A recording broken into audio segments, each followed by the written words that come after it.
And good afternoon, everybody, from DeForest, Wisconsin. Who'd have thought we'd be talking high school football in the spring, but that's exactly what we have here on the DailyDodge.com video stream. My name is Wade Bates, along with Tim Ladron and our executive producer, Justin Wilski, as we'll have JV football before the Beaver Dam Varsity plays Janesville-Parker tonight. T-Lad, exciting to finally be here and see some high school football. Yeah, it does have that weird feel, but it feels, the weather makes it feel like it's a late season, regular varsity game, our football game. So it should be fun. It'll be fun to check out the JV here. A broadcast presented by Columbus Family Dental and the Beaver Dam Unified School District. Also brought to you by Reed Chrysler Dodge Jeep Ram, Kevin Carnine, your American Family Insurance Agent, Air Care, the Bayside Supper Club, Richards Insurance, the Manufacturers Business Alliance, Metalcraft of Mayville, and McKinstry's Home Furnishing. Looks like Beaver Dam's going to be in their whites. They're technically the road team here today with Janesville-Parker hosting. This has been an interesting week because this game was at the Forest, then it went to Whitewater, and then it came back to the Forest, and here we are.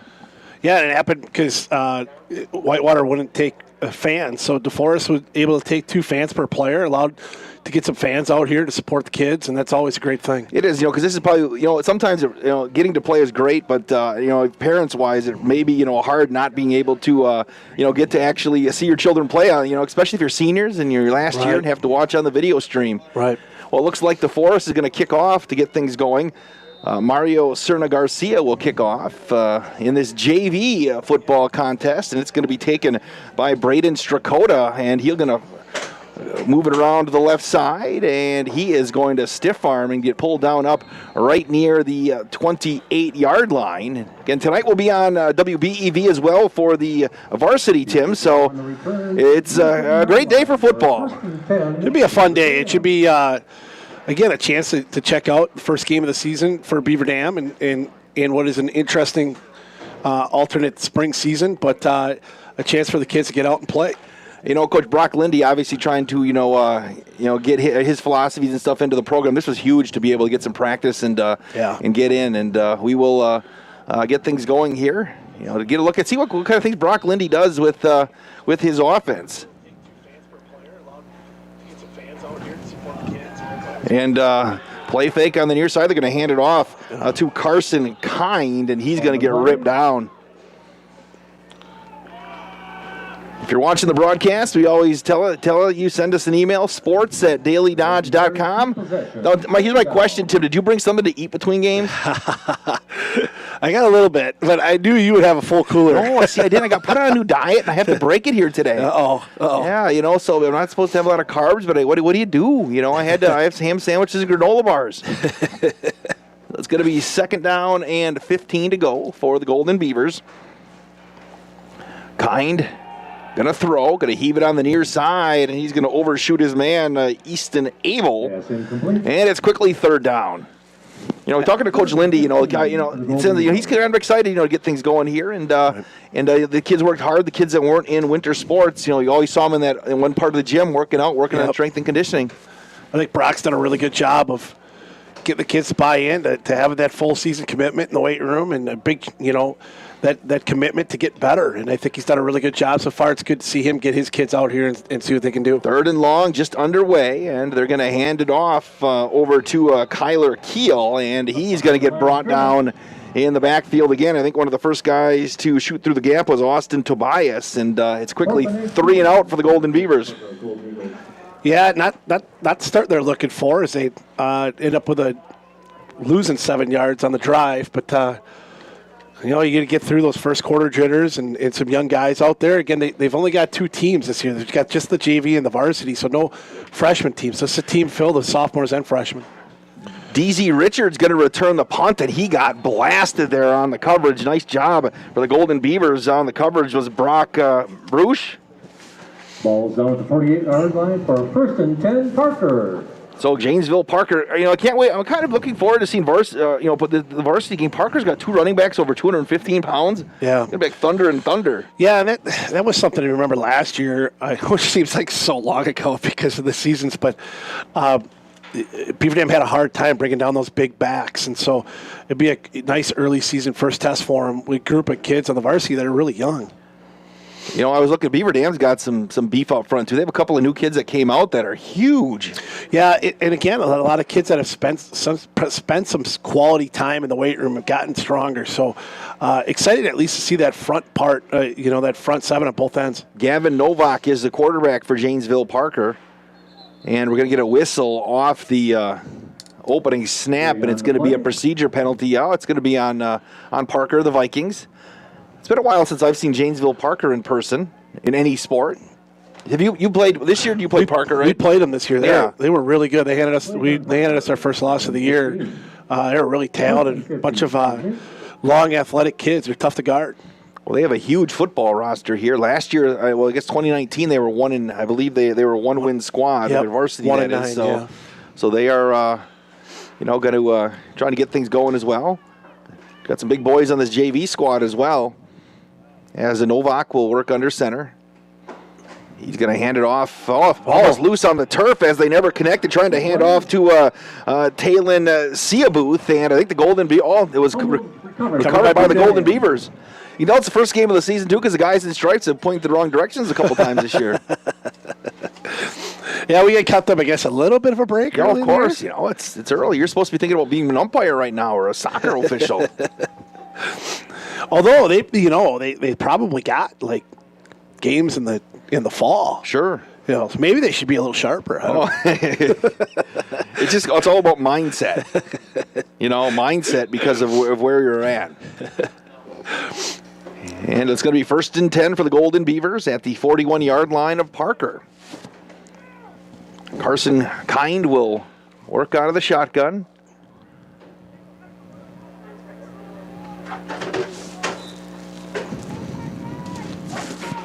And here we go. Running back stands to his right. Play fake. They're going to throw on the near side looking for Keel, and he can't hang on. On the coverage for Parker was Evan Lloyd. Incomplete. And it'll be a second down. 10, Beaver Dam.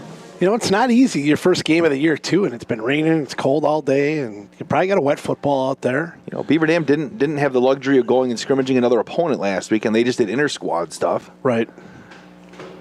So this is kind of the first time seeing a different jersey. Wide receivers to each side. It'll be second down and 10. Clock winding in the first quarter, 6:08. And counting. Got to run a little counter, and there's going to be nothing doing. The ball is loose as they hand it off to Kyler Keel. And we just need to thank Monona Grove and Oregon through a Hail Mary with 1 second left to avoid overtime. Oh, is that what happened? Yes. Oh, my goodness. So who ended up winning? I believe Monona Grove won. Won 13-7. Was that Varsity? That was Varsity, yes. And that's Beaver Dam's opponent next week. All right. That right here, I believe. Yeah, it is. I didn't ask your video crew if they're from Oregon. Aren't you guys Oregon? The Oregon? Otherwise, it would have been pretty tight up here. Third down and a country mile. Third down and we'll call it Madison. Pass complete on the near side to Jaden Mabry, and he's going to gain about 13 yards. And it'll be fourth down and about 9. Beaver Dam. I think Beaver Dam's going to punt this one away. Pretty good decision here. It's early in the game. Julian Gaughan is going to kick for the Golden Beavers. It looks like DZ Richards, a sophomore, will be back standing about his 10-yard line. Nice punt. He had a good punt first one, Richards too. going to let that thing bounce. So it almost caught one of the Vikings, and now it's going to get a good Golden Beaver roll to the 6-yard line, and that's where Parker's going to start 1st and 10. Golden Beaver JV football presented by Columbus Family Dental and the Beaver Dam Unified School District here today.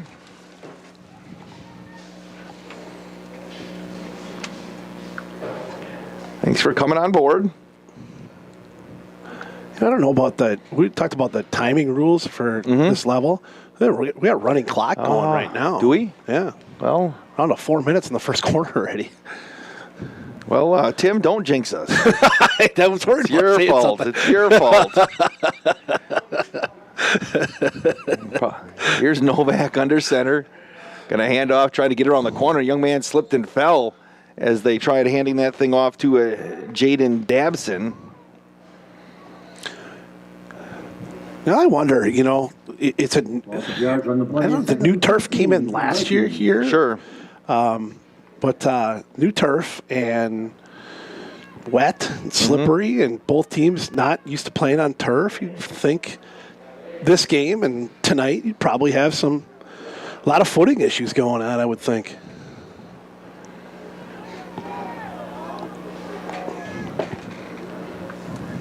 All right, it's going to be second down and long.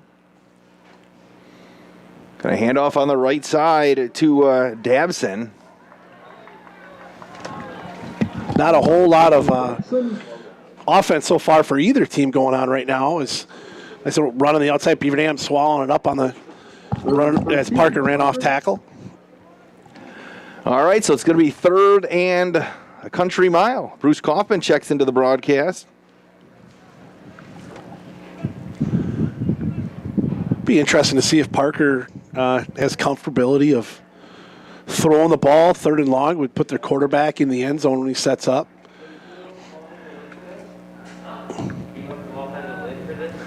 All right, here we go. So back in motion. Going to run a little handoff to the outside. It's going to go to Thurman, and again, stuffed inside the 5-yard line. A couple of nice tackles there, led by Sean Setzer for Beaver Dam, and that decision to punt was a good one. Yeah, great. It started with that great punt and a nice job defensively, and Beaver Dam gets a 3 and out. They're going to have great field position standing in their end zone. Gavin Novak is going to punt, and looks like Avery Preewee is going to stand about his 40-yard line. High snap. Here comes the pressure. Oh, nearly blocked, and I think maybe Setzer got a piece of it. It's going to bounce, and it's going to be picked up. Who picked up? That'll be one of the film sessions. Aiden Root decided to pick it up, and Beaver Dam will take over. Hey, be sure to stay up to date with the Beaver Dam Unified School District at bdusd.org, and follow them on Twitter and Instagram at Beaver Dam USD, which I'm sure you do, Tim. I do. Boy, that was, it's one of those things that got touched by somebody, you can pick it up in the NFL, but yeah, there were like 4 guys around them. But the Beavers, again, have winning the field position game with 119 and counting in this first quarter. They're split wide receivers to each side. Yeah, I don't remember running clocks. Yeah, I don't either. But, all right, we'll take it. Handoff on the inside, going to be cut to the outside is Strakota, and he is going to get ripped down the 29-yard line. Number 4, Braden Strakota. Pick up give him 2, huh? Beaver Dam. Sports at dailydodge.com. Want to know where you're at? This looks like a so far early season JV football game. Both teams struggling getting the ball moving here. Receivers split to each side. Again, they'll work with the single back in the backfield. Strakota is going to stand next to Kind. They're going to hand off to Strakota, trying to get the corner. Maybe he can get the angle, and he's going to get the 25 and then get pushed out of bounds on the far side. One of the first guys over there was Evan Lloyd. Strakota to the sidelines. Nice pickup there. Nice facility. They're adding on to, it looks like there's a new field house here at DeForest, Coach. Yeah, boy, it certainly looks like it. I don't know if, that's what it's got to be. Do they have a swim pool here at school? They do. Is that what I'm looking at right behind there? And I knew they were getting one. I remember that because they were talking about filling the old one. If you look to our left, and then there's some construction going straight over the top, which you said used to be the softball diamonds. Yeah, softball fields are all ripped up. That's the end of the first quarter. No score. Beaver Dam and Janesville-Parker. This is JV Beaver Dam football presented by Columbus Family Dental in the Beaver Dam Unified School District. When was the last time someone went the extra mile for you? Hi, I'm Chad Guzzi, owner of Air Care Heating and Air Conditioning in Beaver Dam.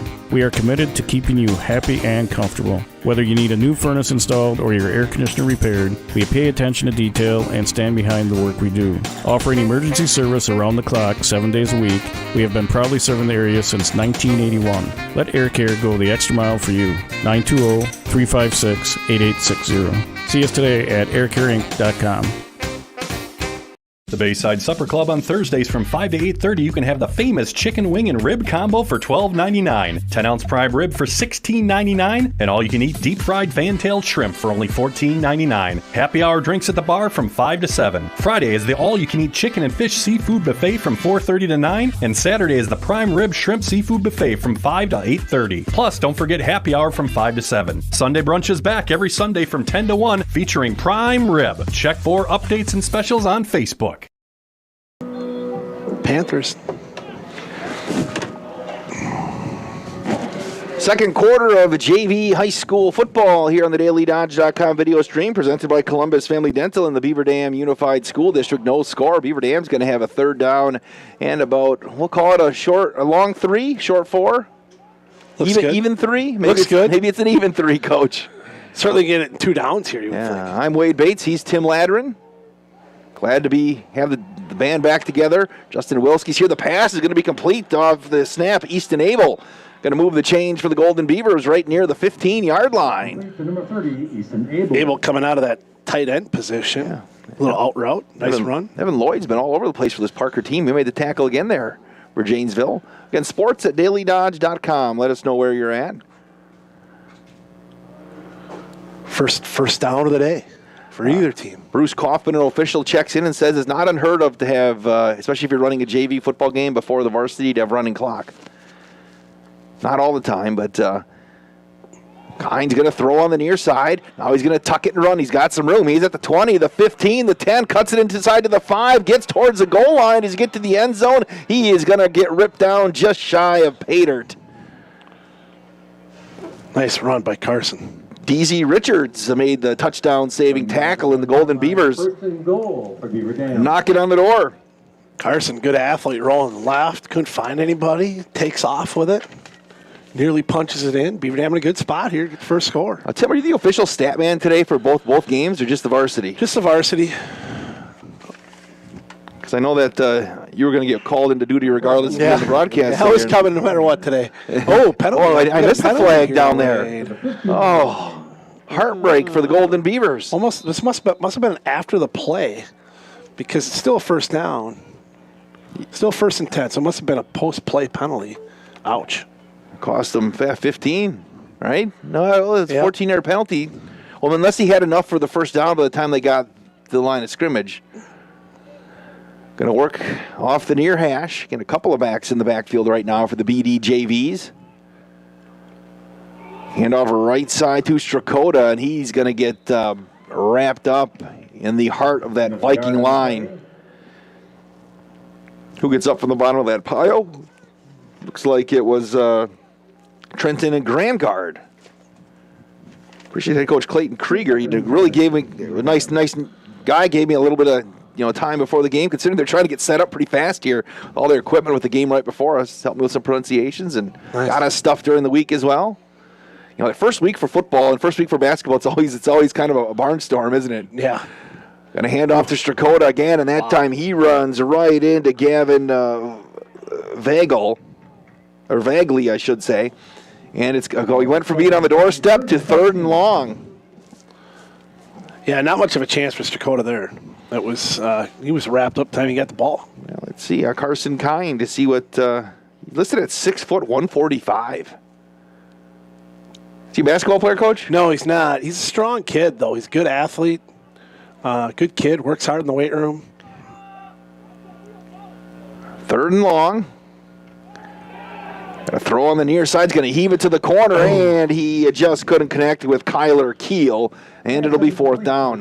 Now, talking to Coach Lindy, he was hoping that we wouldn't have rain today because obviously with Carter Reason, they hope to sling it around a little bit this year. Yeah, I told him. I talked to him this morning, and I asked him. I said, "Is rain going to halt Air Reason offenses tonight?" And they were hoping it would dry up a little bit. Certainly, no rain right now. It looks like. I'm told I need to stop at the Norski Nook after the game, Tim.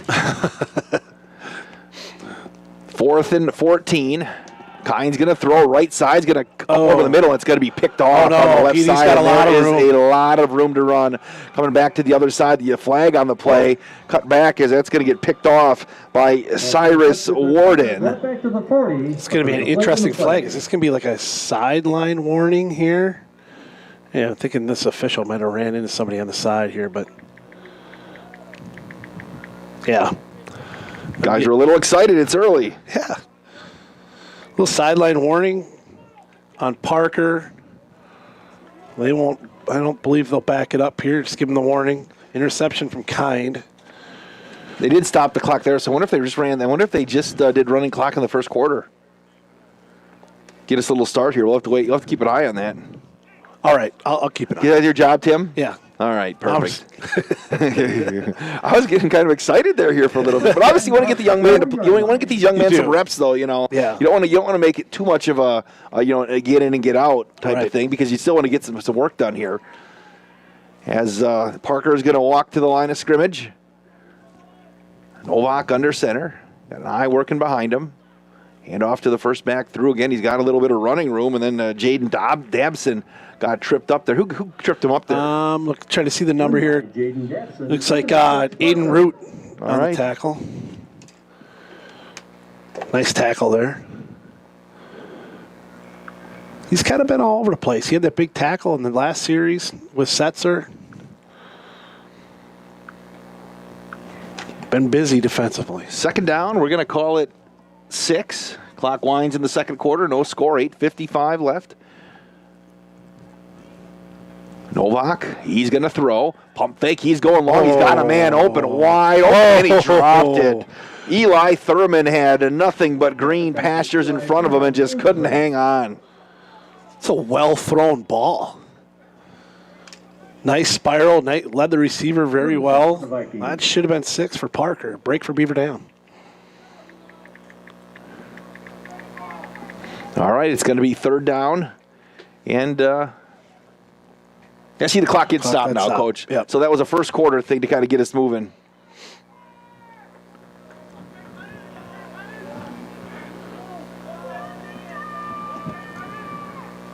And Novak going to hand off, wrapping around to the near side. Dabson again. He's going to nifty tackle. He's going to fall forward. He's going to be just shy of the first down by about a yard.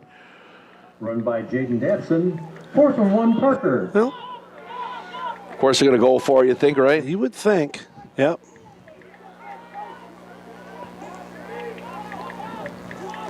Short one here. You'd think Beaver Dam's done a pretty good job of stopping the inside run. And it's tough to, we've seen it's tough to cut anything on the outside.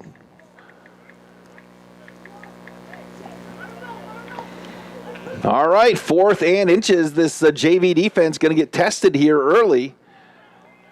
Novak's going to work under center. They're going to go the full house backfield, power to the near side, and Parker's going to take a timeout. We'll take a 30-second break. No score in the second quarter. This is Beaver Dam JV football presented by Columbus Family Dental and the Beaver Dam Unified School District. Hi, this is Dr. Adam Forster at Columbus Family Dental. If you've been unhappy with your smile, it's time that you come and see us. Our team of doctors are waiting to help you get your smile back. We'll take the time to talk with you and treat you like a member of our family, not just another number. Whether it's a whole mouth makeover or simply a little tweak, we'll find the right solution that fits you. For your free, no-pressure consultation, call us today at 623-5559. Well, Coach Landren, Parker wanted to take a timeout as they maybe had a little bit of confusion in their backfield, and here they are, 4th and inches. Calling the officials out. They moved the ball up a half a yard. Okay, really? So now it's 4th and... Half a yard. Yeah, okay. It's early season questionable. I don't know.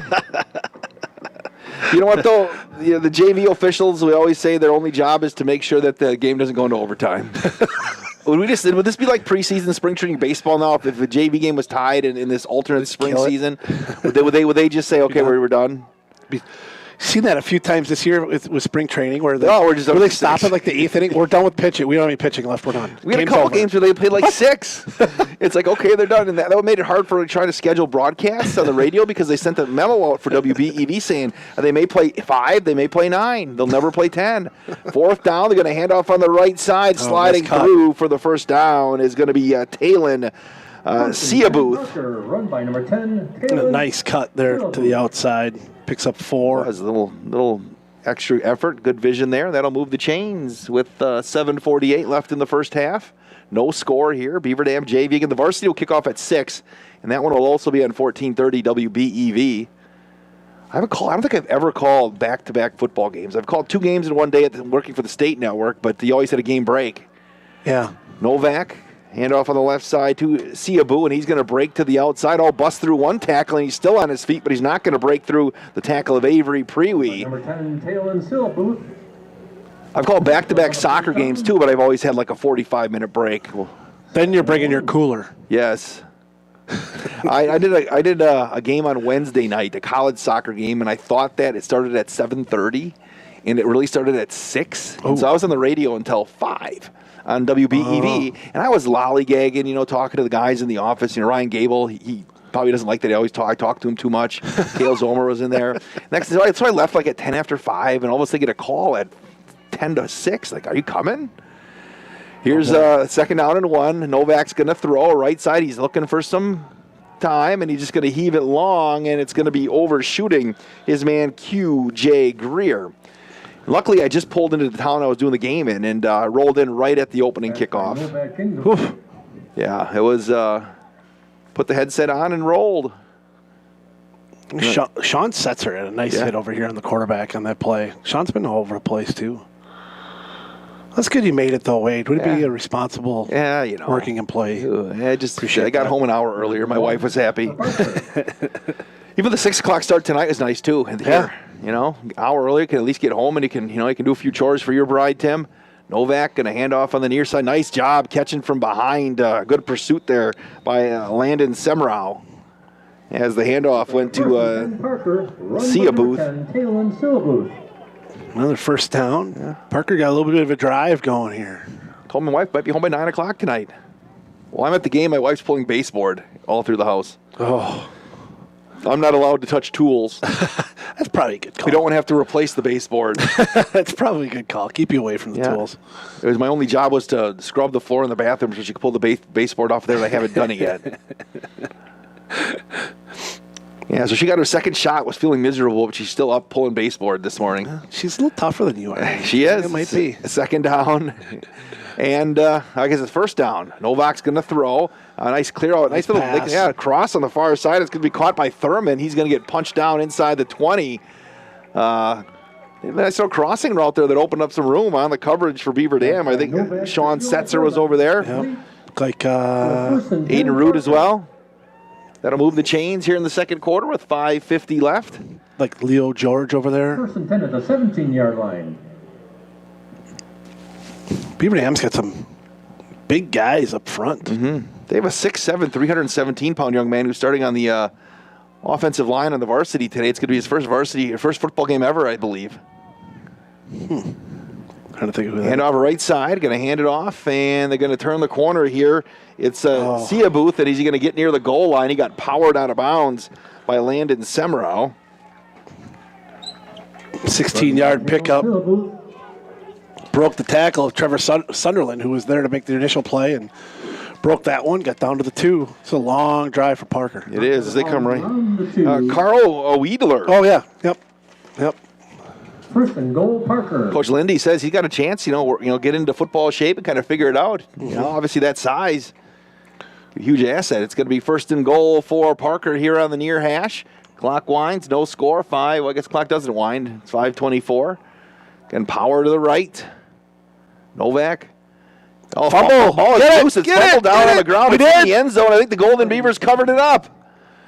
Sunderland. It's going to be a touchback. Trevor Sunderland with the recovery. All right, so each team had it inside the 3-yard line at some point, and neither one comes away with anything. Big play. That handoff never got there, did it? No. it popped out immediately. Yeah, that was just a fundamental mistake by Parker. Nice break for Beaver Dam. Hopefully that jolts the offense here a little bit.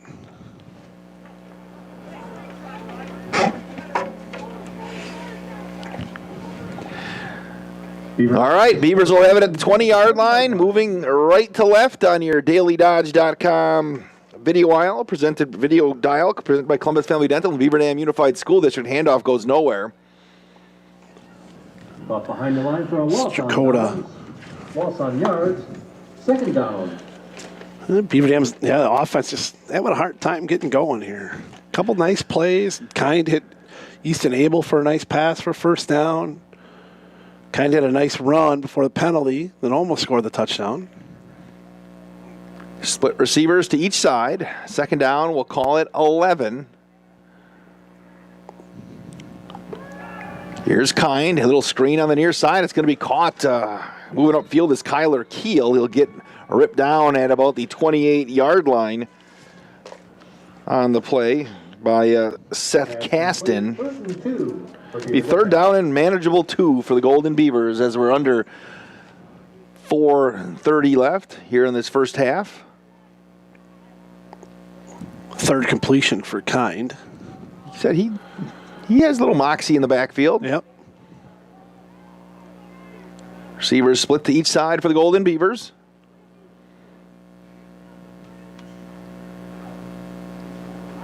Handoff right side, and nothing happening right there for Beaver Dam as they drop that one in Strakota's belly again. And Yard in the play, 4th and 1. nice tackle there by DZ Richards, also Evan Lloyd.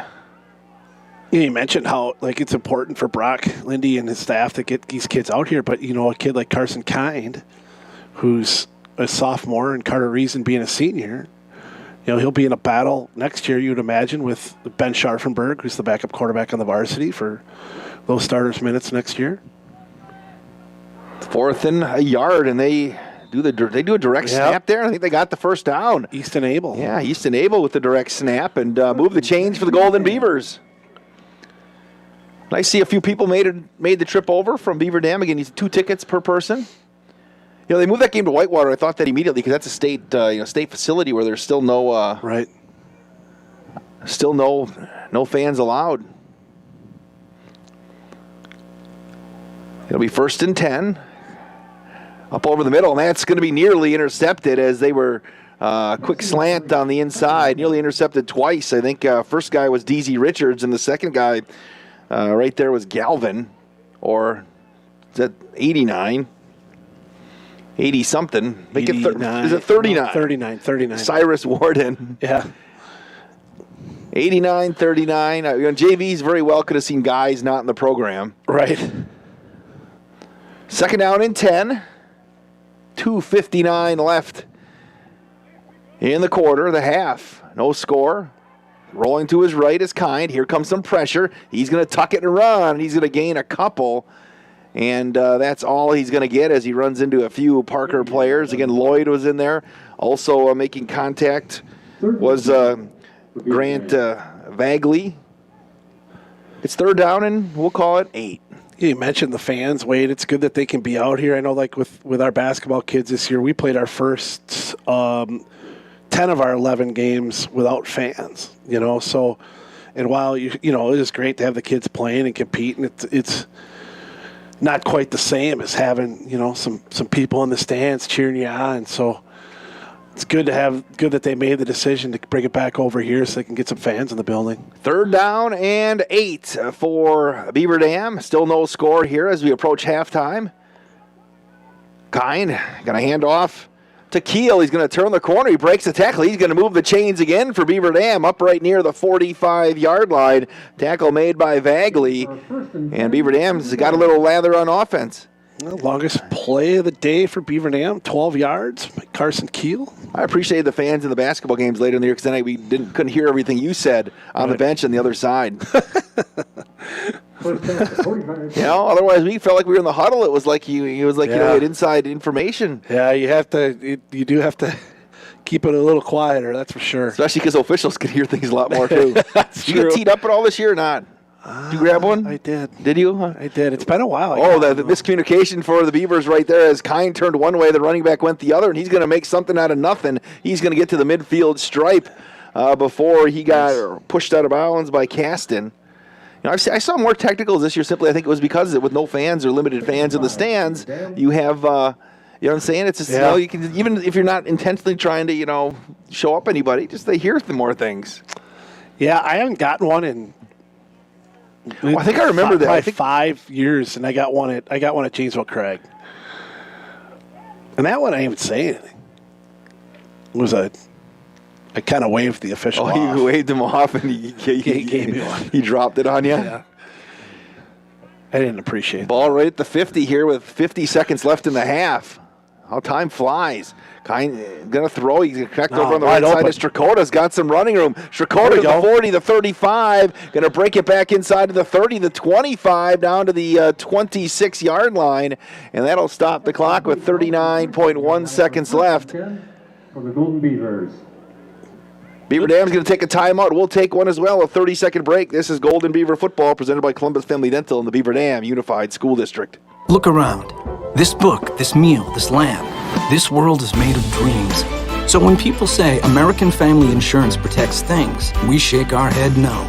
Because we protect this, and everyone's dream is worth protecting. Insure carefully, dream fearlessly. American Family Insurance. Contact the Kevin Carnine Agency, LLC at 920-887-9700 in Beaver Dam today. American Family Mutual Insurance Company, SI, and its operating company, 6000 American Parkway, Madison, Wisconsin.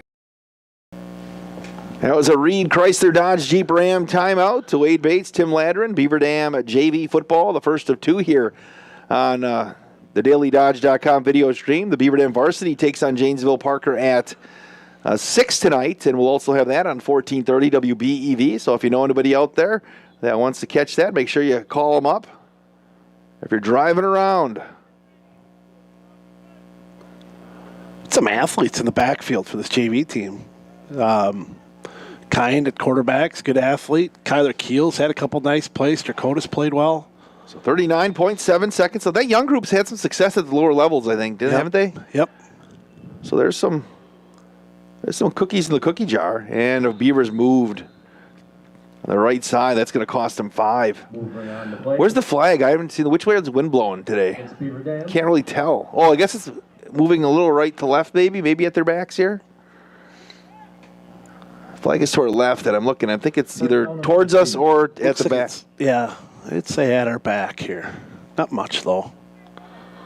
Are you expecting you want like a 50-yard field goal here? I don't know. At the JV level, why not?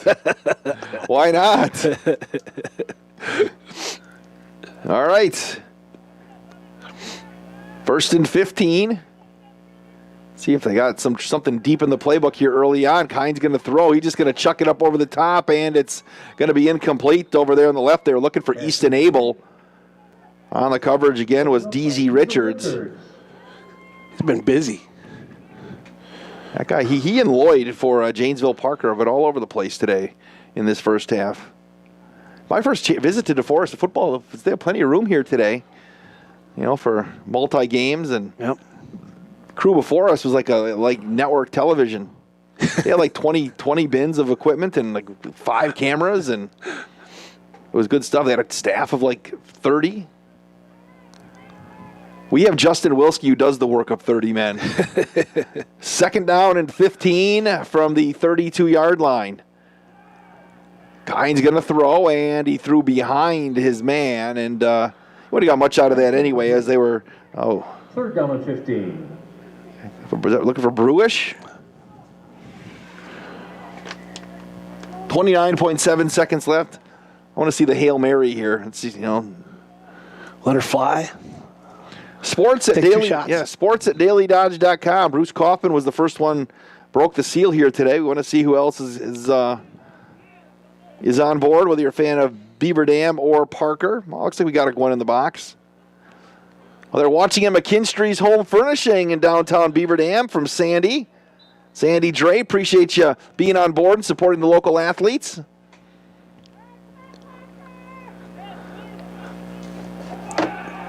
Kine's going to throw, heaves it up over the middle, and it's going to be caught. Nice catch there by Easton Abel. That'll move the chains. With 21 seconds left, the clock is counting, and Beavers are now going to use a timeout and take a Reed Chrysler Dodge Jeep Ram timeout. We'll keep it right here as the clock is, we don't have much time left in the half, but I really appreciate Sandy and the people at McKinstry's Home Furnishings, one of those historic furniture stores, not only in Beaver Dam, but across the state and the Midwest. Been here forever. Yeah. My wife and I were just in there a couple weeks ago doing some furniture shopping. It's all right, nice stuff in there. Did you test out some beds? Oh yeah, test a bed, some sectionals. Did you lay out? Did you lay out on the bed? Did you get under the covers? Yeah, you get it. No, you didn't get under. Is that allowed there, Sandy? If you're watching, if Tim's looking for a bed and there's a sheet on it, can he actually get in the? Would that be allowed? Yeah, why not? Can we bring our own blanket? Yes. Does that work? Ask to spend the night. Sandy, need a nap. Can Tim really try out a bed at McKinstry? Can you just come at closing time and can he just bring his own blanket, his pillow? And then get up. And sounds like a great idea. The only hard thing would be if you had to get up in the middle of the night and go to the bathroom or something, you have to figure out which bed you were in. Maybe we can roll a TV in there and check out a sectional while you're at it. See? Yeah. I like where you're going with this. Yeah, Sandy, let us know if that is possible. All right, it's going to be fourth down with 17.2 seconds left. Fourth down and about, it's 4th and 8, but see if they got a play that can get them into the end zone. Kine's going to throw. Here comes the pressure. He's going to chuck it as far as he can. It's going to be, they had their man. Kyler Keel was there. That would have been 6, but he was just overshot, and there is, 11.9 seconds left. They had it. Yeah, Kyler ran a great route, a little out and up, and good ball by Keel, too, by Kine. Just missed it. Yeah, because he had, I think it was Cash Davis, was barreling in on him, too, from the near side. And he hung in there and delivered a good ball. Well, get one, a sure tackle here, get into halftime. Oh, and Sandy says they will find you a blanket, Tim. Perfect. Doesn't have to bring his own. Doesn't have to bring his own. Do you prefer a thick blanket or a little heavier, yeah. And the sack is coming. They fake the handoff, and for the Beavers, sliding through was Calvin McQuinn, and he sacked Novak. And is that going to do it for the first half? It is. We've played a scoreless first half here in this JV season opener from DeForest, Beaver Dam, and Janesville-Parker.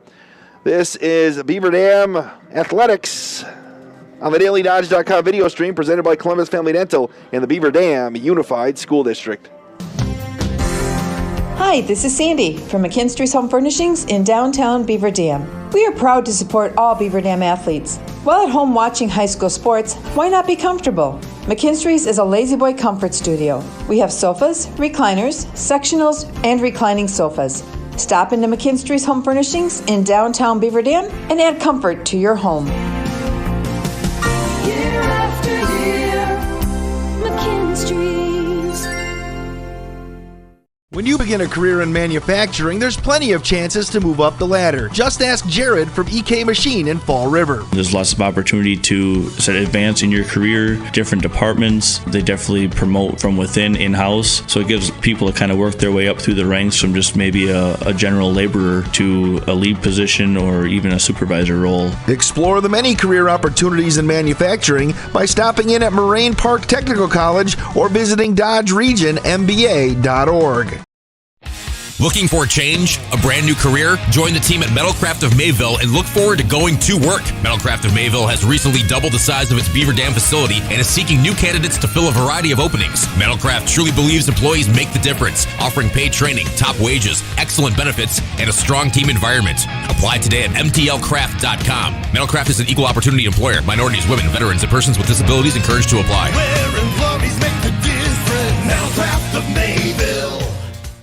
At Reed Chrysler Dodge Jeep Ram in Beaver Dam, we are a second-generation family-owned business that has been in the Beaver Dam community for over 25 years. Our goal is to make the process of buying a vehicle fun again.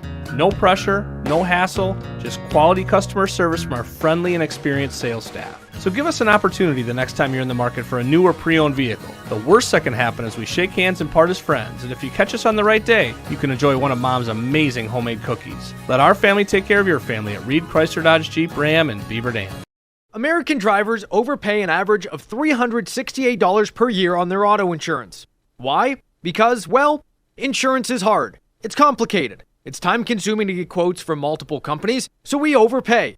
Or we call Richards Insurance in Beaver Dam. Make one call and receive a quote from a great company like Auto Owners Insurance. The team at Richards Insurance will literally do all the work for you. So if you could be saving money each month with an Auto Owners Insurance policy, you'll know about it. How much will you save with Richards Insurance? To find out, call Richards Insurance or stop in at 123 North Spring Street, downtown Beaver Dam. With offices in Columbus, Watertown, West Bend, and Oshkosh. With over 50 employees and hundreds of years insurance experience across 5 offices, you'll get full-service counseling with no obligation. Your auto owner's insurance carrier is Richards Insurance in Beaver Dam. Call 887-1615. We'll be there with you. Richards Insurance of Beaver Dam. When was the last time someone went the extra mile for you? Hi, I'm Chad Guzzi, owner of Air Care Heating and Air Conditioning in Beaver Dam. We are committed to keeping you happy and comfortable. Whether you need a new furnace installed or your air conditioner repaired, we pay attention to detail and stand behind the work we do. Offering emergency service around the clock 7 days a week, we have been proudly serving the area since 1981. Let Air Care go the extra mile for you. 920-356-8860. See us today at aircareinc.com. The Bayside Supper Club on Thursdays from 5 to 8:30. You can have the famous chicken wing and rib combo for $12.99, 10-ounce prime rib for $16.99, and all-you-can-eat deep-fried fan-tailed shrimp for only $14.99. Happy hour drinks at the bar from 5 to 7. Friday is the all-you-can-eat chicken and fish seafood buffet from 4:30 to 9, and Saturday is the prime rib shrimp seafood buffet from 5 to 8:30. Plus, don't forget happy hour from 5 to 7. Sunday brunch is back every Sunday from 10 to 1, featuring prime rib. Check for updates and specials on Facebook. Look around. This book, this meal, this lamp, this world is made of dreams. So when people say American Family Insurance protects things, we shake our head no. Because we protect this, and everyone's dream is worth protecting. Insure carefully, dream fearlessly. American Family Insurance. Yes, I'm a dreamer. Contact the Kevin Carnine Agency, LLC at 920-887-9700 in Beaver Dam today. American Family Mutual Insurance Company, SI, and its operating company, 6000 American Parkway, Madison, Wisconsin. Wade Bates and Tim Ladrin back at DeForest. Beaver Dam JV football and Janesville-Parker on the DailyDodge.com video stream presented by Columbus Family Dental and the Beaver Dam Unified School District. Also brought to you by McKinstry's Home Furnishing, Metalcraft of Mayville, the Manufacturers Business Alliance, Richards Insurance, the Bayside Supper Club, Air Care, Kevin Carnine, your American Family Insurance agent, and Reed Chrysler Dodge Jeep Ram. And don't forget to tune into the monthly Let's Talk radio show with Superintendent Mark DiStefano on the third Thursday of the month at 11:10 a.m. on WBEV, the Beaver Dam Unified School District, guiding students in powering futures. Well, just a quick 5-minute halftime here today on these neutral site games for the JVs, and we're going to be ready for the second half. TJ Julka is dialing in the broadcast here today. Appreciate TJ. You know, I kept walking by his house during the pandemic. You know what TJ built in his garage? An indoor driving facility. Really? Full. It's unbelievable. So Really? He's not invited you over yet? Apparently, I don't rate that high. No, I mean, I'm kind of disappointed. I thought I rated higher. but It's I guess like not. it's like we could go play Augusta National tonight. We could play 9 right after. Oh, where's that been? I know, Julka. You know, Well, just appreciate you calling them out for me there, Wade. I know. I just That's thought, good. you know, Yep. we could be getting some swings in right now. Yeah. You know, with I'll be honest, pretty disappointed in Mr. Julka. Yeah, what did he do? What happened now? Well, I just I got an invite to the golf range. It's like his garage is like this in like the Prairie View neighborhood is like the social spot to be. It's like unbelievable, and I didn't know that. I believe it. He is in that spot too. You know, we didn't move there when we moved to town. We couldn't find a house. Nothing. We couldn't find. Well, this is 2016. Found out the house right next door to him was like went to foreclosure. Was up for sale and empty. If I had known, we'd have been right there. Property value on its own, living next to the Julkas.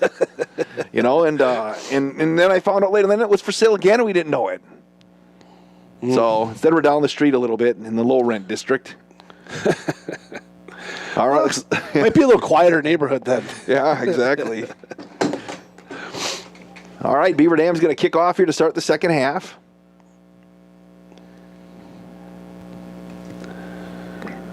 That was gone to kick off, and it's going to be a short kickoff, and it's going to be picked up and returned back to about the 33-yard line. Ball to the 33-yard line for first and 10, Parker. That was a Cyrus Warden, and the tackle was made by Thomas Putz-Hittner. And that's where Parker will start first and 10. Clock is running here in the third quarter again. There we go. Maybe it's every other quarter. Must be. Want to get this thing done? This is done by 4:45 and give them a good. They probably want their full allotment of like their hour to warm up for the varsity. Yep, that makes sense. Again, if we'd had overtime in that game before us, what they would have done. Novak, handoff on the left side, going around to Seabuth, and he's got a little bit of room. Look at him carry a defender. Tackle there made by Sean Setzer, but that was hard running by Seabuth. Yeah, nice pickup at 9. Setzer did a nice job of hanging on, though. Didn't lose him. Early season for the down marker people, too. They got to mark this fourth down. It's only second. There we go. Flipped it over. Sports at dailydodge.com. Want to know where you're at? Oh, you know what? We are both invited to watch the game, but that didn't come from Tim. That came from TJ. It came from Tammy. Handoff quickly up the middle. All right, so we'll be there tonight. So we're going to do it at 9 o'clock. As a quick hitter up the middle. You'll bring the Mountain Dews, Tim? Yeah, I'll bring the Diet Pepsi. Perfect. Jaden Dabson with the... See, Tammy's very inviting. Apparently, we had to jump over TJ and get to Tammy, apparently. So that's how that works. She probably makes the final call on that, doesn't she? she has the guest list. I would she has imagine. to okay everything. I'd walk by, and it was like a multi-day job for him. I'd walk by every day back before I put on all my Corona weight, and see, still moving along. Here we go. First and 10 for Parker. Novak, right side again, handed off on the near side. Here's Seabuth, and he's got some room again. Seabuth's inside the 25 and got pulled down right there by Setzer at the 21-yard line. Pick up a 22. They're picking up some chunks. They only had 54 yards of offense in the first half. They've got more than that now. How about that? More than that. Parker's, they feel a little more rhythm in their offense here in the second half. Offset to the left, as you can see, Novak under center. And off again, right side. They're going to cover the short side again. Seabuth, and he is going to stay on his feet inbounds. Wow, finishing off that tackle right there for Beaver Dam. That was a Landon Semrau. I heard that one all the way up here. Yeah, felt it. That was a big hit. Setzer made the first hit. Semrau cleaned it up. Saw Aiden Root in there again. It'll be second down and 1. Now remember, Parker was inside the 1-yard line, inside the 2, and fumbled in that first half.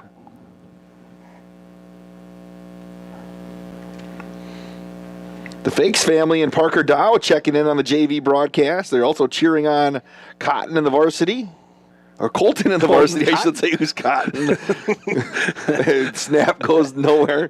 I'm trying to look. I'm going to blame that on a glare. I'm like, who's Cotton? Cotton Fitzsimmons, former Dallas Mavericks coach. Question is, where'd you get the glare from? I don't know. I think it's coming from here. Oh, the sun? Maybe like polyester, not cotton and not polyester.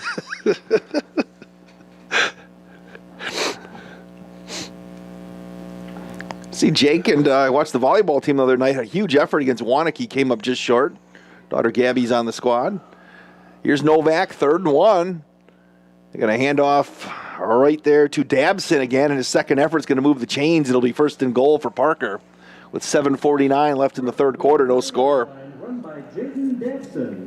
Yeah, Gabby's a heck of a young athlete. Yes, softball player. Nice volleyball season, and we expect her to have a pretty solid softball season her freshman year. She'll be one of those athletes, like a lot of them, that are busy this spring season where they'll have the kind of at one point where they'll kind of combine That's going to be an interesting couple of weeks, though, when they have the crossover. These kids trying to deal. They're young, so they can handle it, juggle things. Going to wind the clock. First and goal for Parker. Again, they'll hand off right up the middle to Dabson, and he's going to barrel his way down inside the 3-yard line. It'll be second down and goal. Second goal. First JV football game I've ever called in my life, Tim. Yeah, I've been to a couple. Too. It's they've played well. It's been a pretty clean football game for the most part. Not a lot of penalties. Again, but been a pretty clean football game. First game of the year. So it's second down and goal. We'll officially call it the 3. And they're going to hand off to Seabuth, and he is going to punch it into the end zone. Touchdown, Janesville-Parker. Well done. Ran the football well.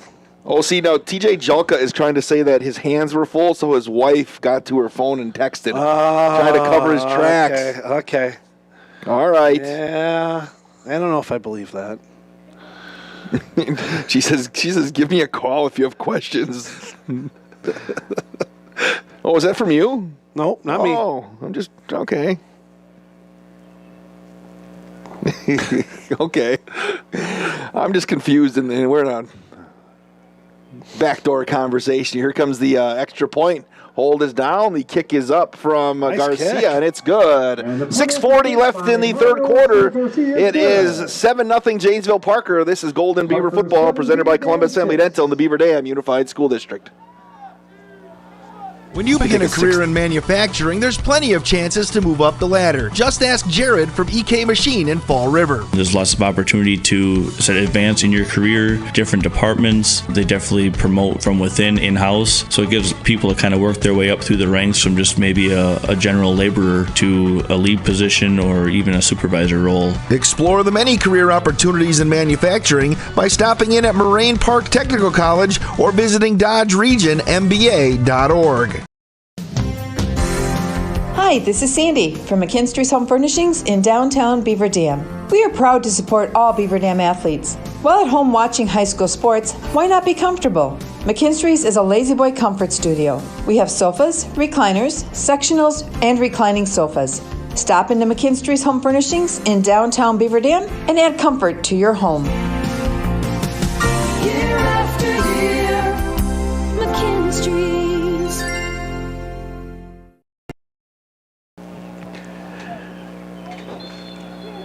Beaver Dam High School JV football brought to you by Columbus Family Dental and the Beaver Dam Unified School District. Also brought to you by Reed Chrysler Dodge Jeep Ram, Kevin Carnine, your American Family Insurance agent, Air Care, the Bayside Supper Club, Richards Insurance, the Manufacturers Business Alliance, Metalcraft of Mayville, and McKinstry's Home Furnishing.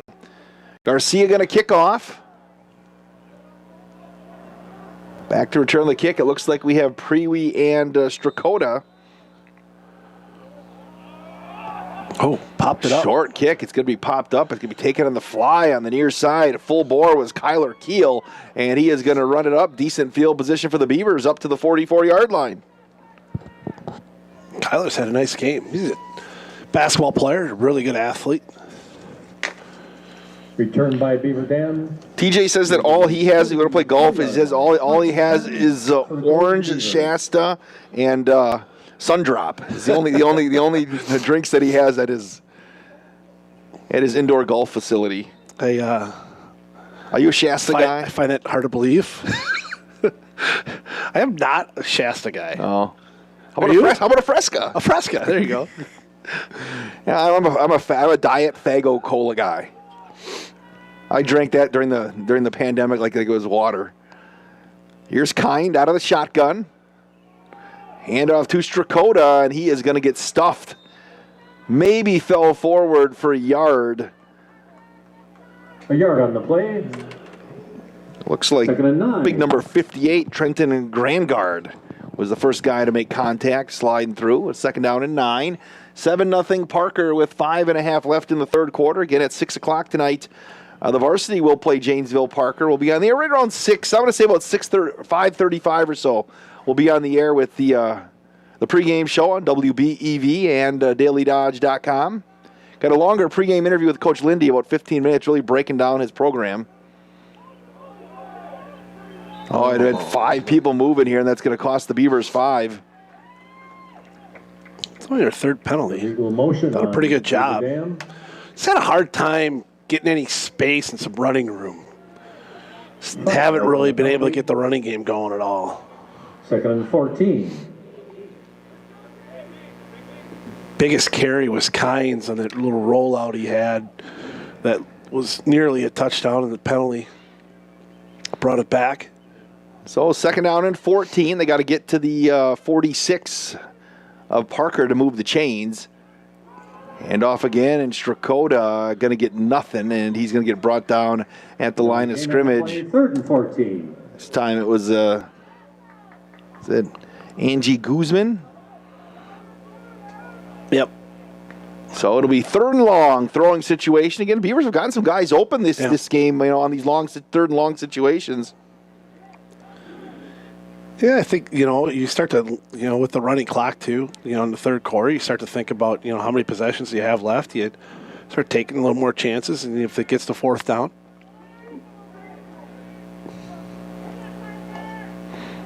Kynes going to throw. He's got a little bit of time this time. He's going to heave it long up over the middle, and it's going to be caught.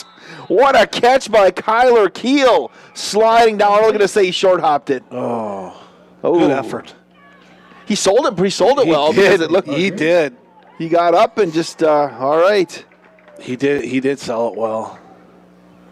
Not arguing, though. No, he's not. So it'll be 4th down. DZ Richards going to stand back at about his 29 to return to the punt from the Beavers. Julian gone.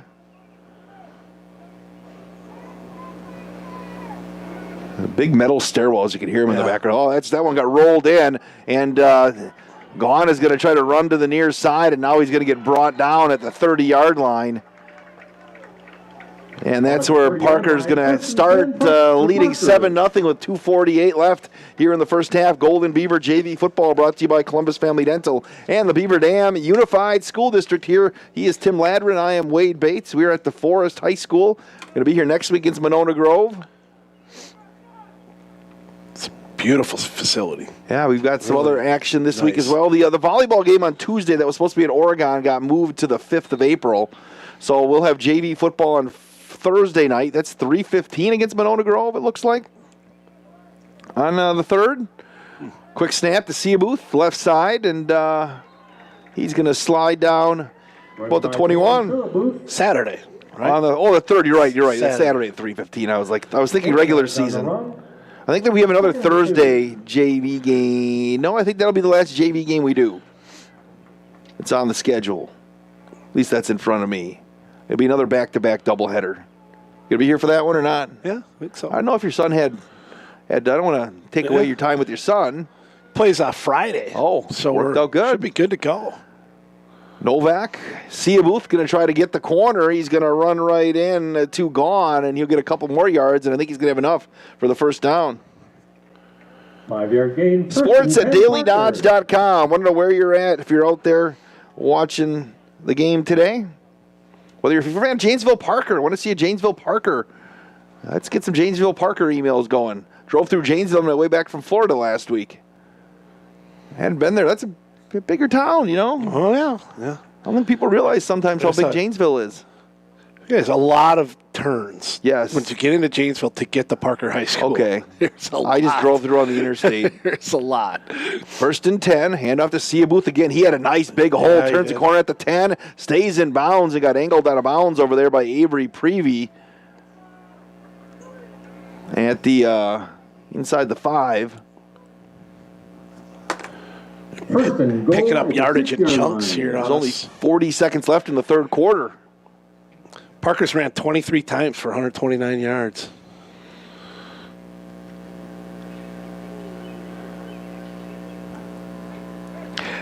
TJ Jalko says tea times are in demand at his facility. The net doubles as the softball and baseball net. I hope that works. If Wade's going to come play golf there, I hope he's going to have a big enough net. See a Booth on the right side. He keeps his legs moving. He's going to fall forward into the end zone. Touchdown, Janesville-Parker. Well, that's pretty big. Like I said, I was watching that work because he had to make it big enough where it didn't break anything in there, but it also had to be, sturdy enough where it would rebound the balls. Well, I've seen you shank that 11 wood a few times. I want to make sure. They drive nice cars at the Jelka household too, so I don't want to have to have. Would that go on my insurance or his? Say if I'd hit his car, if I was driving in the garage and the car was in the other lane, in the other stall. I don't know. Let's see if we can get an insurance agent to email the booth here and get us a response. Low snap, extra point is up, and it's blocked. I don't think you can return it in JV football. Blocked, though, by Landon Summerall. Landon Summerall, 13-0 Parker. This is Golden Beaver football back in 60 seconds on DailyDodge.com.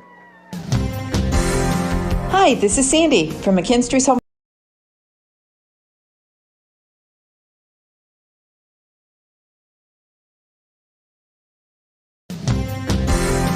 Hi, this is Sandy from McKinstry's Home Furnishings in downtown Beaver Dam. We are proud to support all Beaver Dam athletes. While at home watching high school sports, why not be comfortable? McKinstry's is a lazy boy comfort studio. We have sofas, recliners, sectionals, and reclining sofas. Stop into McKinstry's Home Furnishings in downtown Beaver Dam and add comfort to your home. Year after year, McKinstry's.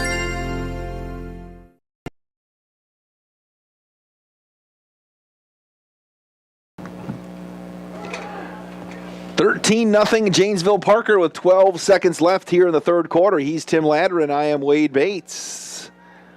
JV football presented by the Beaver Dam Unified School District and Columbus Family Dental. Catching it on the fly. In the middle is Prevey. Going to spin through a couple of tackles up across the 20 to the 30 to the 40 to the 41. And that's going to do it for the third quarter. We head to the fourth quarter. Beaver Dam trails Janesville-Parker 13-0. This is Golden Beaver football presented by the Beaver Dam Unified School District and Columbus Family Dental.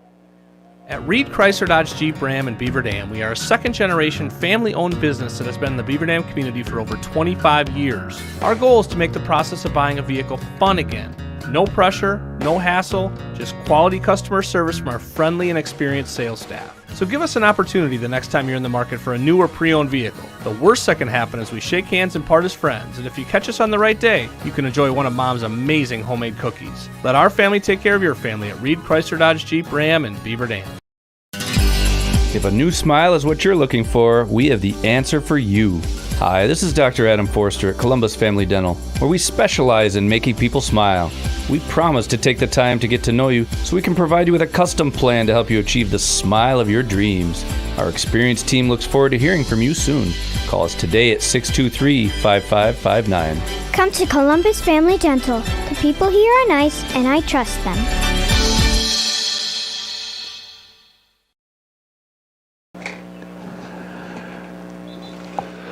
Fourth 12 minutes on the clock here. JV football presented by the Beaver Dam Unified School District and Columbus Family Dental. The Beaver Dam Unified School District would like to thank the parents and families for their continued support. BDUSD staff are working hard to make the best of each and every opportunity they have to serve your children. The BD fam, better together. That includes you, Coach Ladderin. Appreciate all you do at the high school and for the district and coming on board with us here. All right. Beaver Dam looks to get on the scoreboard here. Play fake. They're going to throw a little screen on the near side, and Strakota can't hang on. 2nd and 10, Beaver Dam. It'll be 2nd and 10. Now they stopped the clock there. Well, fourth quarter, every other quarter. Okay, is that maybe what we're doing? Must be. There must be spring rules, right? Yeah, right. different rules. Change them all. They change them all up. In the spring. I'm interested to see what they're going to do with this, with ripping up all the fields on the backside here. It's really turned into a nice athletic facility in the back of the school. That'd be there are lights over there. Maybe they're going to put a soccer field in, turf soccer field. They have it lined here for lacrosse and soccer.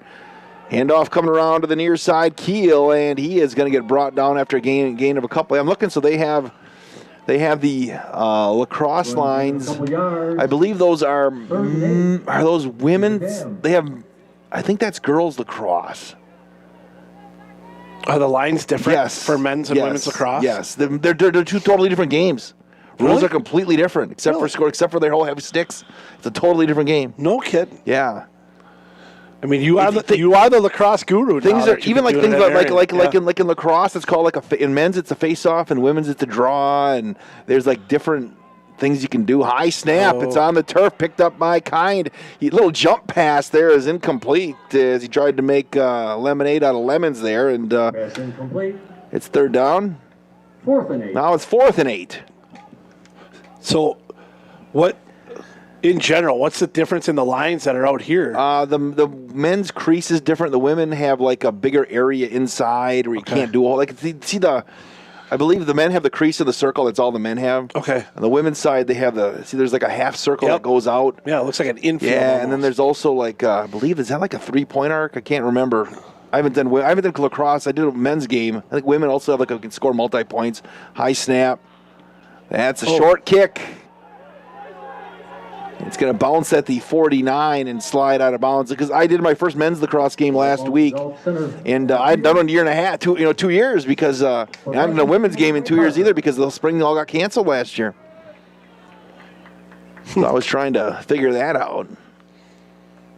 And obviously they play their varsity soccer games here. Yes, to get the little soccer lines out. And that's where you get confused because we have red. The field where I watch like soccer, it's like men's lacrosse are blue, women's are red, soccer is the white on the outside, and they didn't put the football lines on there because the Marion University doesn't have football, but football teams are using it this spring. They're playing some JV football out there with cones. 1st and 10 for Janesville-Parker. Up 13-0. Play fake on the near side, and they'll complete it on the near side over to Eli Thurman. He cuts it back up inside and get a couple extra yards. Aiden Root was in there for the tackle. Also, Lincoln Garcia and a host of others.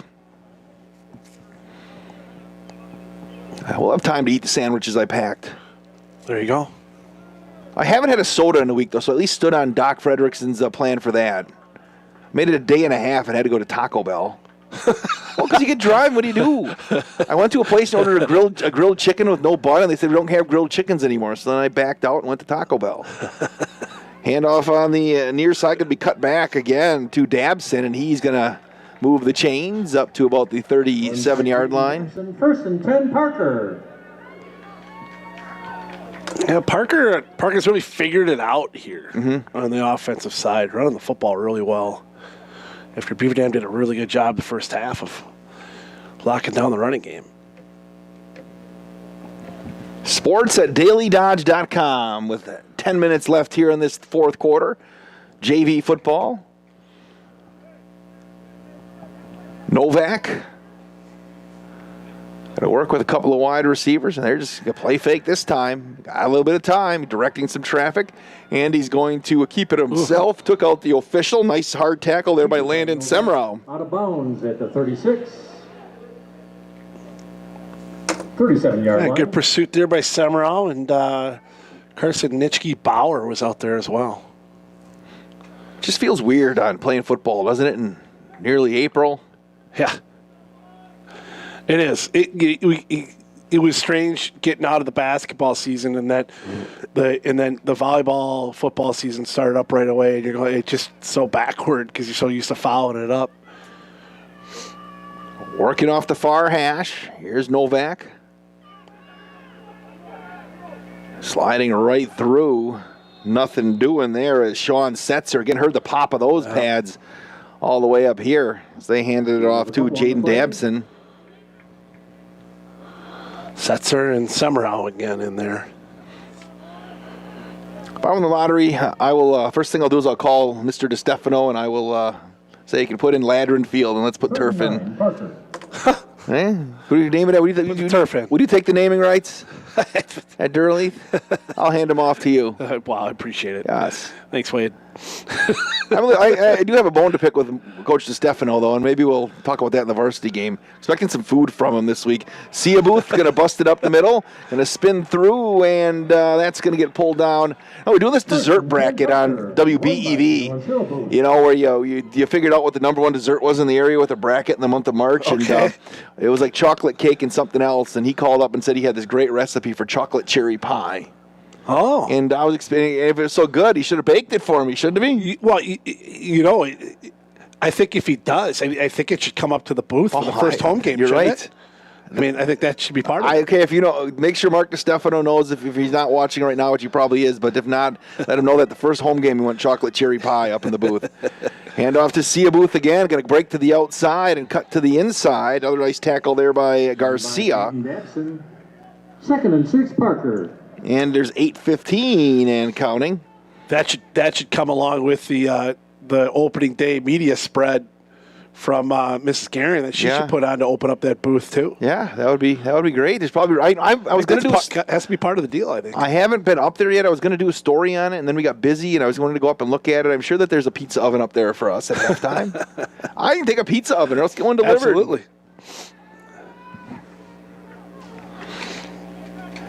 Second down and 6. So this is our second year. This is our second year. Handoff again on the left side to Dabson, and he is going to get a couple of yards. Fumbled the football, but going to say he was down, I think.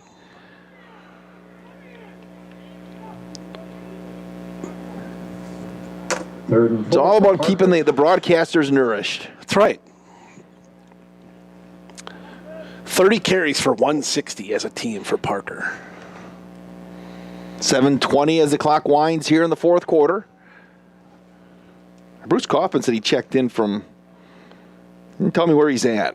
Bruce, if you're still there, where exactly are you? Bruce called the show a couple of times this week in the morning show on WBEV. Third down, we'll call it 4. And they'll hand it off again. Ooh. And nothing happening right there for Sia Booth again, or Dabson, I should say. It was Semrau and Nitschke Bauer again on the tackle. 4th and 4, Parker. Now wind the clock.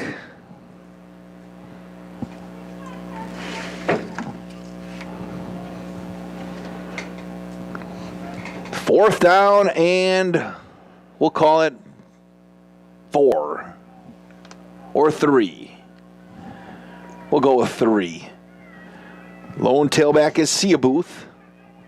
And they'll hand it to him.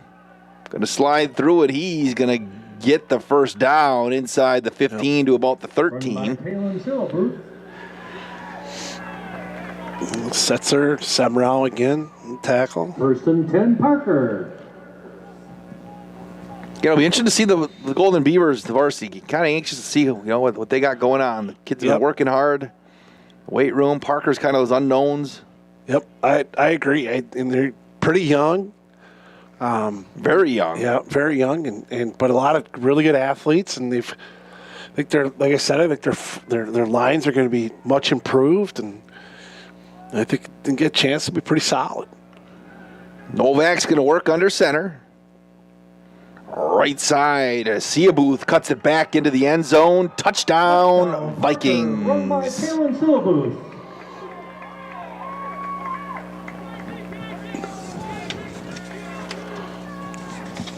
Kick the extra point again. If they get a good snap, this kicker really belted a really nice extra point. The first one, he could get the snap on the second one. This is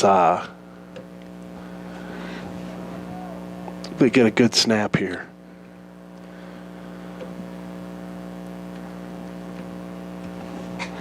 All right, good snap this time. The extra point is up, and that one got hammered through by Mario Serna Garcia. 20-0, Janesville-Parker leads Beaver Dam. This is Golden Beaver football, JV style, presented by the Beaver Dam Unified School District and Columbus Family Dental. Parker leads. Look around.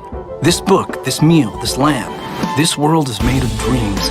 So when people say American Family Insurance protects things, we shake our head no. Because we protect this, and everyone's dream is worth protecting.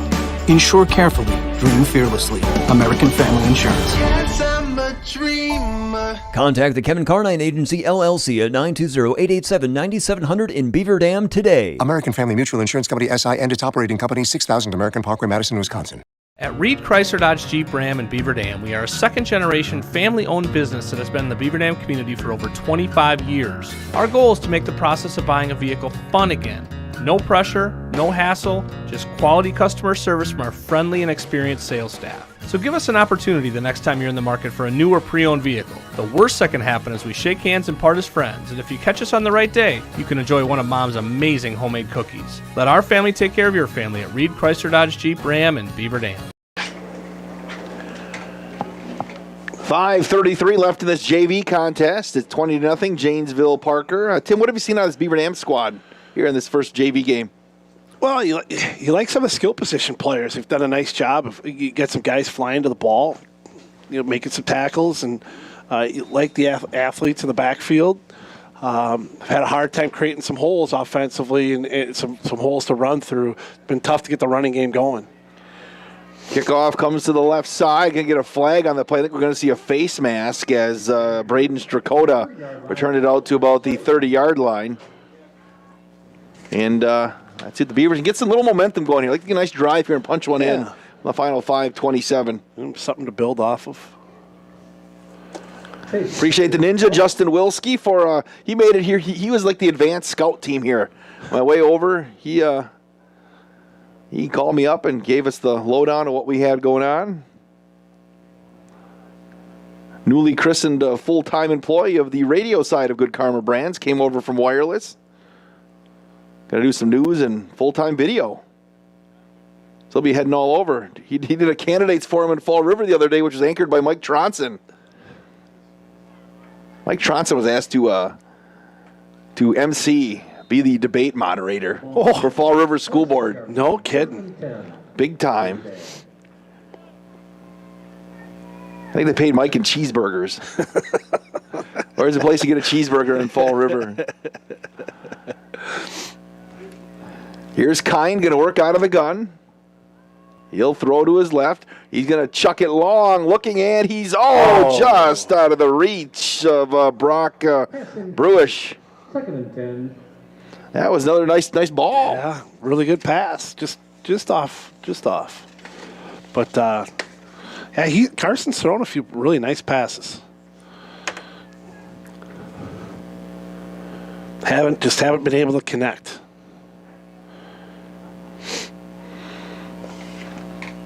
.5:21 left here in the fourth. 20-0 Parker.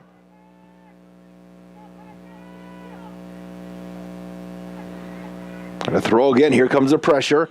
And down he goes. Back at the 42-yard line. Sack on the play made by Grant Vagley. It'll be 3rd down and Windsor. 13. Carson, I got him for 5 of 17 for 55 yards. He's got the one pick, but he's just missed just a couple. He's been pretty close to on target with a few of them that just missed. Now the clock's running again, obviously, because didn't get out of bounds.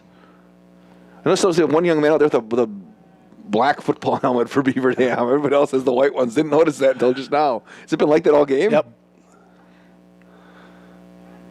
Handoff on the counter to Kyler Keel, and he's going to get stood up. Stop at the line of scrimmage. Probably hard to find the Tyler Urin. Yeah. 6'6", 275-pounder. Probably had to use the helmet you can find, right? Yeah, the big boy. What it was. 4th and 15. We have a couple of guys on. We talked about lacrosse earlier that their heads were so big they had to order special helmets, or they had to, Yeah. It's because it happens every now and then. You get these big guys and you can't find them. They ended up cutting a company ended up cutting 2 helmets in half and adding a strip in the middle or something like that. Oh wow. Huh. Yeah. 4th and 15 here. Clock continues to wind. Trips. Kind is going to throw. Got some time. He's got his man. Oh, and he fell down. I'll look it on the near side of Keel on the coverage for Parker was Cyrus Warden. And it'll be 4th down. Or that was 4th down. Yeah. I thought spring football, maybe you got 5. 5? Yeah. Maybe you got 5 in spring football with 3:39 left. Ironically, if they would have scored a touchdown there in spring football, it would have been worth 19, and then you could have gone for 2 and taken the lead. That's how that works.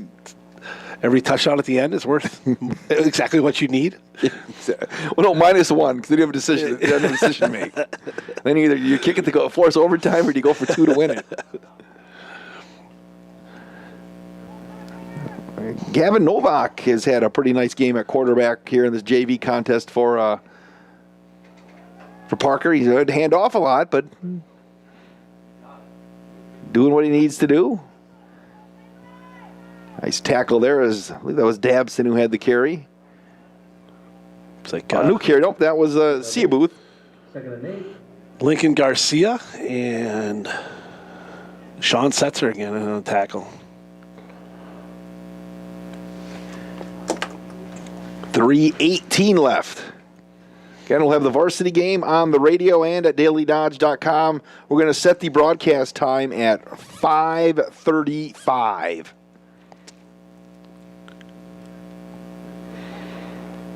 Second down and 9. And we had a whistle. Movement all over the place. Offsides on the Beavers. Yeah. Be the just the 4th penalty on Beaver Dam. Offside, Beaver Dam. 2:58 left. They will wind the clock. Second down and 3 for Parker.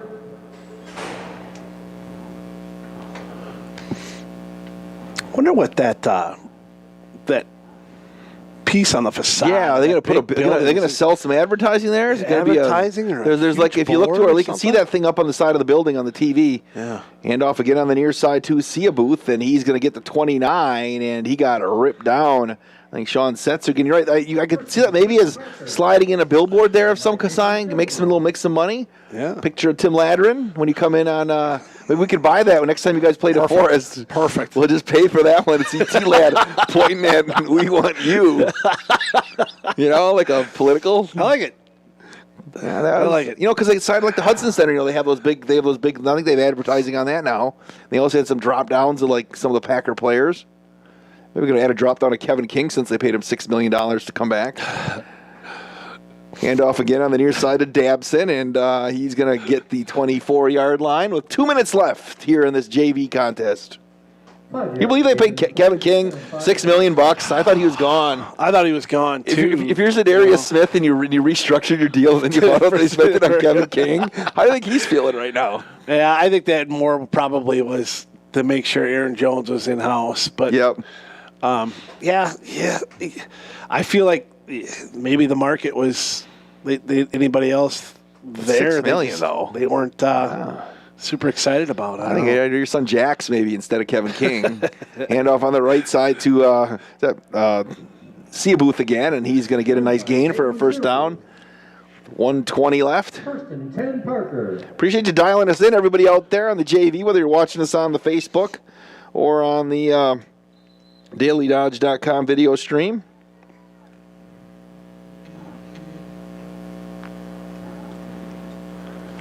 It's 1 minute. Clock's still winding. 200 yards rushing now for Parker. After only 40 or 24 at half. Hey, Dawn Wood checked in. Also, Michelle Litzer and Bradley Klatt all watching. I didn't check the Facebook messages until just now. I apologize. And Parker's going to take a knee. Yeah, let's see if the officials do the smart thing and don't spot the ball until the that's a veteran crew right there. Veteran move right there. Well done. Now they winded it with 34 seconds. Well done. Well, they're still gonna take another knee. Yeah. Practice the knees too, I guess. You know, you do have to practice that kind of stuff, though. Novak will genuflect. And that will do it here. Again, Tim, we just kind of talked a little earlier, just your thoughts on what you saw from the JVs here in their opener. Yeah, I mean, it's early, first game, and, there's some of that too. But I thought, you got to be happy with some of the skill position players on the offensive side. It showed some athleticism, and they have some depth there. And, I thought defensively they played fairly well. You saw Setzer and Summerall make a ton of plays on the defensive side, and just not able to create enough holes in the running game offensively. All right, Beaver Dam drops their JV opener to Janesville-Parker 20-0. We appreciate y'all dialing us in. We'll be back at 5:35 for the varsity football broadcast and the varsity against Janesville-Parker as well. Our broadcast this afternoon presented by Columbus Family Dental and the Beaver Dam Unified School District. Also brought to you by Reed Chrysler Dodge Jeep Ram, Kevin Carnine, your American Family Insurance agent, Air Care, the Bayside Supper Club, Richards Insurance, the Manufacturers Business Alliance, Metalcraft of Mayville, and McKinstry Home Furnishings. For the Ninja Justin Wilski, for Tim Ladrin, my name is Wade Bates, and you have been watching Beaver Dam JV Football on the DailyDodge.com video stream. Let's bring in Beaver Dam High School football.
And good evening from DeForest High School, DMB Community Bank Stadium. I am Wade Bates along with Tim Ladrin. The spring high school football season is here as the Beaver Dam Golden Beavers take on Janesville-Parker here at a neutral site game, Tim. And, last fall you didn't know if you'd ever see an opportunity for some of these seniors and young men to get out on the gridiron this year. And it's happening here on this Saturday night, game one of the spring season. Yeah, and it's exciting for, both teams to get going. Beaver Dam's going to play a 5-game schedule starting tonight against Parker. They'll be here again next week against Monona Grove. Really good opportunity for these kids and Coach Brock Lindy to get his career started as the head coach of Beaver Dam. Broadcast tonight presented by Columbus Family Dental and Beaver Dam Unified School District. Also brought to you by Reed Chrysler Dodge Jeep Ram. Kevin Carnine, your American Family Insurance agent. Air Care, the Bayside Supper Club, Richards Insurance, the Manufacturers Business Alliance, Metalcraft of Mayville, and McKinstry Home Furnishings. Justin Wilski, the Ninjas, the executive producer of the Daily Dodge. Cale Zomer spinning the dials and touching the widgets at the Global Media Center, making it all happen here today as well. It's going to be interesting to see what the Golden Beavers bring out here after a long off season, Coach. Yeah, a chance first of all, for them to get in the weight room, spend some time, and get stronger, and a lot of these guys have done that. But then you go and you take a look at the roster, and while there's a lot of really good athletes on this roster, it's a young, unproven roster on the varsity level. All right, so we're going to hear from Beaver Dam head coach Brock Lindy as the Golden Beaver pregame show continues. It's Beaver Dam football on the DailyDodge.com video stream and 1430 WBEV, presented by Columbus Family Dental and the Beaver Dam Unified School District. When was the last time someone went the extra mile for you? Hi, I'm Chad Guzzi, owner of Air Care, Heating and Air Conditioning in Beaver Dam. We are committed to keeping you happy and comfortable. Whether you need a new furnace installed or your air conditioner repaired, we pay attention to detail and stand behind the work we do. Offering emergency service around the clock 7 days a week, we have been proudly serving the area since 1981. Let Air Care go the extra mile for you. 920-356-8860. See us today at aircareinc.com. The Bayside Supper Club on Thursdays from 5 to 8:30. You can have the famous chicken wing and rib combo for $12.99, 10-ounce prime rib for $16.99, and all-you-can-eat deep-fried fan-tailed shrimp for only $14.99. Happy hour drinks at the bar from 5 to 7. Friday is the all-you-can-eat chicken and fish seafood buffet from 4:30 to 9, and Saturday is the prime rib shrimp seafood buffet from 5 to 8:30. Plus, don't forget happy hour from 5 to 7. Sunday brunch is back every Sunday from 10 to 1, featuring prime rib. Check for updates and specials on Facebook. Let's bring in Beaver Dam High School football coach Brock Lindy as his squad opens up their season on Saturday against Janesville-Parker at DeForest High School. Coach, how's camp been for your team as you get ready for this opener? Well, it's been a blast. We're just really excited to be playing football, and you can see it in the kids' eyes. And attitudes have been great. Coaching staff is fired up. It came at a weird time, obviously. Nothing like coaching football during spring break, but our commitment's been really solid, and we're just excited to get going. Coach, how much action have you gotten outside, and Mother Nature, for the most part, has cooperated here this spring? Yeah, I mean, we probably pushed the envelope on some rain days or some cold weather days just to get outside to make sure that we were acclimated with the elements. I just never know what anything's going to throw at you. So I think the first week of practice we were out 3 days, and then the second week during spring break we got out twice, and then we've been out every day this week, obviously. So we're not going to complain about the weather. We got to play in whatever Mother Nature throws our way, and like I said, we're just thrilled to get a chance to play. Coach, what did you learn about your team this past weekend at scrimmage? I learned that we're a little deeper than I thought we'd be. And actually we didn't have a chance to scrimmage, but we did some inter-squad stuff. And so we're just trying to get guys on the field and start as many kids as possible and reward the kids that have been working really hard. And so, in the past, I think we haven't had a chance to get kids off the field at times, just a lot of two-way players, and we're going to limit that as much as we can this year. And feeling really good just about how kids are stepping up when a player's absent or when kids went on spring break. Kids jump right in and try to learn a new position or learn a new technique. Been really thrilled with how eager they are just to compete and to try to try to change what we're doing around here a little bit. Coach, obviously coaches always want to get their best athletes on the field, but if you have the numbers to be able to platoon in some capacity, how big is that for a football program? Oh, it's huge, and it's one thing that we talked about at our parent meeting, and one thing we've been stressing, since our staff came on. It's there's just so many advantages to having kids more fresh throughout the game. Obviously, just the physical pounding of football is important to alleviate as much as possible. But then from a mental preparation perspective, I think it's huge. It's increasing our scout team performance in practice, which is a real asset to what we're trying to do offensively and defensively. And then, of course, our special teams are going to be, I think, kind of special this year, just because we're able to put a lot of defensive starters and offensive starters out for special teams when we haven't had a chance to do that in the past. Heading into the opener, what are the numbers like for the Golden Beavers? So we're sitting at 80 strong in the program right now. Varsity squad has 36, and we're just obviously we lost a couple kids, some early graduation. We've talked about this before, but some COVID concerns. Obviously we're not gonna fault anyone who wanted to play and some extenuating circumstance happened.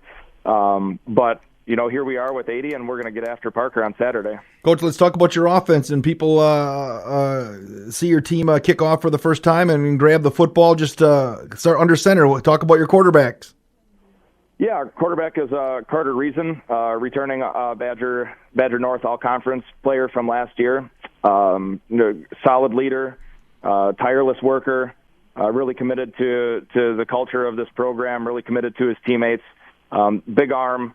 And we're looking forward to him really showcasing his talents this year. As a senior, we want him to go out the right way, obviously. Can you talk about your backfield a little bit, Coach? Yeah, I think we've got kind of I don't mean to steal a USC term. They always brag about their stable of running backs that they have there. We're going to be by committee in the backfield this year. Really excited just about the opportunity to get a lot of kids touches. And so we've got Wesley Beal, who's a senior, and then a bunch of junior kids and a couple freshman kids that'll get some opportunities to carry the ball too. Evan Sharkey, Jaden Barstow, who am I missing? James Westover, Gabe Klatt, Cam Mendoza, Carter Hammies, Owen Schroffnagel. We've got a pretty deep core of backs. And so, they kind of know going into the season that it's not going to be one of you gets 30 carries a game. We're going to spread it out, and everyone gives us a little bit different advantage out of the backfield. And so we're looking forward as a staff to try to put them in the right position and let these kids allow their talents to show. We're talking with Brock Lindy, Beaver Dam football coach. His team kicks off on Saturday night against Janesville-Parker at the Forest. You can watch both the JV and the varsity on the dailydodge.com video stream. Coach, wide receivers, you mentioned Carter Reason had some big games last year. Just talk about who's going to be catching balls when he's slinging it all over. Yeah, we've got Nate Abel coming off a really successful basketball season. He'll be split out and runs terrific routes and has steady hands. Alex Soto will be working out of the slot for us. He's a junior, again, basketball player, sure-handed, really, really hard worker, like what those two guys bring to the table on the perimeter. And then we've got Riley Ruckert and Jake Weber will get some time on the perimeter as well. And then we've got obviously a lot of those backs can do some work out of the backfield or from their wing positions. And then we're excited to get Colton Fakes into the tight end rotation a little bit. Expecting big things out of him from the blocking and the receiving position. Coach, do you like what you've seen out of your line so far in camp? Yeah, it's we've been mixing and matching. We've had some illness. We've had some tweaks here and there. We've had a couple kids on spring break missing for family things.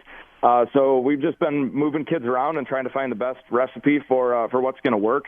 We're anchored on the line by a returning all-conference player, junior Nick Ludowies.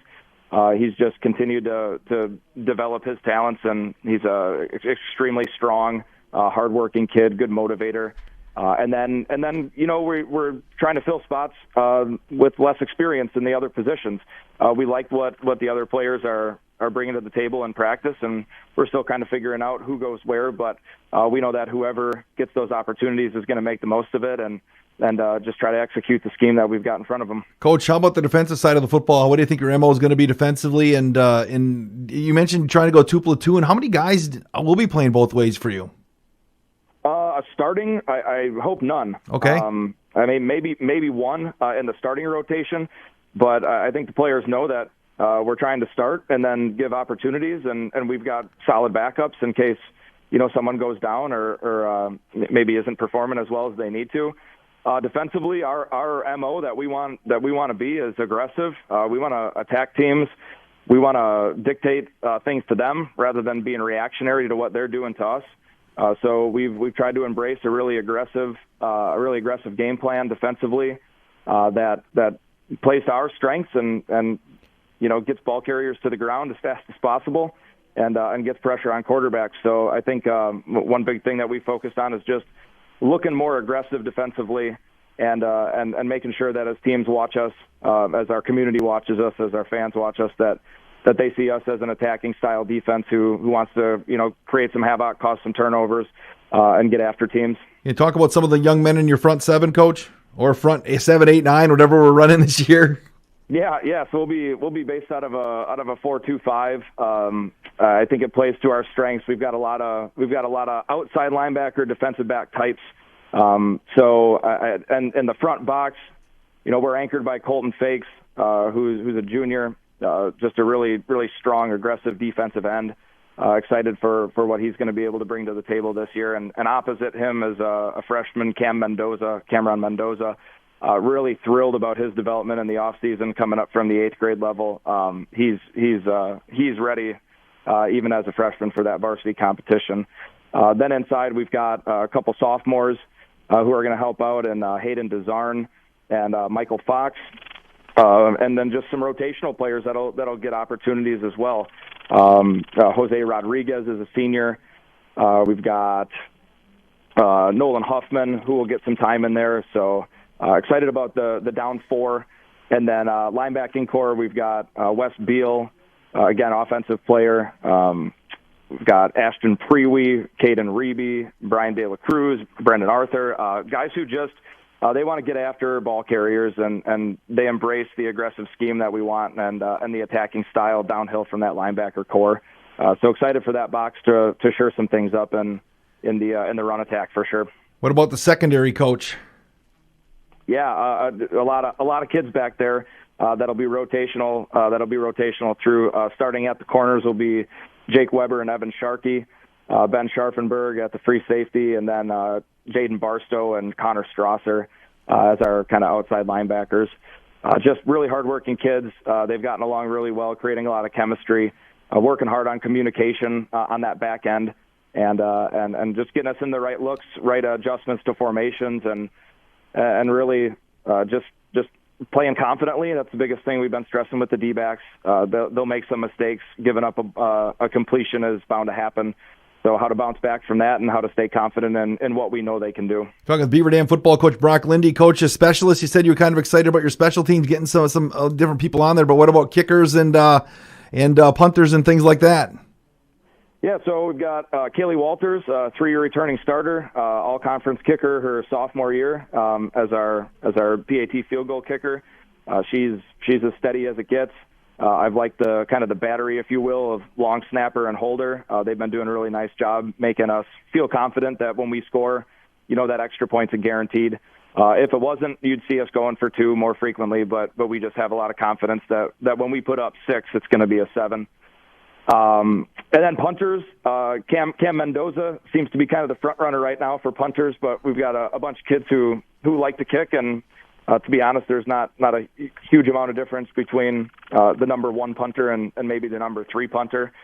But really what's most exciting about our special teams is just having kids fresher and maybe a little bit more invested in things. In the past, we've had some JV kids that have filled out our special teams for us, but they were playing games the night before, and to put them in the position where they've got to come back on a Friday after their own game, and assist us in specials, I think has been unfair to them, and then challenging beyond belief to organize it all. So just the fact that our varsity team is our varsity team, and we're not going to have anybody, coming in and be expected to be somewhere when they're not able to be there or to do something that they haven't been coached to do at our level, I think is going to be a huge benefit for us. Coach, obviously you want to win football games. We talked a little bit earlier in the camp, but just what are your expectations for this spring, with all these games in your football program as you try to develop it? Yeah, the big two takeaways right away from the beginning of the year is we want to honor the seniors and celebrate their successes and their commitment to the program, and then we want to use them to help create the leadership and the motivation to move this program forward. So obviously with only 10 seniors, we're going to have a ton of opportunities to get younger kids on the field, which is outstanding preparation as we get ready for, the fall of 2021 season. We're not looking ahead to that fall of 2021 season by any means. We're gonna compete, and we're gonna try to win games this year, and we don't have to sacrifice anyone's playing time for that development just because the numbers kind of work out the way they're going to work out. So really excited about our underclassmen. I think our freshman sophomore combined JV program is looking really solid. We like a lot of the development that's happening with those kids, and we're looking forward to putting a couple of these classes together. I think they complement one another moving into some future years. So really it's just getting down to the lowest levels we can. We were able to run a youth program in the fall, which was awesome. And then our middle school is kind of halted right now. But I know when those kids get a chance to play, whenever it is, they're going to be just as thrilled as we are to play. And just piece this thing together, get our players on the same page with what our expectations are, and build the culture the way that we've discussed as a staff and as a program, and can't be more excited. Coach, Janesville-Parker in the opener, you got their film from the scrimmage. What can you tell us about Parker? Yeah, they're an aggressive team, both offensively and defensively. They like to come downhill on both sides of the ball, and they return their quarterback, looks like a tight end, and a pretty good-sized running back. I think the roster from last year had him around 200 pounds, so we're going to have to bring down a big back and an athletic quarterback. I think they return a receiver too. It's just hard to tell based on scrimmage practice jersey numbers, and then obviously the little film that we've got on them from last year, which would have been over a year ago. So we are obviously going to put our kids in the positions that we think we're going to see from Parker, but we kind of have to expect the unexpected, and that's the motto for this year. Just be prepared for whatever they're going to throw at us, and make sure that we can react to whatever schemes or alignments that they put on our way. And I think we're ready to go. All right, Coach Brock Lindy, we're excited for the football season to be happening here. Whether it's in March or in the fall, we're glad to see the kids get an opportunity to play again. The JVs at 3:30 on Saturday, the varsity at 6. Have those times stuck so far? Yep. Those are the times. We've bounced around a little bit in locations, but the times have always been there. So 3:30 JV, 6 varsity at the Forest against Janesville-Parker. And what is the fan policy at the Forest? Yeah, so I think that's part of why the location's changed a little bit. So we just got clearance yesterday to allow 2 spectators per player. So players have a sign-up or a guest list that they can fill out for 2 spectators for them to come. So we're excited to get some fans in the stands, and hopefully everyone who signs up shows up. Regardless of the weather, we want people at the game supporting our program. All right, and if they can't make it because they can't get in, we'll have both the JV and the varsity on the DailyDodge.com video stream presented by Columbus Family Dental and the Beaver Dam Unified School District. Head Coach Brock Lindy, thanks for the time, and look forward to seeing your squad play on Saturday. Sounds good. Thanks, Wade. Hi, this is Dr. Adam Forster at Columbus Family Dental.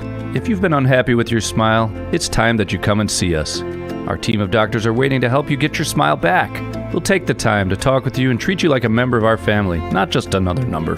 Whether it's a whole mouth makeover or simply a little tweak, we'll find the right solution that fits you. For your free, no-pressure consultation, call us today at 623-5559. Look around. This book, this meal, this lamb, this world is made of dreams. So when people say American Family Insurance protects things, we shake our head no. Because we protect this, and everyone's dream is worth protecting.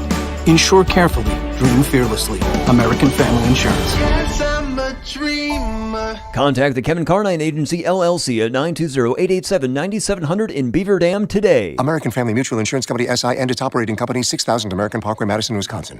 A career in manufacturing can be both enjoyable and rewarding. Tisha has been at Metalcraft in Mayville for 2 decades, and she thoroughly agrees. We have great insurance here. Our pay is very good here, and you have room to better, your pay with raises and all that.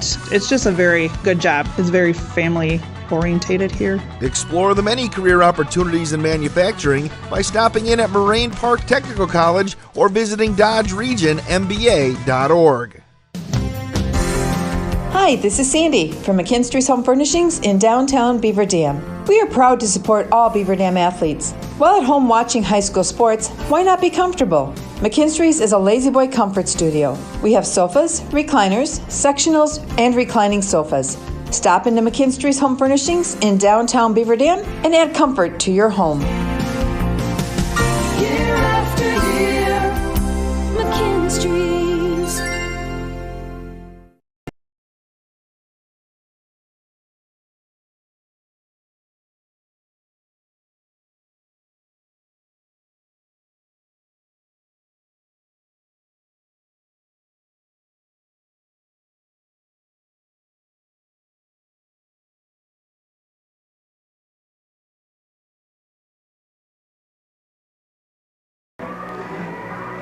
And welcome back to DeForest. Wade Bates and Tim Ladrin, Beaver Dam Golden Beaver football on 1430 WBEV and DailyDodge.com's video stream presented by Columbus Family Dental and the Beaver Dam Unified School District.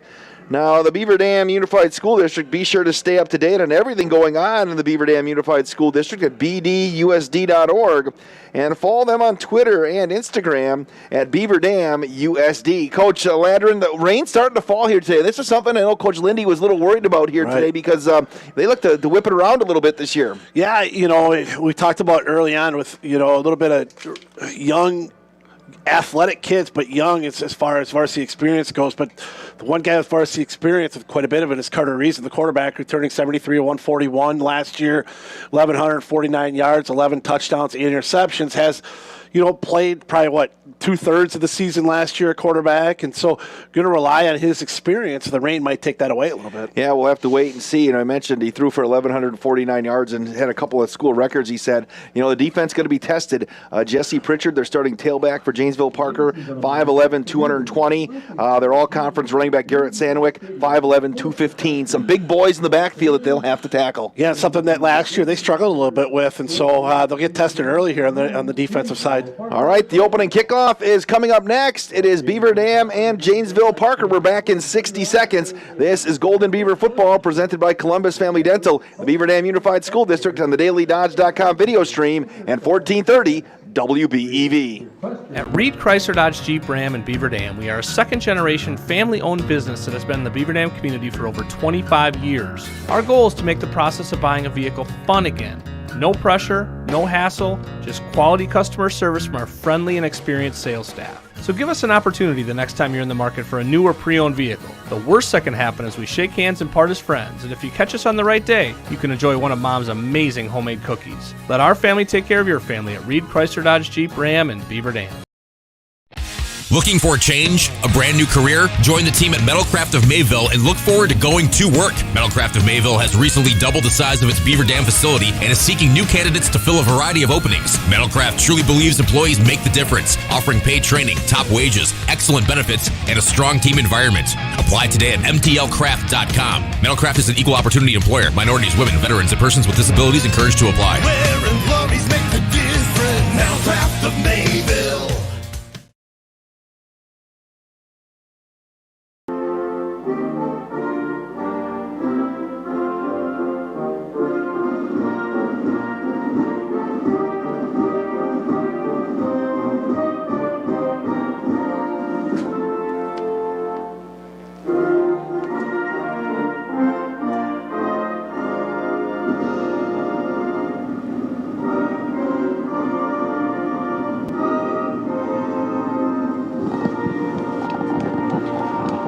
Welcome back to DeForest. Wade Bates and Tim Ladrin, Golden Beaver football on WBEV and DailyDodge.com. You talked about Carter Reason, but they also bring back Nick Ludewies on the offensive line coach. He is an honorable mention all-conference pick last year as a sophomore. Yeah, and I think they've got a lot of, a lot of expectations for that line, and Nick Ludewies certainly leads those expectations. And looking at the rest of the line, they got two big boys on the outside, Hayden Desar, 6'3", 255, and you talked in the wrestling season, he's really worked on his body and made himself into a physical specimen. The right tackle is Carl Weidler, 6'7", 310-pound junior. It's the first time he's playing football. Yeah, so, I mean, we'll see how he reacts, right? It'll be interesting to see. And Desarn will be the one guy that'll start both ways. So, and he's a kid that's an awfully hard worker. He's put himself in the right spot by doing things the right way in the offseason. The Golden Beavers will receive, if you're on the radio, they'll be going left to right on your WBEV radio dial. And the young man kicking off, you can tell it's the first game of the year. David Zavala did he set the tee down at the 50? At the 50. I thought there was a penalty already. What's going on here? No, they'll move it back to the 40 again. We don't know where you're at. Sports at DailyDodge.com, whether you're a fan of Janesville-Parker or Beaver Dam, sports at DailyDodge.com. We'll talk a little bit about Janesville-Parker. They're coming off a one-win season in 2019, but they have two all-conference linemen back, a quarterback that's threw for a decent amount of yards, and it should be a good game. Zavala's going to kick it off here, and we are set for football. A picturesque setting here on DeForest's DMB Community Bank Stadium field. The kickoff on the left side is going to be taken by Jaden Barstow, and he's going to return it up to the near side, and he gets trucked right around the 23-yard line, and that's where Carter Reason will start with James Westover and Wesley Beal in the backfield. The wide receivers will be Nate Abel, Riley Ruckert, and Alex Soto. And Desarn, Kekafer, Barajas, Ludewies, and Weidler are the offensive line for Beaver Dam. Beaver Dam I know Coach Brock Lindy was hoping that freshman Gabe Klatt was going to be ready to roll tonight after having some injury issues, and he would have been in that backfield as well. Split a couple of receivers, Soto and Abel to the near side, another wide receiver to the far side. They'll work out of the shotgun. Reason's going to throw, and he'll complete it on the near side to Abel, and he's going to bust it across the 30-yard line and push forward to about the 31-yard line. Tackle for Janesville-Parker made by Ian Ramirez. Their defensive line, Keegan Erickson, Sam Hughes, Wyatt Yeager.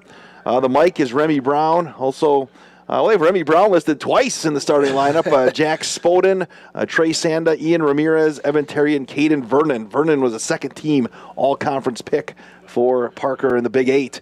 Handoff on the left side is going to get wrapped around to Wesley Beal, and he's going to turn the corner. Beal's at the 35, and he'll move the chains, and he'll step out of bounds right at the 35, the far side of the field, and that's where the Golden Beavers will get a new set of downs. Great start on offense. 2 plays, a first down, a quick little hitter that Nate able to get it going, and then Beal around the left side. Yeah, and appreciate Cale Zomer back at the station, making things happen today, giving up his Saturday night, and the Ninja, Justin Wilski, here on site producing. 3 wide receivers again. Reason's going to throw on the near side, throws high, complete to Abel, going to step through one tackler. He's up across the 40, up to the 43-yard line, and Nate Abel, and I love the pace and momentum that Beaver Dam has here on this first few possessions, first few plays. Yeah, I know he likes Abel and Soto being on that same side. Soto in the slot and Abel on the outside. They've thrown 2 quick hitters. Coach Lindy has liked to do that in the past and then show the fake and throw it deep to the slot guy. You might see that here soon. A couple of wide receivers to the far side. They'll mark it on the near hash at their own 43-yard line. Reason going to move Wes Beal from right to left in the backfield. Carter's going to come back to the near side again. First drive of the 2021 spring season. Reason's got some time. Pump fakes. He's going to throw deep, and he's got a man, and it's knocked away at the last second. Wow, looking for Alex Soto on the near side. What closing coverage by the all-conference defensive back Caden Vernon, because he was beat. And there was the shot, right? And there was a shot that we said it might happen right away, and took a shot with Soto. Did have him beat. Carter underthrew that maybe just a touch. But a good play call to try to loosen the defense up here early.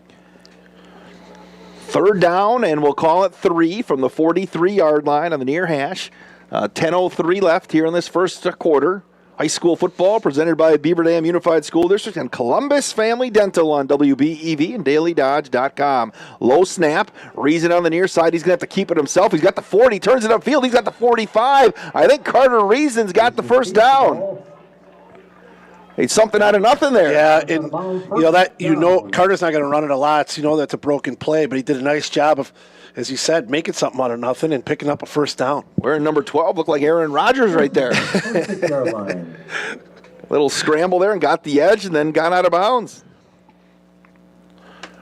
Good first drive so far. 2 first downs. Looks sharp. Well, Coach Lindy did fill in as an interim coach last year, 2 years in 2019, so he's 1-0 technically as a head coach, right? That's right. They got him going here early. Handoff left side to Beal. He's going to turn up. Beal's got the 50, a big hole. Punches into Parker territory down to the 44. Wesley Beal.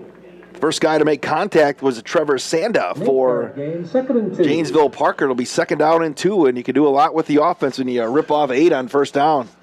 Yeah, and they've done that a couple times. The 2 quick hitters to Abel were for 8 on first down, and now the run to Beal on the left side. Mixing it up a little bit, they will bring in Riley Ruckert, and coming out will be Colton Fakes, another guy Coach mentioned in the pregame show. They hope they can do some things with Colton this year. Yep.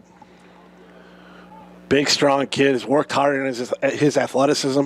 Ruckert to the far side, a couple of wide receivers to the near side. They'll work one back in the backfield again. Handoff on the draw, left side. That's Wesley Beal pulling his way across the 45 down to the 41, and that's going to move the chains one more time for the Golden Beavers.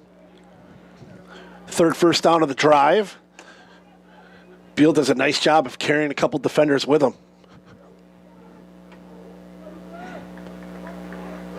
Beavers coming out, they don't, this first drive, they don't look like a team that, hadn't played in a year and a half. Right.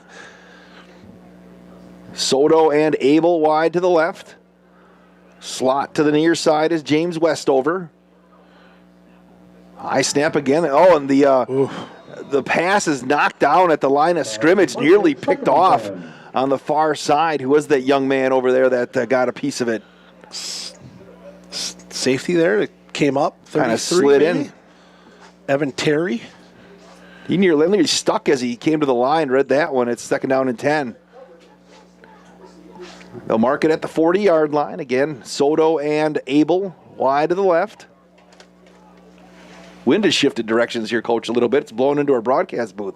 Play fake. Reason over the middle. It's going to be complete on the near side to Soto. Breaks a tackle at the 30 and falls forward down to the 26-yard line. Soto was so close to taking that one to the house. He was, and great slant route there. Great pass. The Reason led him in stride. Alex broke a tackle. Great play. First down at the 27-yard line. Offense looks sharp. Carter Reason looks like in a good spot. It mentioned that not a lot of varsity experience, but athletes in the skill positions for sure. Trips to the far side. They'll work with Beal in the backfield on the near edge. Lots of movement there. Reason's going to throw. Rolling to his left. He's going to unload it to Wesley Beal, and that'll drop at his feet. It'll be 2nd down and 10. There's a lot of movement at the line there, so they didn't get a flag. Yep. Unless the snap came early. Yeah, it was different. It looked did look like there might have been a jump, but no call, and just 2nd and 10. Decent amount of people made the trip over to DeForest. I see on the Beaver Dam. That's the Beaver Dam's on the far side, I believe. Yep. They're fans. Yeah, because this technically is a road game for us tonight. Yeah, we mentioned in the JV game, it was at DeForest, then to Whitewater, then back here to DeForest, and a little bit shorter drive here, so we're all happy. Here's a Reason, going to throw it high to Abel, who can't hang on. It's 3rd and 10. One thing I didn't ask Coach Lindy was on field goals what their range is. Yeah, I don't know, but watching Kaylee in warm-ups, she was bombing the extra points anyway, well onto the track here at the Forest. So her length looks like it's definitely improved. Can you stretch her out to 35-yard field goal maybe? We wouldn't be there yet, but we're getting close to that position. Abel and Soto wide to the left, Westover slot to the left, 3rd down and 10 from the Parker 32. Reason's going to throw. Here comes the pressure. He's being flushed to his left. He's going to unload, and he was looking for Abel well short of the sticks, and Parker brought the house there. It's 4th down. You going to go for it here? Yeah, I think it's definitely you go for it here. Too long for a field goal. Punt's not going to do you any good. Yeah, you're sitting at the 28-yard line. And Parker then got big penetration up the middle right there. Yeah. Yeah, and for Carter, that's probably where the rush has to come from for Parker to get Carter Reason out of the pocket and off a spot. 4th down and 10 from the 27-yard line on the near hash. Reason will work out of the shotgun. Again, 3 wide receivers. Reason's going to throw. He's got some time. Picks up a block from Beal. He's still got some time. Now he's going to get flushed. Reason has some room to run, and he's going to turn it upfield, and he's going to stay in bounds, and he got hammered late. Here comes the flag. Are they going to get a flag? No, I don't think so. Oh, I thought he reached for the flag, I thought. Yeah. I thought we were going to see it, the official on the far side. So Parker will take over on downs. Carter didn't get out of bounds there. He turned it upfield, Coach. Yeah, he's a strong kid. He's a competitor. He's going to try to pick up that first down. He tried to look for Soto down the left end near the end zone there, and he was covered. There wasn't anywhere for him to go. Had to roll out. So Janesville-Parker takes over. Sam O'Leary's their quarterback, 6'1", 185-pound senior. Garrett Sandwick ran for 700-plus yards last year. 215-pound, stands 5'11". Jesse Pritchard, 5'11", 220 in the backfield. Looks like Sandwick is going to stand left to O'Leary. Here we go, and they're going to hand off to the slot, sliding through, turning upfield and trying to break it to the outside. That's Brooks, and Brooks is going to cross the 30 up to the 35-yard line. Tackle for the Beavers made by Jake Weber. Beavers again going 2 platoon defensively. Defensive backs Sharkey, Weber, Scharfenberg, Barstow. Linebacker Connor Strasser, Brian De La Cruz, and Caden Reby. Defensive line Hayden Desarn, Jose Rodriguez, Cameron Mendoza, and Colton Fakes. Only a couple of guys playing both ways. 1st and 10, O'Leary going to hand off to Sandwick, and he's going to weave his way across the 40 up to the 44-yard line through traffic. Tackle for the Golden Beavers made by Colton Fakes, and it'll be 2nd down, and we'll call it 4. And Sandwick's that big, strong, athletic tailback. He's willing to bowl his way between the tackles. 7:08 left in the first quarter. No score. Golden Beaver football, the season opener in the alternate spring season on WBEV and DailyDodge.com. The DailyDodge.com video stream presented by Columbus Family Dental and the Beaver Dam Unified School District. Couple of wide receivers wide to the right for Janesville-Parker. They're going to motion to the near side of Davis, and they're going to hand it off on the near side. A little stutter step, a sliding through, big gainer right there. The quick hitter to Jesse Pritchard up across the 40, down to the 35-yard line. He's not only big, he's fast, Coach. In a huge hole, yeah. Right? I mean, nobody around to make a hit on the line of scrimmage. Tackled by Gene Barstow. Davis wide to the right, to the near side. They're going to split Nick Galvin. Again, they'll work now again in the backfield with Pritchard. Going to hand it off to Pritchard again, and he is going to run into Fakes and run right through the tackle across the 35, down to about the 33-yard line. And finishing the job there was Connor Strasser. It'll be 2nd down. And Jesse Severson, their center, and John Simmons, the right guard, were both honorable mention all Big 8 selections in 2019. Parker getting a little lather going, much like the Golden Beavers before their drive stalled. Good tempo. O'Leary will work with Pritchard to his right. Going to hand it off to Pritchard again, the near side. Bust it to the outside, 30, 25, 20. Pritchard tiptoes down the sidelines, 10-5. And it looks like he stepped out of bounds at the 1-yard line. Jesse Pritchard puts Parker at the doorstep. Again, another run where he's not touched until he gets down to the 20 yards downfield. Got to do a better job of stacking up the line of scrimmage. So they'll say he stepped out of bounds at the 2-yard line, and Parker again quickly to the line of scrimmage with Pritchard and O'Leary in the backfield. I don't know why I'd want to do anything else besides hand it to 3-1. They'll hand it off to Pritchard again, and he's going to bull his way near the goal line, but Colton Fakes was right there along with Caden Reby. And it'll be a 2nd down and goal. Maybe give him a yard there, Coach? I did. Yep, 1 yard. And you are the official Beaver Dam stat man today? I am. You feel the pressure? Well, typically I'm doing it, but I'm trying to add a little bit to it tonight, so it's a little bit more work. 2nd and goal from the 1. Janesville-Parker as we look to our left. O'Leary hands off to Pritchard again, and he's going to walk into the end zone. Touchdown, Janesville-Parker. Followed his blocker. Pretty easy. Yeah, pretty easy. Everything on the ground for Parker. Beaver Dam's going to have to do a better job of handling the ground game, or it could be a long night. And it looks like they're going to kick the extra point. All right. We have a young man. Looks like a cramp early in this one. Young man for Janesville-Parker. They got lined up, actually, were ready to kick it, and then all of a sudden the whistle blew as, you probably bend down and calf cramp. So they're going to take a look at that. Nice facility here at DeForest. Mentioned the turf. We were talking to Melissa Gearing, athletic director. Do they have a new kind of turf here at DeForest where instead of the rubber pellets, they have wooden pellets on their on their turf? Yeah, it's supposed to be a little more environmentally friendly. So I mean, it's beautiful. It's beautiful turf. They've really done a nice job at the facility. Quick drive for DeForest. It was for Janesville-Parker. 7 plays, 77 yards. Everything on the ground. 2 minutes and 38 seconds. Looks like they're going to get the young man up, but as both teams went to their sidelines, and I don't think it's a cramp. No, because they were lined up, and coming off the field is Christian Cabrera, the left guard.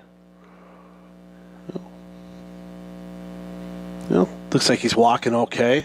Should be all right. We bring the kicking teams back out here, ready to roll. Thanks for coming on board in the alternate fall spring opener on WBEV and DailyDodge.com. Beaver Dam Golden Beaver football. Next week we'll be right back here taking on Monona Grove at DeForest.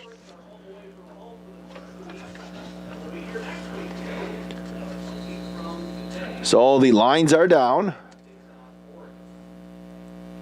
David Zavala will attempt the extra point. Both kickers wearing number 11 today. Lines are down. Good snap. The extra point is up, and the extra point is good. 5 minutes left in the first quarter.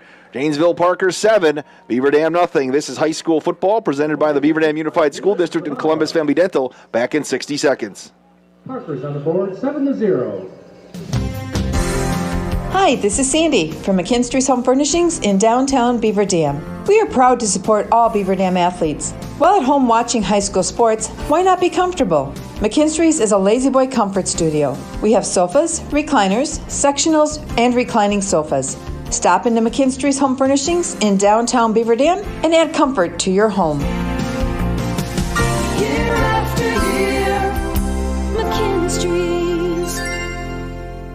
At Reed Chrysler Dodge Jeep Ram in Beaver Dam, we are a second-generation family-owned business that has been in the Beaver Dam community for over 25 years. Our goal is to make the process of buying a vehicle fun again. No pressure, no hassle, just quality customer service from our friendly and experienced sales staff. So give us an opportunity the next time you're in the market for a new or pre-owned vehicle. The worst that can happen is we shake hands and part as friends, and if you catch us on the right day, you can enjoy one of Mom's amazing homemade cookies. Let our family take care of your family at Reed Chrysler Dodge Jeep Ram in Beaver Dam. And welcome back to DeForest, where Janesville-Parker had an impressive first drive of their season. Jesse Pritchard's, 54 of the 77, 58 of the 77 yards? Yeah, everything on the ground, and Pritchard had the 58 yards of it. Kickoff on the left side is going to roll out of bounds, and Beaver Dam will have decent field position here tonight. And Beaver Dam had a good offensive drive as well to start. They had a 12-play drive. They just stalled out, but did show what they wanted to do offensively. Carter Reason threw it 8 times out of the 12 plays. So we'll get possession number 2 again. Beaver Dam, for those of you listening on the radio, they're all whites with the black numbers. Janesville-Parker is in all greens with the black helmets. And the gold numbers, is that what those are? Orange, green, gold, red, yellow? Gold. They're not white, right? Okay, they're gold. They're all readable. That's all I care about right now. They're readable numbers. So they'll mark it on the far hash at the 35-yard line. Carter Reason again will work out of the shotgun here, moving left to right. Going to hand off to Wesley Beal. Sidesteps one tackle. Wesley bunches through another, and then he runs right into Evan Terry, and he's going to end up with maybe a yard. Hey, had a good opening there, but Parker closed in quickly. Janesville-Parker, again, had been in the Big 8 conference, and now we'll tell you about the Badger Large, which it would have been when these teams get back together. They split them up, the Badger Large and the Badger Small, so it's a little different look than what we have seen in the Badger North and the Badger South. Work on the near hash, 2nd down and 9. 7-0 Parker, handoff to Beal again, and he runs right into the middle of that line, and that time he ran into Jack Spoden, and these Janesville kids can hit. Yeah, that was a big hit. Wesley did a nice job just hanging on to the football on that Good one. form tackle. So it'll be 3rd down and 8 as the clock winds here with 4:01 left in the first quarter. Second possession of the year for the Golden Beavers. Want to know where you're at? Sports at dailydodge.com. Whether you're listening on WBEV or watching on the dailydodge.com video stream, a fan of Beaver Dam or Parker, we want to know where you're at. Reason going to throw. Pump fake. Here comes the pressure again. Carter escapes. Houdini right there. Throws it across the field looking for Soto, and it drops incomplete. And it's going to be 4th down. He was trying to get Rucker to roll out toward the sideline to give him someone to throw to, and Raleigh didn't quite get where he wanted him to there. And Carter came over, talked to him, slapped him on the head, say we're good, and we'll move on. Beaver Dam's going to have to punt it away. It's one of those early season things when you get some young men that are transitioning to varsity football, trying to figure things out. Yep. Back to receive for Parker. And Riley is athletic. I mean, if you can get him a couple passes his way, he's got a good chance of coming down with something. Anthony Brooks going to return the kick. The punt from Mendoza, and it's going to bounce, and it'll roll dead right in front of the 30-yard line. I guess we'll mark it the 31, and that's where Janesville-Parker will start 1st and 10 here, leading 7-0. Broadcast brought to you in part by the Beaver Dam Unified School District. They'd like to thank the parents and families for their continued support. BDUSD staff are working hard to make the best of each and every opportunity they have to serve your children. The BD fam, they are better together. Rich Smith just checked into the broadcast. He's watching from Lake Arrowhead, Central Wisconsin. We want to know where you are as well. Sports at dailydodge.com. Sam O'Leary under center, and they're going to hand off again to Pritchard. Going to turn the corner this time. He is going to get angled out of bounds. Nice job there for the Golden Beavers by Jake Weber. Also sliding over there, helping out, was Brian De La Cruz. Yeah, I think we had Barstow over there again as well. Pretty active. Much better job of making a play before he can get downhill. You get that big boy going downhill, it makes it tough. A couple of wide receivers to the far side. I guess time Pritchard's going to stand to the right of Sam O'Leary as they motion Sandwick. The slot position. Oh, he lost the handle of the football, but he picked it back up, and he got hammered down right there by De La Cruz. That wasn't a clean handoff, and the Beavers played it well. Just a misty kind of rain here tonight. Yeah, it'll be interesting to see how they're able to hang on to the football. I'd almost rather have it snow than be a cold, wet rain. Yeah. Can never unthaw from the cold, wet rain. just stuff. We're comfortable in here in the facility. I'm chilly. I am a little cold. Are you a little cold? But it could be worse. Is there a heater on? There's no heat up here, is there? O'Leary with movement at the line of scrimmage, and it's go 3rd and 9 to 3rd and 4. But space-wise, we have plenty of space here. We have that, and you said you like we have the divider. We talked about, was it in the last game or this game where so the Ninja can't shoot our pictures because we know that the ratings go down when they actually show what we look like. Faces for radio. Yep, and for sure. That's good, and but plenty of room, and you're right. But I think it's because they have the doors open down there. They have a door propped open. But I wore 2 pair of socks, but didn't go with the long johns. 3rd down and 4 from their own 34-yard line. Make it the 37-yard line. I don't know how to add. Here's O'Leary, left side pump fake. Here comes the pressure. Oh, he's going to escape one. He's not going to escape the other way. All the way back at the 20-yard line. Down goes O'Leary, Jose Rodriguez. Wow. Loss of 12 on the sack as Rodriguez gets the sack. Loss of 13 on the play. 13-yard loss. O'Leary did a nice job escaping the first tackler, and then he came back and cost him like 6 yards. Yes. So on to punt is going to be Caden Vernon. Returning the kick for Beaver Dam is going to be Nate Abel. Going to stand at his 45-yard line, and only had 10 men on the field, did Janesville-Parker. It's not ideal. Oh. And then the guy they were missing was the center, the long snapper. That's really not ideal. That's why the coach looked around and goes, what are you guys doing? And now we're going to have to get a timeout. We'll take a timeout as well with 1:42 left. 60-second break. This is Beaver Dam football presented by the Beaver Dam Unified School District and Columbus Family Dental. When was the last time someone went the extra mile for you? Hi, I'm Chad Guzzi, owner of Air Care Heating and Air Conditioning in Beaver Dam. We are committed to keeping you happy and comfortable. Whether you need a new furnace installed or your air conditioner repaired, we pay attention to detail and stand behind the work we do. Offering emergency service around the clock 7 days a week, we have been proudly serving the area since 1981. Let Air Care go the extra mile for you. 920-356-8860. See us today at aircareinc.com. The Bayside Supper Club on Thursdays from 5 to 8:30. You can have the famous chicken wing and rib combo for $12.99, 10-ounce prime rib for $16.99, and all-you-can-eat deep-fried fan-tailed shrimp for only $14.99. Happy hour drinks at the bar from 5 to 7. Friday is the all-you-can-eat chicken and fish seafood buffet from 4:30 to 9, and Saturday is the prime rib shrimp seafood buffet from 5 to 8:30. Plus, don't forget happy hour from 5 to 7. Sunday brunch is back every Sunday from 10 to 1, featuring prime rib. Check for updates and specials on Facebook.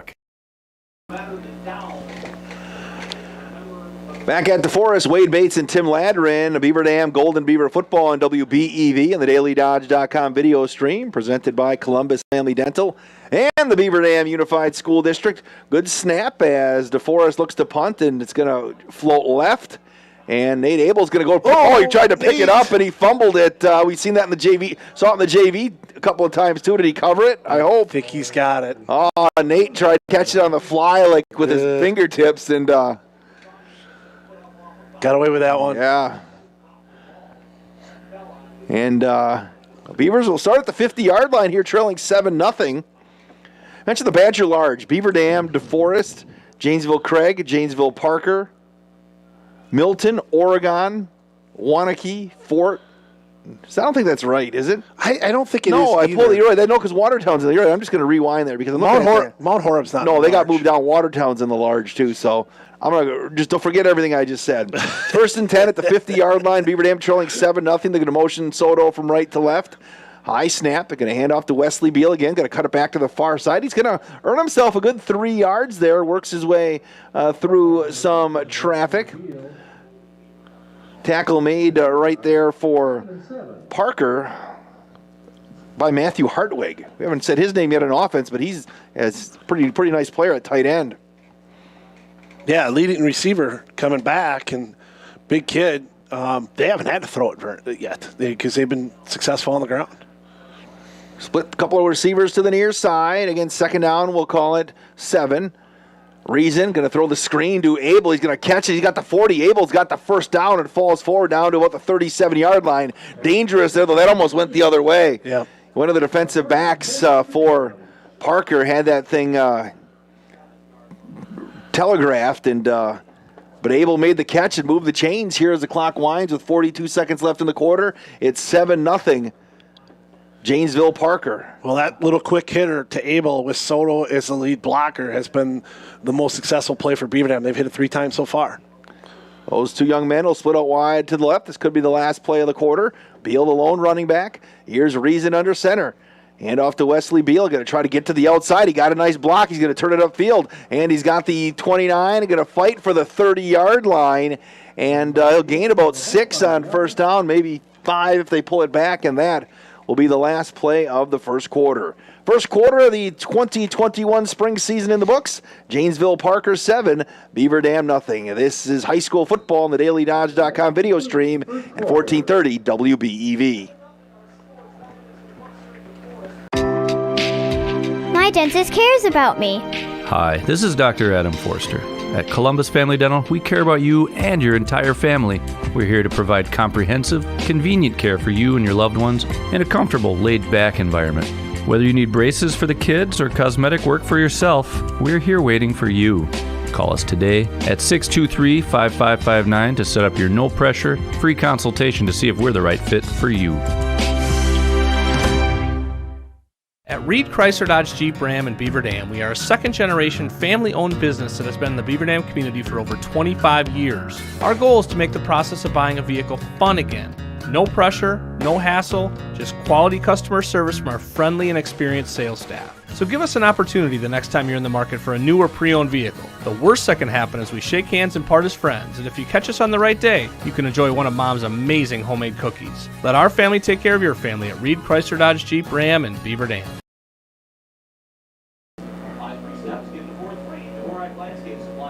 Back at DeForest as we begin the second 12 minutes. It's 7-0 Janesville-Parker. Neutral site game. Technically a home game for Janesville-Parker, but with different health regulations around the state. And, DeForest, big facility.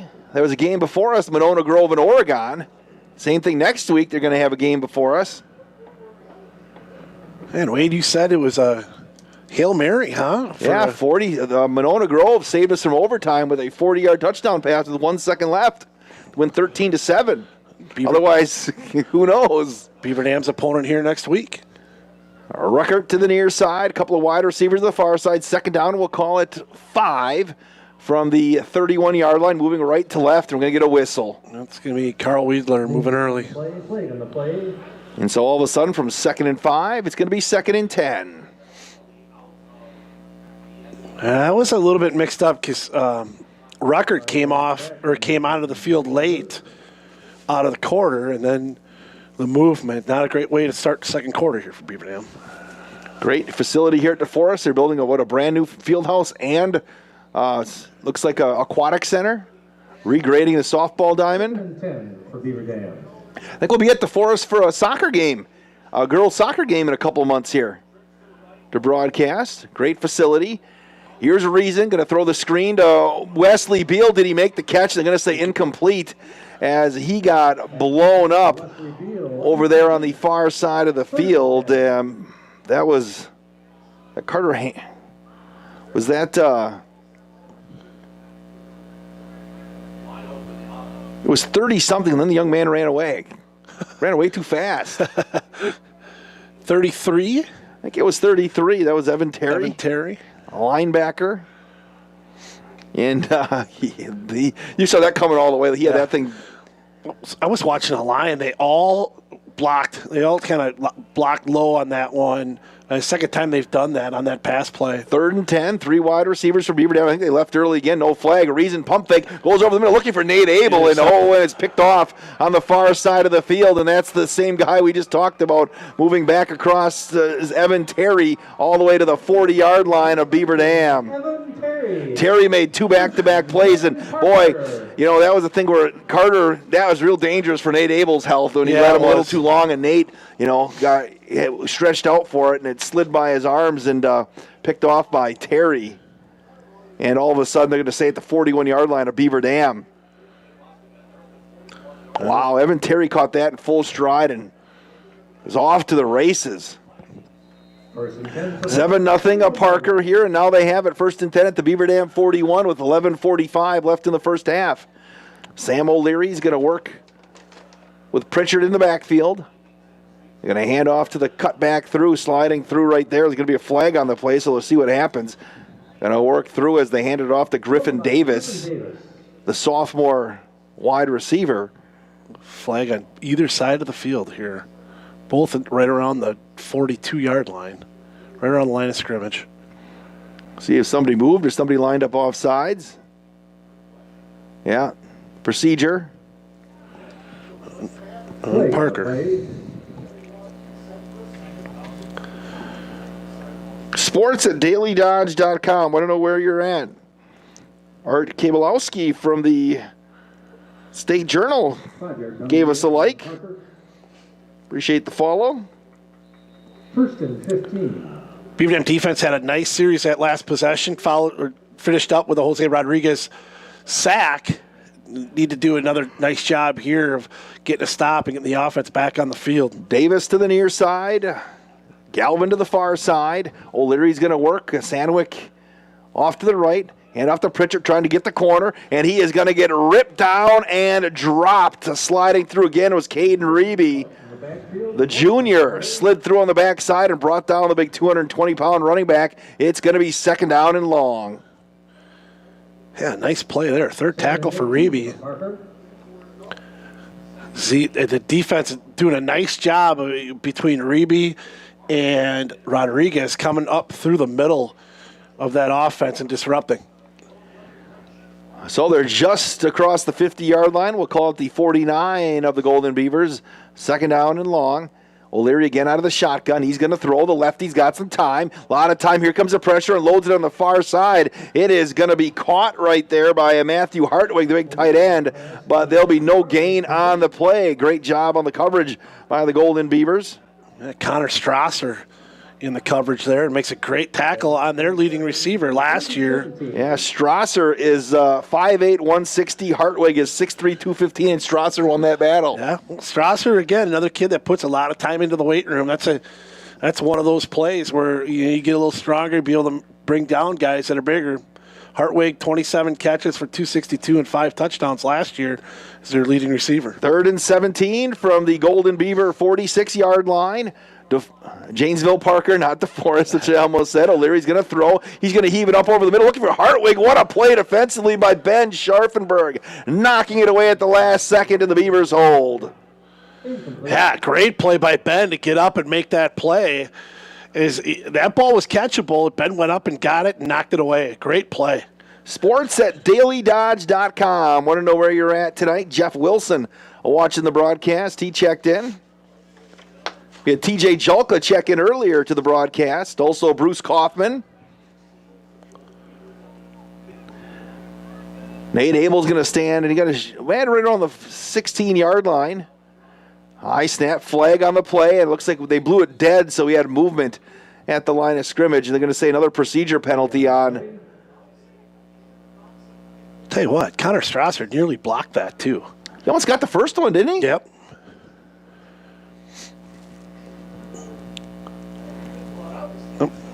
Penalty on Parker. So that'll push him back 5 here with the 9:44 left in the half.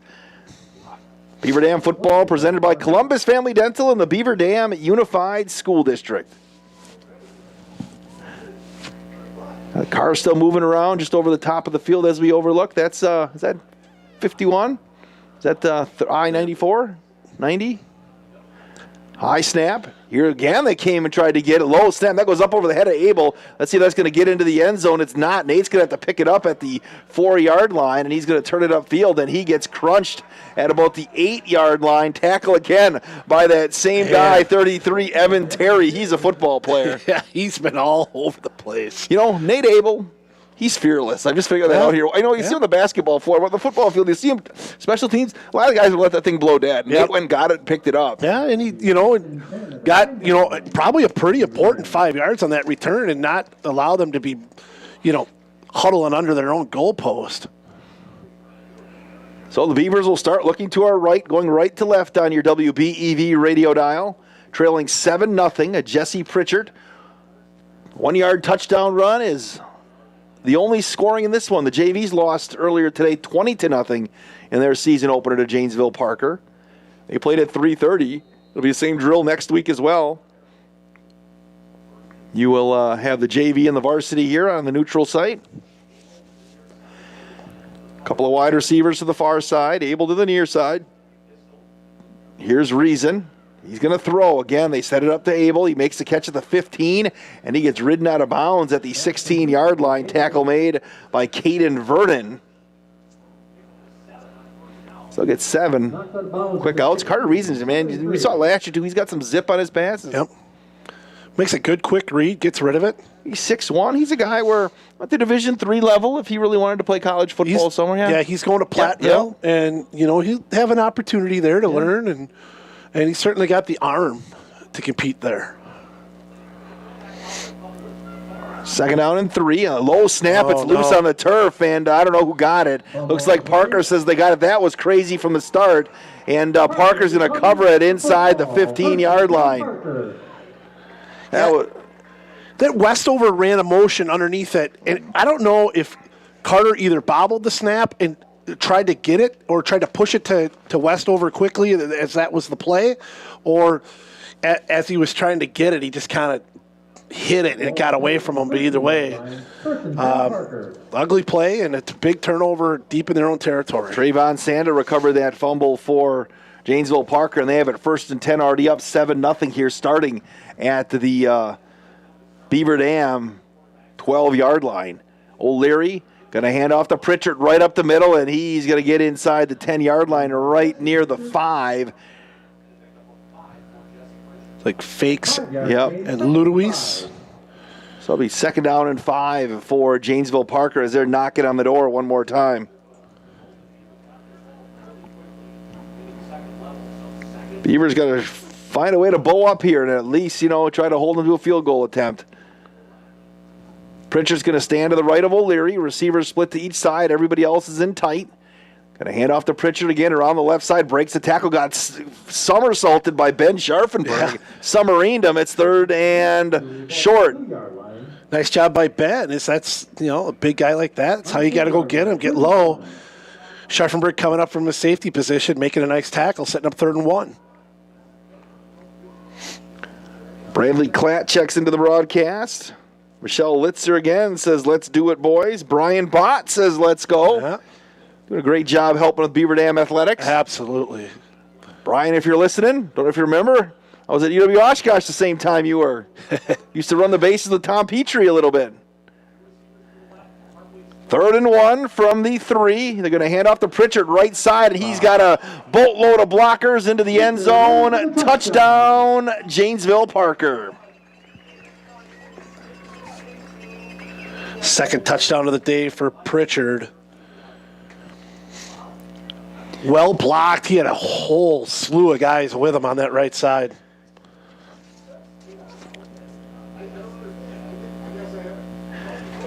So the extra point is pending.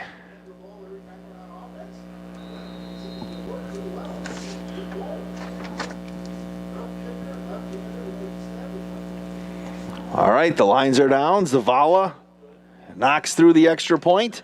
8 minutes left in the first half. 14-0. Janesville-Parker. This is Beaver Dam Golden Beaver football presented by Columbus Family Dental and the Beaver Dam Unified School District. When you begin a career in manufacturing, there's plenty of chances to move up the ladder. Just ask Jared from EK Machine in Fall River. There's lots of opportunity to advance in your career, different departments. They definitely promote from within, in-house. So it gives people to kind of work their way up through the ranks from just maybe a general laborer to a lead position or even a supervisor role. Explore the many career opportunities in manufacturing by stopping in at Moraine Park Technical College or visiting DodgeRegionMBA.org. When was the last time someone went the extra mile for you? Hi, I'm Chad Guzzi, owner of Air Care Heating and Air Conditioning in Beaver Dam. We are committed to keeping you happy and comfortable. Whether you need a new furnace installed or your air conditioner repaired, we pay attention to detail and stand behind the work we do. Offering emergency service around the clock 7 days a week, we have been proudly serving the area since 1981. Let Air Care go the extra mile for you. 920-356-8860. See us today at aircareinc.com.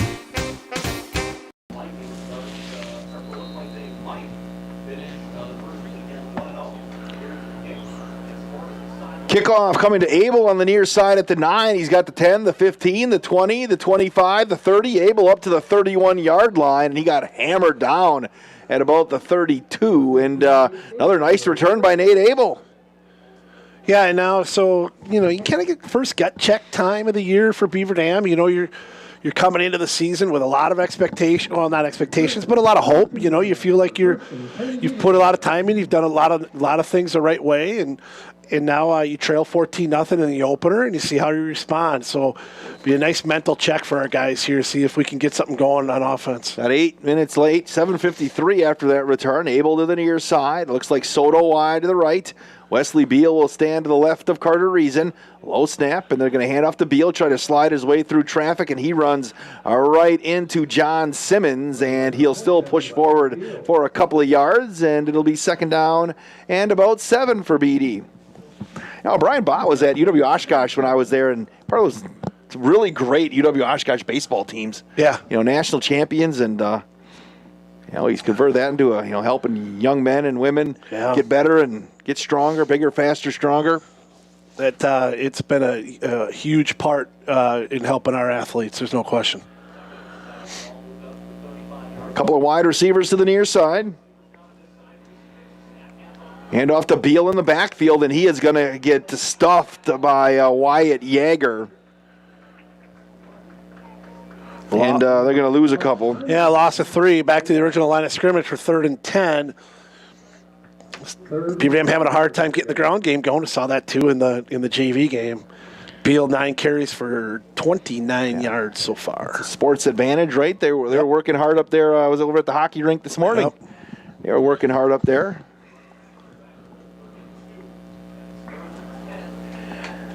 Third down and 10 for the Golden Beavers at their own 32-yard line, trailing 14-0.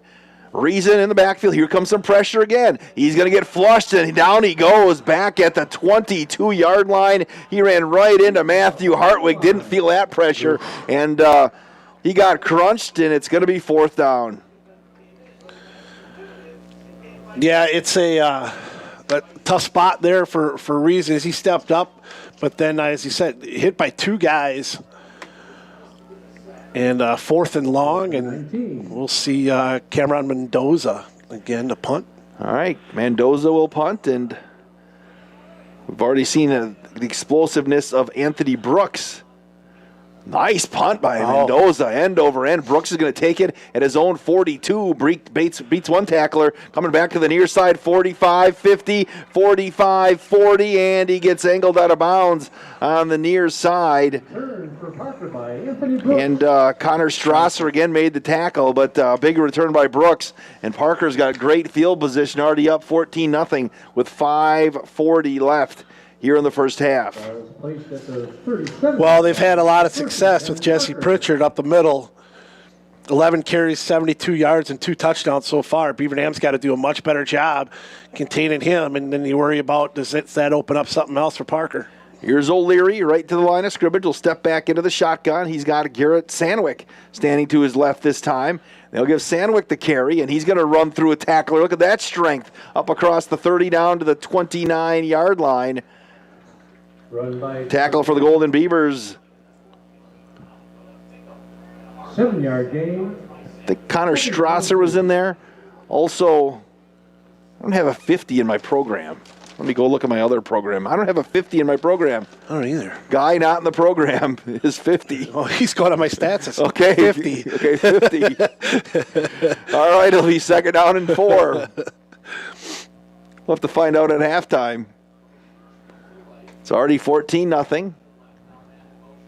Going to motion Richards, pump fake, right side, hand it off to Sandwick, and he is going to bull his way for the first down, just shy of the 24-yard line. Tackle of the Beavers made by Jose Rodriguez as the clock winds under 5 minutes here in the first half. You know, it's interesting the way Parker has their running backs. Sandwick's their leading rusher coming back, 147 carries, 755 a year ago, 3 touchdowns. But usually you see one big guy and then you see a quick little guy. Here you just got 2 big guys. Thunder and thunder. And they're well-built big guys. They're big. They're 220, 225, but they're solid. Hand off left side, going to hand it around to Griffin Davis, who breaks one tackle off the outside, still on his feet. He's across the 20 to the 15 and now inside to the 14-yard line. There's your lightning, Griffin Davis on the jet sweep. And that moves the chains again, and Janesville-Parker is looking to punch one in here at the end of the half. Well, and then that's the thing, right? So you're trying to bulk up the middle to take away things, and then you send a guy at an end around and all kinds of space. Good call by the Parker offensive coordinator. Sandwick and Pritchard in the backfield now. Hand off to Pritchard, right side, and he is not going anywhere that time. And there's our guy again, Connor Strasser, who's made like every tackle today for Beaver Dam. Yeah, he's got 5 already. He's been busy. 3:45 and counting here in the first half. It's going to be second down and 11 from the Beaver Dam 15-yard line. No need for O'Leary to even attempt to throw, is there? No, he's, we were watching him throw in warm-ups. He throws a nice ball, but he's only he's got 2 attempts for 1 yard. He hasn't had to. Davis wide to the left. The near side, it's Galvin. Again, Sandwick and Pritchard in the backfield. Pritchard's going to move to the right. And they'll hand off to Pritchard. It bounces to the... O'Leary got me on the fake. They have the screen set up on the near side to Sandwick, and he's going to walk into the end zone. Touchdown, Janesville-Parker. They got me and everybody else in the defense on the play fake to Pritchard, and they just threw the little screen on the near side to Sandwick, and he rumbles in from 15 yards out. Great. Again, another really nice play call, and when you have to overcommit to the inside run, now they're starting to take advantage of it, and impressive play by Parker for the touchdown. Zavala's on for the extra point.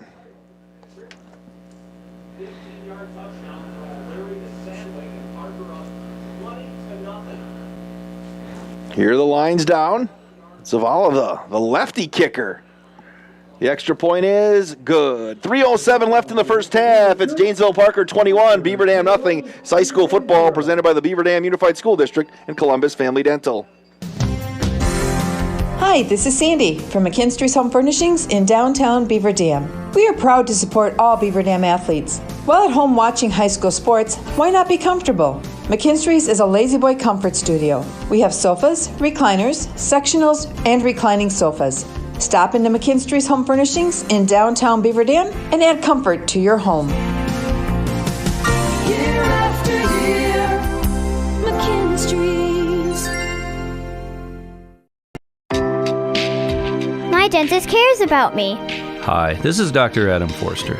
At Columbus Family Dental, we care about you and your entire family. We're here to provide comprehensive, convenient care for you and your loved ones in a comfortable, laid-back environment. Whether you need braces for the kids or cosmetic work for yourself, we're here waiting for you. Call us today at 623-5559 to set up your no-pressure, free consultation to see if we're the right fit for you.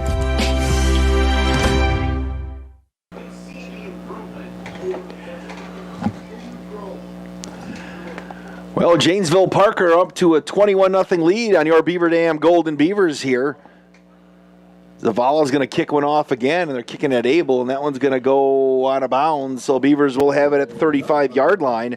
High school football on the DailyDodge.com video stream and WBEV, presented by Columbus Family Dental and the Beaver Dam Unified School District. Also brought to you by McKinstry Home Furnishings. We got a check-in from Sandy during the JV game. They had us on over at McKinstry's. Metalcraft of Mayville, the Manufacturers Business Alliance, Richards Insurance, the Bayside Supper Club, Air Care, Kevin Carnine, and Reed Chrysler Dodge Jeep Ram. If you missed the JV game, I think we negotiated Tim doing the ultimate test of a mattress at McKinstry's. He's going to spend the night at McKinstry's, and they'll even supply the blanket and the pillow, and if he likes it, he's going to bring it home in the morning.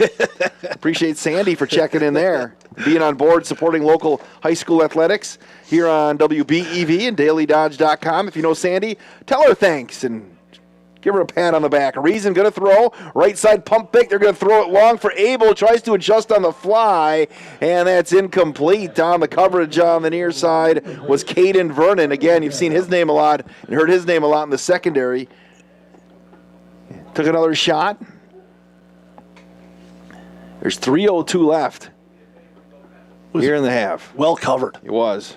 Well covered. Want to know where you're at? Sports at DailyDodge.com. Let's get those emails flowing.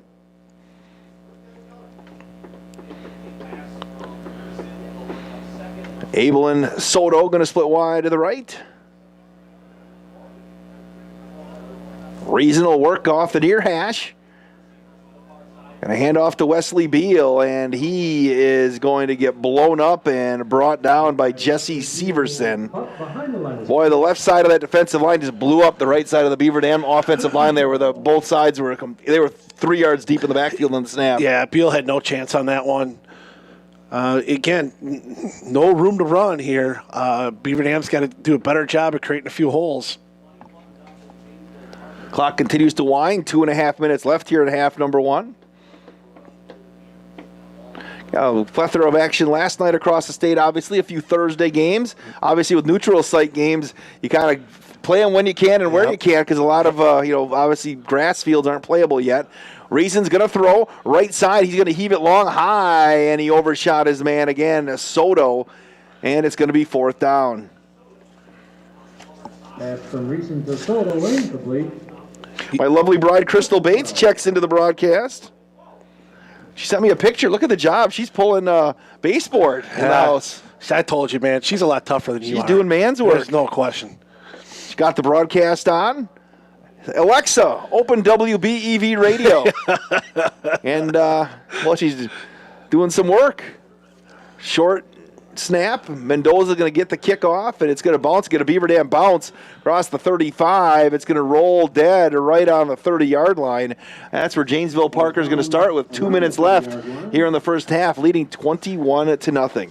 Now, I really appreciate Cale Zomer for scheduling the doubleheader today. So you get out of work? So I didn't, We're putting in some flooring at our house and have to pull the baseboard off, and my wife's been hammering that stuff out. Cale, weight is more than available for every day possible. at least through April 23rd. After April 23rd. Well, maybe I want a couple days off. Because after that we have to rip the carpet out. Yeah. Have you ever done that? It's been Okay, so see, you said the wrong answer. Because I said yes, I may be calling you. No. All right, here's I'm busy too. O'Leary's going to throw. Left side's going to tuck it. He's got some room. He's got the 30, 35, cuts it up to the 40, and got a couple extra yards up near first down yardage. You said yeah, and then it's like, okay, Tim, when available? Well, because we're not doing all hardwood. One room's got to stay. My office with my radio equipment's got to stay carpet for broadcast purposes. So we got to somehow find a way to cut that carpet. Yeah. So it works, but. Out of the no huddle here, O'Leary's going to throw. Looking to the near side. He's got some time. Now here comes the pressure. Throws across his body, and it's going to go incomplete as O'Leary got pounded there. Was that Mendoza? Mendoza, yep. Came on the pressure, and it's going to be 2nd down and 10 with 1:37 left. That's one thing to keep in mind. You take a look at this group of kids that are out here. Not a ton of seniors. You've got a lot of juniors. Mendoza, a freshman, starting at defensive end. A lot can be gained from these experiences. And again, one of the great reasons why being able to at least play something here in the spring and making sure these guys get the experience that they need. All right. Long huddle this time for Janesville-Parker. Just a couple of wide receivers to the far side.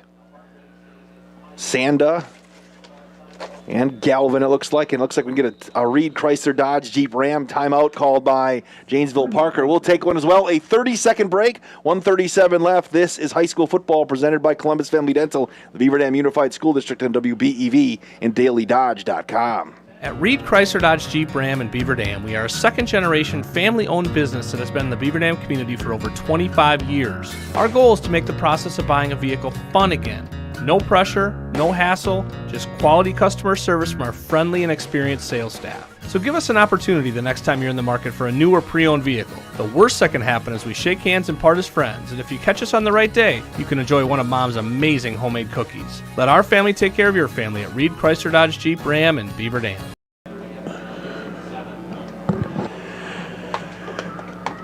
1:37 left in the first half. Janesville-Parker leads Beaver Dam 21-0 in their alternate fall spring season opener, high school football on DailyDodge.com and WBEV, brought to you by Columbus Family Dental and the Beaver Dam Unified School District. He's Tim Landron.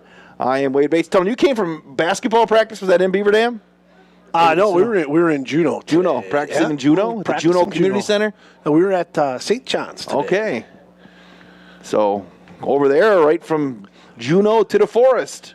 I think I followed the Beaver Dam bus here today. And we're going to get a whistle, and Brock Lindy called a timeout. Wasn't happy with the alignment. We'll keep it right here. And next week, again, we mentioned, will be on The DailyDodge.com video stream as well. The JV Varsity Double Dip.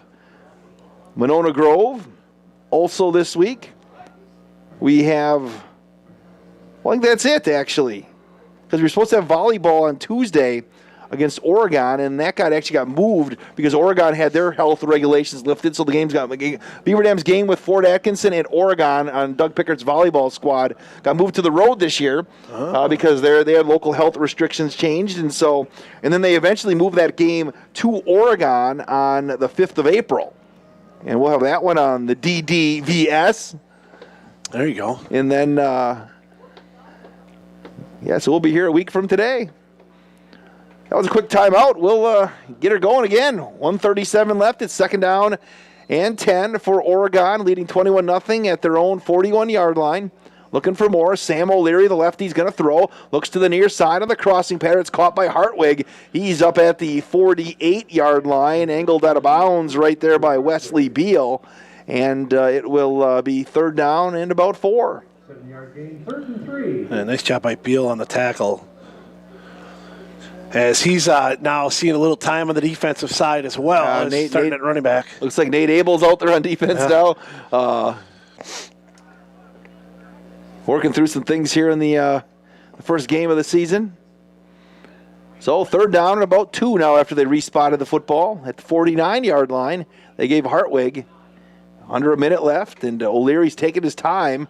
Going to hand off to Sandwick, and he's going to break another tackle in the backfield, then falls down. But I think, well, it's going to depend on the spot. I think they're going to give it to him. They're going to give it to him. One thing with the turf fields, you don't have to worry about lines being not straight.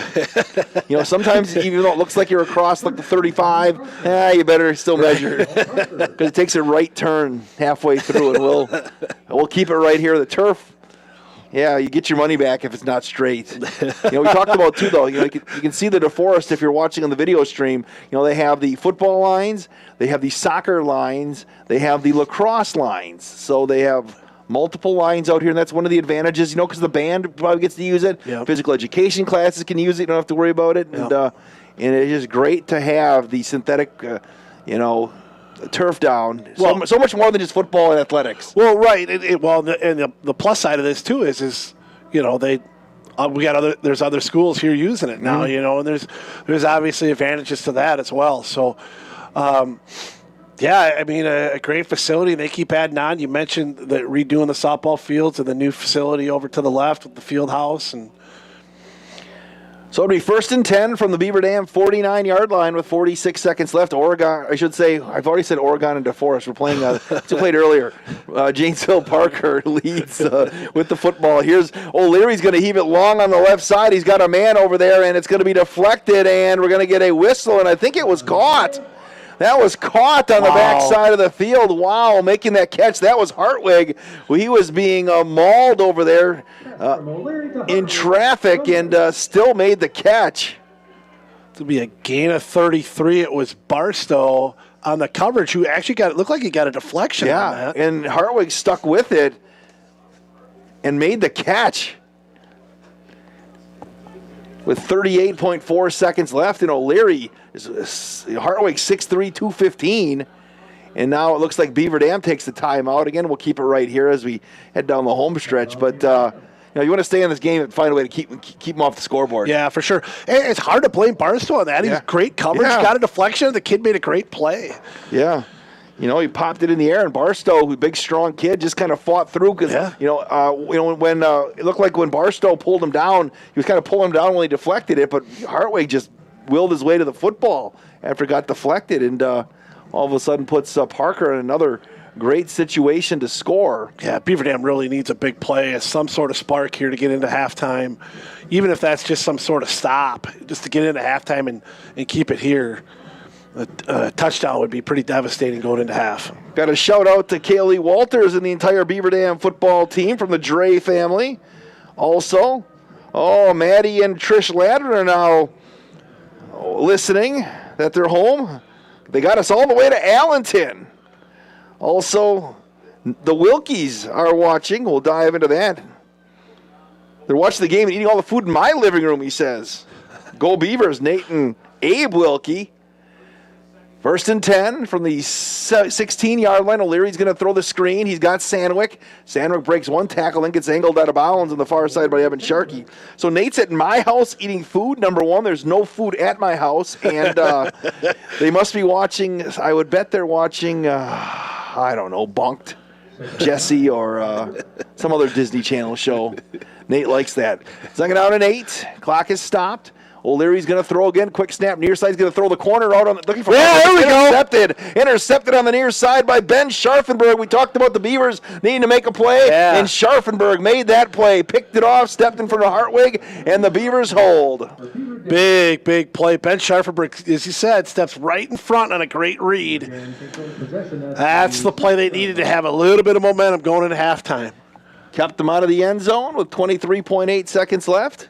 When it looked like Parker was going to march right in. Yeah, the Wilkie yesterday, they had some stuff for baseball, a baseball fundraiser. It was like a drive-through at Chick-fil-A, because it was like people were just in and out. It was unbelievable. So no wonder he had to come on over to our house. They had the dog. I just look, I forgot a haircut, was doing security. Reason? Stands on his end zone, low snap, and he's going to throw. Carter's going to chuck one long, looking for Nate Abel, and Nate had it intercepted on the far side of the field by Brooks. Another great play by Anthony Brooks. He picks it off with 16 seconds left.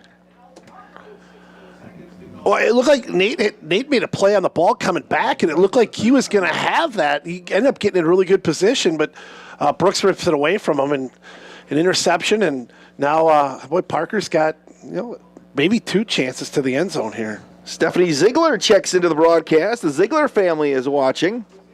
Appreciate that.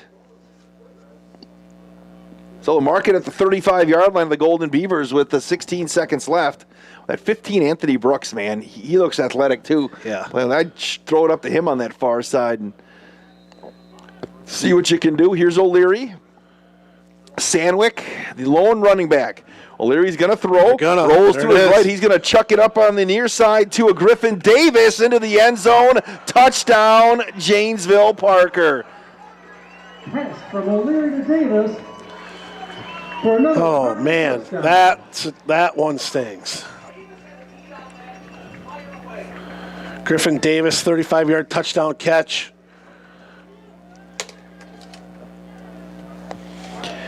That's what you didn't want. You made the play, you gave it back, and he made a nice catch and a really, really nice, well-thrown ball by Sam O'Leary.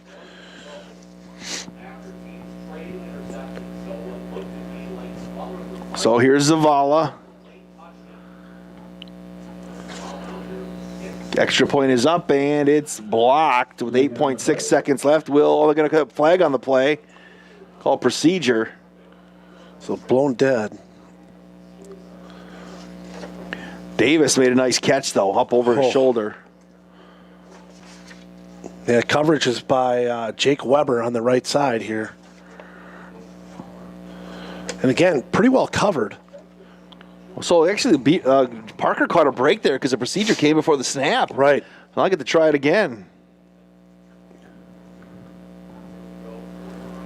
Low snap again. Zavala's going to pick it up, and nothing happening right there. We'll keep it right here as we're going to kick it off before halftime. So it's Janesville-Parker 27, Beaver Dam nothing. They finally made a big play, just had a little momentum going there and gave up one the other way. Yeah, that one's tough to deal with because you felt like after the big play by Scharfenberg, you can get into halftime, and then but the turnover right back, and then the quick one-play strike. So you get a interception by Scharfenberg. We turn around in the next play, interception coming back the other way, and then the long pass from O'Leary to Griffin Davis. Big 35-yard touchdown pass. Halftime, we'll go over some stats. Maybe you can go over some NCAA scores for us, Tim, because you've been. we can do a WBEV Daily Dodge Sports Center update with Tim Ladrin.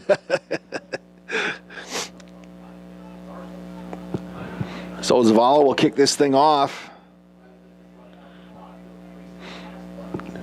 And Vol, let's see if they do the old squib kick. Oh, they ran the onside kick, and it's going to be fielded at the 50 by Brendan Arthur. Yeah, Brendan. Nice play. Yeah. Made that field. Now at the 50-yard line, now I don't feel so bad if they try to chuck one and pull something out. I think you have to here. You know, if they kick it deep and at 20, you just take a knee and go try to regroup. But here at the 50, doesn't hurt to try to make something happen here. Yeah, I think so for sure. I think you got to go let it rip and see if you can make a play.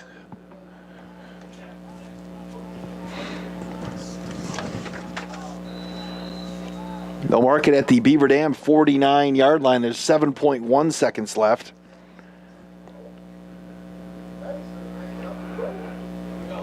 Got a few emails we'll get to at halftime. Reason works out of the shotgun.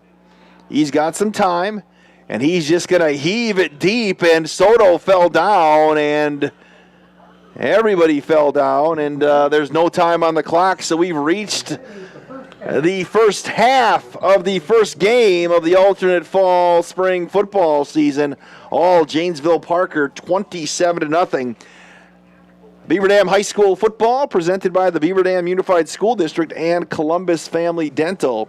Halftime's coming up on 1430 WBEV and DailyDodge.com. Take 4.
American drivers overpay an average of $368 per year on their auto insurance. Why? Because, well, insurance is hard. It's complicated. It's time-consuming to get quotes from multiple companies, so we overpay. Or we call Richards Insurance in Beaver Dam. Make one call and receive a quote from a great company like Auto Owners Insurance. The team at Richards Insurance will literally do all the work for you. So if you could be saving money each month with an Auto Owners Insurance policy, you'll know about it. How much will you save with Richards Insurance? To find out, call Richards Insurance or stop in at 123 North Spring Street, downtown Beaver Dam. With offices in Columbus, Watertown, West Bend, and Oshkosh. With over 50 employees and hundreds of years insurance experience across 5 offices, you'll get full-service counseling with no obligation. Your auto owner's insurance carrier is Richards Insurance in Beaver Dam. Call 887-1615. We'll be there with you. Richards Insurance of Beaver Dam. The Bayside Supper Club on Thursdays from 5 to 8:30, you can have the famous chicken wing and rib combo for $12.99, 10-ounce prime rib for $16.99, and all-you-can-eat deep-fried fantail shrimp for only $14.99. Happy hour drinks at the bar from 5 to 7. Friday is the all-you-can-eat chicken and fish seafood buffet from 4:30 to 9, and Saturday is the prime rib shrimp seafood buffet from 5 to 8:30. Plus, don't forget happy hour from 5 to 7. Sunday brunch is back every Sunday from 10 to 1, featuring prime rib. Check for updates and specials on Facebook. Hi, this is Sandy from McKinstry's Home Furnishings in downtown Beaver Dam. We are proud to support all Beaver Dam athletes. While at home watching high school sports, why not be comfortable? McKinstry's is a lazy boy comfort studio. We have sofas, recliners, sectionals, and reclining sofas. Stop into McKinstry's Home Furnishings in downtown Beaver Dam and add comfort to your home. Year after year, McKinstry's.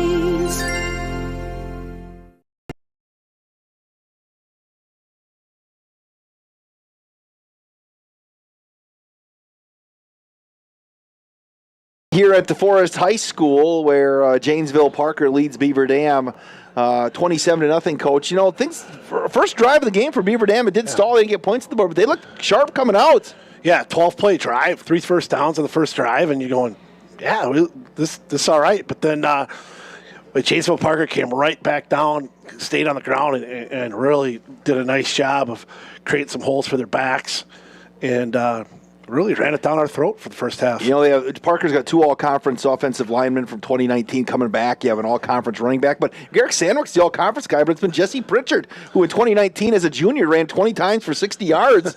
And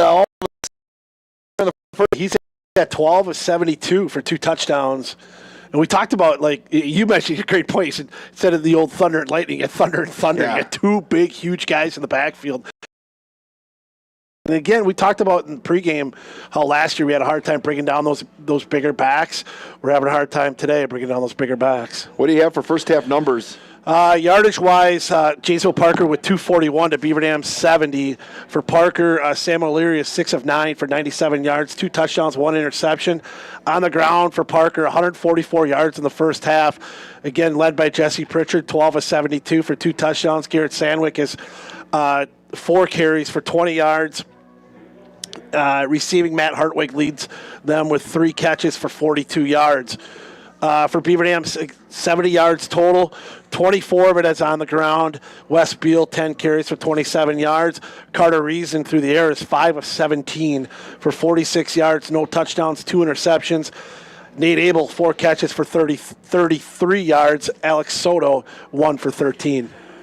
Beaver Dam High School football presented by Columbus Family Dental and the Beaver Dam Unified School District. Also brought to you by Reed Chrysler Dodge Jeep Ram, Kevin Carnine, your American Family Insurance agent, Air Care, the Bayside Supper Club, Richards Insurance, the Manufacturers Business Alliance, Metalcraft, and McKinstry Home Furnishings. Now, Beaver Dam High School is a pace-setter advanced placement performance, thriving school-to-work apprenticeship programs, a rich tradition in music and the arts. They also give you the opportunity to be taught physical education by Tim Landrin. Beaver Dam also is a high school, a multi-year top-ranked high school by U.S. News and World Report. That's actually in the copy, Tim. Yeah, I bet it is. I bet it is. Yeah. I mean, it is one of the big focal points of the, we promote that. The hardware your Golden Beavers earn on the court and on the field starts with the hard work in the classrooms. The Beaver Dam Unified School District guiding students, empowering futures. Now, we talked earlier in the JV game about the fun being had at the Julka household today. Yeah. Well, what do you think is going on here if the Wilkies, the Kinseys, the Salatels, and the Strebels are all hanging out and watching the game? Together? Yes, I guess so. Oh, boy. Whose house? They didn't tell us who's out there, though. Whose house are they at? Yours. No, Nate Wilkie said he was at my house. It was Nate and Abe. Where do you think they got to be at? Do you think they got Strebel? They're at Wilkie's. They're at Wilkie's because Matt's gonna sit there and he's gonna brag about his new basement. Oh, did Matt Wilkie so he have a new brings basement? it. Well, he's done some work down there. And Matt. If you know Matt, he doesn't do a lot of work, but when he does work, he's going to let you know. So he makes it well known that he's got some work down there. So Matt Wilkie, do you know how to rip carpeting out of a living room? You're doing a good job of recruiting. Can you come help us out at the Bates Mansion? If he can do that here, so it's good to see that the group of but see, for ratings for DailyDodge.com, I hope they have it all on their phones.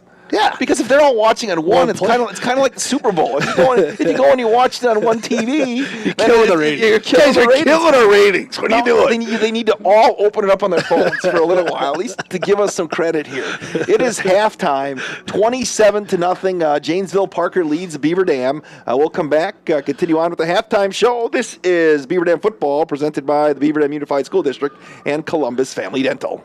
When was the last time someone went the extra mile for you? Hi, I'm Chad Guzzi, owner of Air Care Heating and Air Conditioning in Beaver Dam. We are committed to keeping you happy and comfortable. Whether you need a new furnace installed or your air conditioner repaired, we pay attention to detail and stand behind the work we do. Offering emergency service around the clock 7 days a week, we have been proudly serving the area since 1981. Let Air Care go the extra mile for you. 920-356-8860. See us today at aircareinc.com.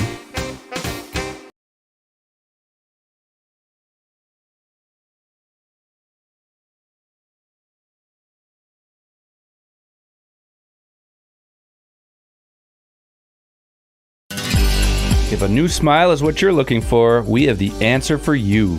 Hi, this is Dr. Adam Forster at Columbus Family Dental, where we specialize in making people smile. We promise to take the time to get to know you so we can provide you with a custom plan to help you achieve the smile of your dreams. Our experienced team looks forward to hearing from you soon. Call us today at 623-5559. Come to Columbus Family Dental. The people here are nice, and I trust them. Looking for a change? A brand new career? Join the team at Metalcraft of Mayville and look forward to going to work. Metalcraft of Mayville has recently doubled the size of its Beaver Dam facility and is seeking new candidates to fill a variety of openings. Metalcraft truly believes employees make the difference, offering paid training, top wages, excellent benefits, and a strong team environment. Apply today at mtlcraft.com. Metalcraft is an equal opportunity employer. Minorities, women, veterans, and persons with disabilities encouraged to apply. Where employees make the difference. Metalcraft of Mayville. At Reed Chrysler Dodge Jeep Ram in Beaver Dam, we are a second-generation family-owned business that has been in the Beaver Dam community for over 25 years. Our goal is to make the process of buying a vehicle fun again. No pressure, no hassle, just quality customer service from our friendly and experienced sales staff. So give us an opportunity the next time you're in the market for a new or pre-owned vehicle. The worst that can happen is we shake hands and part as friends, and if you catch us on the right day, you can enjoy one of Mom's amazing homemade cookies. Let our family take care of your family at Reed Chrysler Dodge Jeep Ram in Beaver Dam. Hi, this is Sandy from McKinstry's Home Furnishings in downtown Beaver Dam. We are proud to support all Beaver Dam athletes. While at home watching high school sports, why not be comfortable? McKinstry's is a lazy boy comfort studio. We have sofas, recliners, sectionals, and reclining sofas. Stop into McKinstry's Home Furnishings in downtown Beaver Dam and add comfort to your home. Year after year, McKinstry's. Look around.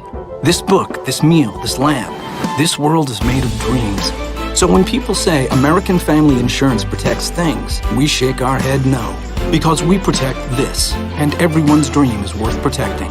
Insure carefully, dream fearlessly. American Family Insurance. Yes, I'm a dreamer. Contact the Kevin Carnine Agency, LLC at 920-887-9700 in Beaver Dam today. American Family Mutual Insurance Company, SI, and its operating company, 6000 American Parkway, Madison, Wisconsin. Hi, this is Dr. Adam Forster at Columbus Family Dental. If you've been unhappy with your smile, it's time that you come and see us. Our team of doctors are waiting to help you get your smile back. We'll take the time to talk with you and treat you like a member of our family, not just another number. Whether it's a whole mouth makeover or simply a little tweak, we'll find the right solution that fits you. For your free, no-pressure consultation, call us today at 623-5559.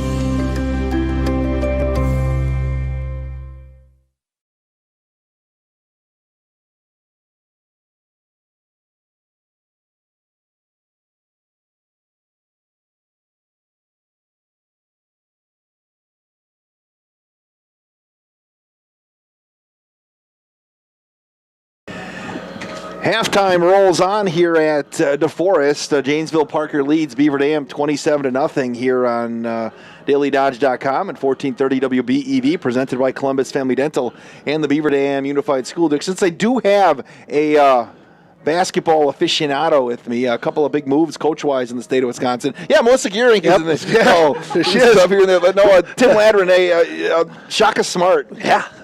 Marquette took them away from a Big 12 Power 5 school. Yeah. Marquette opened the checkbook. I think it's a great move. I've always been a big Shaka fan. I love what he does on both ends of the floor. I think it's a great opportunity for Marquette to recruit the best athletes, not even in the state of Wisconsin, but across the Midwest and everything else. I think he brings a really exciting brand of basketball. I think I know he's taken some heat for losing early in the tournament with Texas this year, but they also won the Big 12 tournament. So I mean, he's obviously well proven. He's got a Final Four with VCU. I think it's a great move, and I don't know what other move would be better than what they came up with Shaka. Again, that was rumored a few years back. Yeah, that he was going to be coming to Marquette, and came to fruition here. This kid was a guy with obviously from Wisconsin, so that's kind of cool. Then I don't know a lot about Marissa Mosley. The University of Wisconsin replaced Jonathan Sippes. Marissa Mosley, look at her pedigree. She's got 5 rings on her finger while coaching with Gino Auriemma at UConn. Right, I think that's again, another situation where they probably landed in a really, really good spot with that. So, you mentioned the pedigree, and then she was at was it Boston University, so it was successful there. So, I think a couple really, really good moves across the state. All right, halftime here, 27-0. Beaver Dam trails Janesville-Parker. We are going to come back with the second half in 2.5 minutes. This is Beaver Dam Golden Beaver football on DailyDodge.com at 1430 WBEV, presented by Columbus Family Dental in the Beaver Dam Unified School District.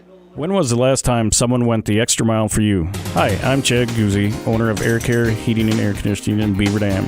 We are committed to keeping you happy and comfortable. Whether you need a new furnace installed or your air conditioner repaired, we pay attention to detail and stand behind the work we do. Offering emergency service around the clock 7 days a week, we have been proudly serving the area since 1981. Let Air Care go the extra mile for you. 920-356-8860. See us today at aircareinc.com. The Bayside Supper Club on Thursdays from 5 to 8:30. You can have the famous chicken wing and rib combo for $12.99, 10-ounce prime rib for $16.99, and all-you-can-eat deep-fried fantail shrimp for only $14.99. Happy hour drinks at the bar from 5 to 7. Friday is the all-you-can-eat chicken and fish seafood buffet from 4:30 to 9, and Saturday is the prime rib shrimp seafood buffet from 5 to 8:30. Plus, don't forget happy hour from 5 to 7. Sunday brunch is back every Sunday from 10 to 1, featuring prime rib. Check for updates and specials on Facebook. Look around. This book, this meal, this lamb, this world is made of dreams. So when people say American Family Insurance protects things, we shake our head no. Because we protect this, and everyone's dream is worth protecting. Insure carefully, dream fearlessly. American Family Insurance. Yes, I'm a dreamer. Contact the Kevin Carnine Agency, LLC at 920-887-9700 in Beaver Dam today. American Family Mutual Insurance Company, SI, and its operating company, 6000 American Parkway, Madison, Wisconsin. A career in manufacturing can be both enjoyable and rewarding. Tisha has been at Metalcraft in Mayville for 2 decades, and she thoroughly agrees. We have great insurance here.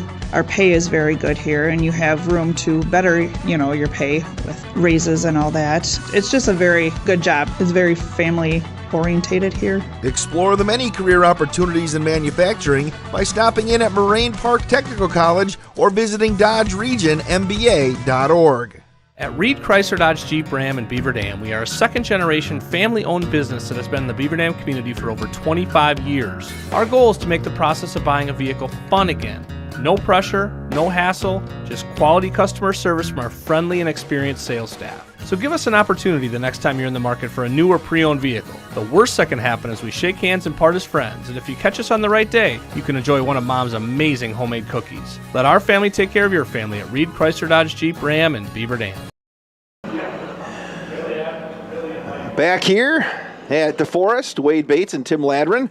Beaver Dam football presented by the Beaver Dam Unified School District and Columbus Family Dental, McKinstry Home Furnishing, Metalcraft of Mayville, the Manufacturers Business Alliance, Richards Insurance, the Bayside Supper Club, Air Care, Kevin Carnine, your American Family Insurance agent, and Reed Chrysler Dodge Jeep Ram. Hey, Devin checks in and says, "Let's go, Riley Ruckert." So if you're Brock Lindy here, Coach, you're down 27-0 in the opener. tough to maybe get back into it, but you still have time. But what do you look for here in the second half? Well, you just try to get in some sort of a rhythm. I mean, it's, again, first game of the year, a lot of young guys out there playing, and so you're just trying to get back into a rhythm and hopefully have a good second half, be able to take a little bit of momentum of the second half into next week. You know, you got Monona Grove coming here, and again, you just want to build off it, because it's been a year and a half since you've played football and transition, and come out and just get some positive momentum going here. And who knows what happens? If you come out and can get a stop here and punch one in. The weather's getting rainy. Beaver Dam incidentally stayed outside in this weather here today. At halftime. They, I think the other thing too, Wade, is the mentality.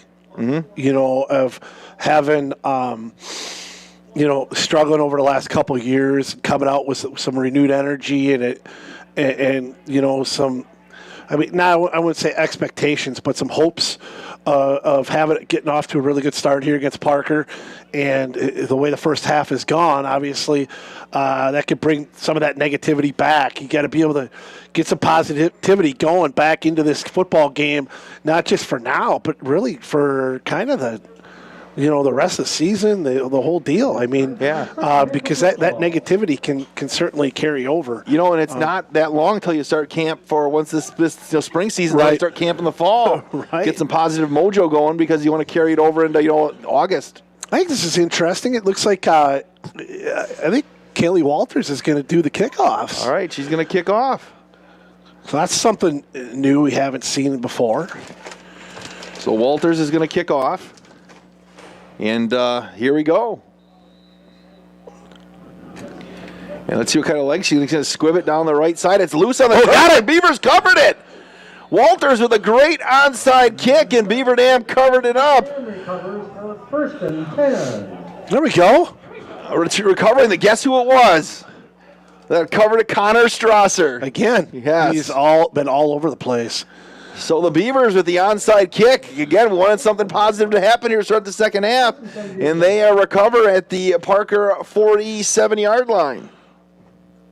Well, and that's really a really smart play, too, because Beaver Dam hasn't had to kick off yet. They don't know if Kaylee is their kickoff person or not, so you're not even having to disguise anything. She got the perfect bounce right before the up back and bounced right off his chest. Reason's going to throw right side, and Ruckert ran the in, and Reason threw the out. Yeah, Reason's going to go. Incomplete. Second and 10.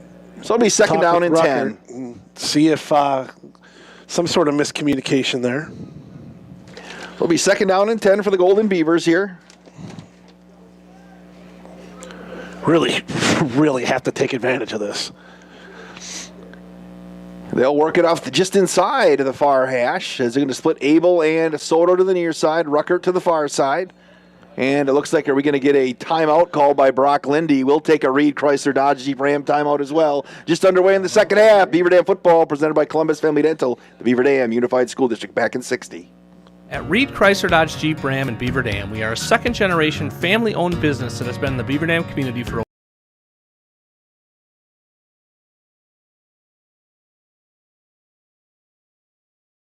At Reed Chrysler Dodge Jeep Ram in Beaver Dam, we are a second-generation family-owned business that has been in the Beaver Dam community for over 25 years. Our goal is to make the process of buying a vehicle fun again. No pressure, no hassle, just quality customer service from our friendly and experienced sales staff. So give us an opportunity the next time you're in the market for a new or pre-owned vehicle. The worst that can happen is we shake hands and part as friends, and if you catch us on the right day, you can enjoy one of Mom's amazing homemade cookies. Let our family take care of your family at Reed Chrysler Dodge Jeep Ram in Beaver Dam.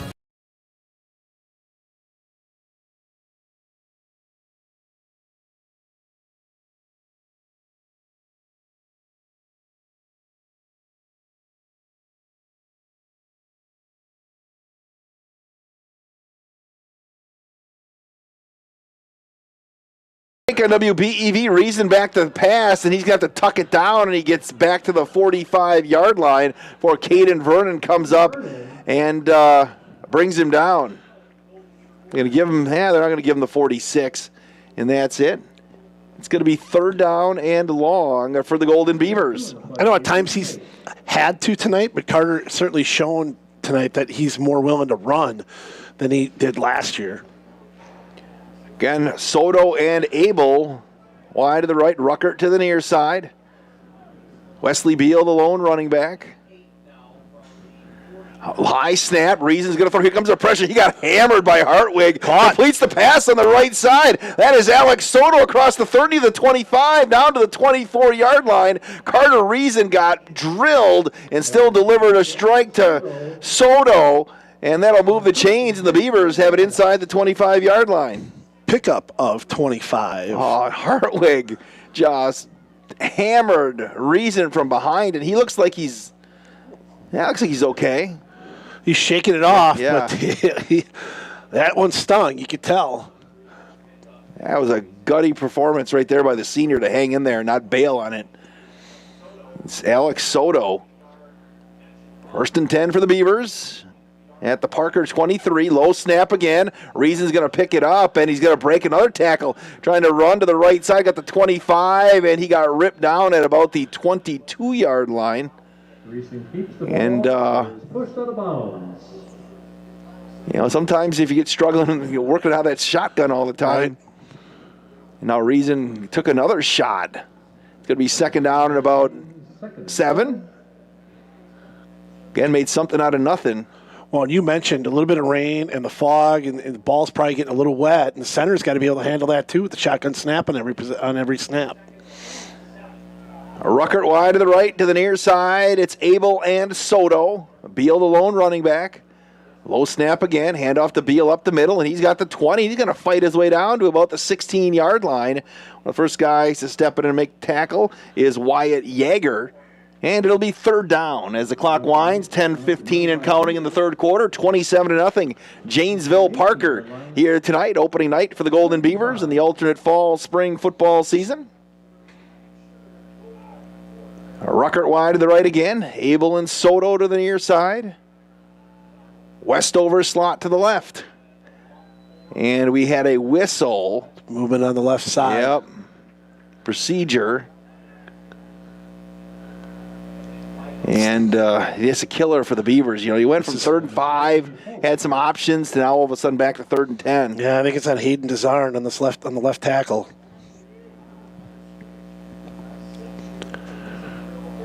They said 3rd and 10, but the couple catches that Soto's had, he's been able to make some plays off the catch. It might be maybe an opportunity here to slant him into the middle and see if he can create something.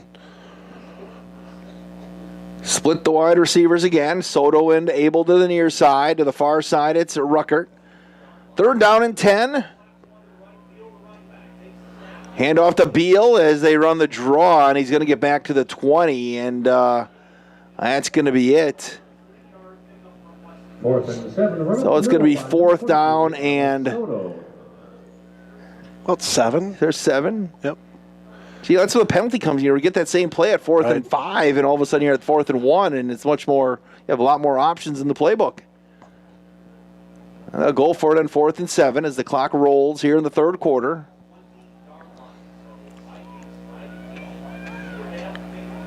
And needless to say, this would be a nice boost of momentum for Beaver Dam here. 3 wide receivers. Reason's going to throw. Looks to his left. Here comes the pressure. Fires it for Soto, and it's knocked away at the last second by Trayvon Sanda, and the Parker defense holds. Yeah, defender made a really nice play. Reason under pressure, kind of fading to his left. And to throw kind of against his body a little bit and unable to get the ball to Soto. Oh, hey, Ed Salatel checked in.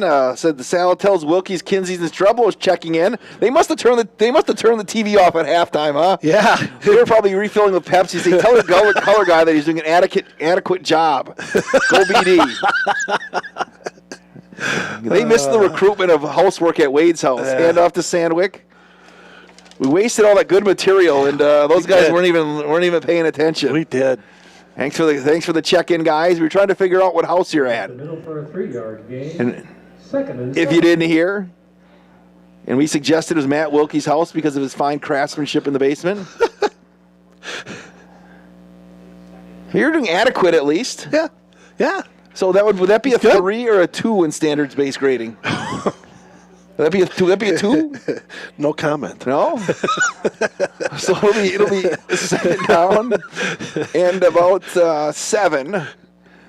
O'Leary going to try to run the jet sweep, and that got screwed up by the Beaver Dam defense. Nice job there. The left side of the line collapsed it. It's 3rd and long. Well, they are at Wilkie's as you predicted. Yeah. Matt showing off the new basement. Yeah. It's got the long oak bar, the 100-inch television. Like I said, whenever Matt works, he's going to let the whole community know it. The giant leather sofa. I'm sure. Now, who do you think's sharing the sofa? Matt and Streblo? Hey, it's a good chance. 3rd and 10. O'Leary's going to throw. Got the screen on the far side. It's going to be caught by Galvin, and he's going to get brought down on the far side by, is that Evan Sharkey over there? Yep. Evan Sharkey made the tackle. It's 4th down. The Beaver defense holds. Oh, that's right. I forgot. Randy Streblo's there, so it's Pepsi only. That's right. Yeah. Yes. Don't mention anything else around there. It's only going to be that. So it's 4th down. Beaver's going to have decent field position here. Nate Abel's going to stand at the 50. Nice job by the defense getting to stand there. Rain continues to fall here, and it's coming down harder. Short kick. Nate's going to catch that. Oh, he's going to let that one bounce. He's going to roll back, took a Beaver bounce, and they'll start on the Parker side of the 50 at the 42-yard line, trailing 27-0 with 6:25 left in the 3rd quarter. Another opportunity with good field position for Beaver Dam. Haven't been able to take advantage of it yet. A couple first downs in that last possession before it stalled out. So you've seen some little highlights and glimmer of what this offense could become as they get going. Right. Yeah, it just they haven't been able to withstand it or to keep it going, Here's a reason again, working out of the shotgun. He's got Beal to his right. Moving to our left on WBEV. Nice throw caught by Alex Soto. Is going to spin through one. Another nice gain on 1st down. Tackle made by Trayvon Sanda. And it'll be 2nd down. We'll call it 4. I'm sorry, Wade. I had to laugh because you get your light on. Well, because you turn the lights off in the press box, and my eyes are terrible. Look at that. I'm going bald. My eyes are terrible. Doctor tells me I got to lose weight. Well, I need to see the. It's like, can you have a candle I can light? Here's 2nd and 4. Hand off to Beal, right side. He's going to bounce it to the outside. Wesley Beal across the 30, the 25-yard line. He is still fighting hard. He's still on his feet. Look at that. Inside the 25, down to about the 23. I need one of those miner's hats here if I would have known this was coming. We had to work with no lights. Shine it on. How the kids had at Halloween so they could hold their Halloween bags. Nice carry by Beal. 12 for his longest carry of the day. So mark it at the 24-yard line. Far hash, clock winds, 5:22 left in the 3rd quarter, 27-0 Janesville-Parker. Golden Beavers knock it on the door. Ruckert to the near side. Soto enabled to the far side. Low snap. Reason going to throw a strike on the far side. That's caught by Alex Soto across the 15, down inside the 14-yard line. And that'll be another 1st down for the Golden Beavers. First and 10. You mentioned Soto a couple plays ago, but every time he catches a ball, he's breaking a tackle and looking to make a play. Beaver Dam again, a little mixing up the run and the pass here. As they approach the end zone that's got I guess both end zones have Norskis. Ruckert wide to the right, to the near side, it's Abel and Soto. Beavers looking for their first points of the year. Hand off to Beal on the near side, and he's going to fight his way towards the 10-yard line, and he's going to be pulled back by Wyatt Yeager. And it'll be 2nd down. For a couple of yards, 2nd and 8. Sports at dailydodge.com. Want to know where you're at? Send us an email. As again, the wind has died down here because it was really windy at the start and during the JV game, and now the Old Glory is not moving at all, but the rain is. I'd rather have it snowing than be a cold, wet rain. Yeah, like I said, it feels like a week 8. Yeah. Normal football October. Yep. Talking about getting some cider after Tim. All right? Yeah. All right. 3 wides. Reason going to hand off to Beal. He's going to cut it inside the 10. Still on his feet right near the 5-yard line. He's going to be about a yard shy of the first down, I think. But Wesley Beal, some tough running between the tackles, which was hard to come by in that first half. Yep. And, you start to feel a little bit of momentum now, a little bit of rhythm by the offense. 3rd down and 2. 3.5 minutes left here in the third quarter. Yeah, you can see where Soto is because he's got the highlighter pink cleats. I like it. I think his mom, Jamie Thompson, bought those for him. You're right. I never noticed how pink that they were. They are bright pink. Soto and Abel wide to the right. Going to hand off to Beal, left side. Wesley's got the first down inside the 5, and it'll be 1st and goal, Beaver Dam. Soto runs up the middle. A nice pickup by Beal. Beaver had 10 first downs. I mean, able to move the ball at times, just haven't been able to finish. It's a really good opportunity here. We're 1st and goal at the 3.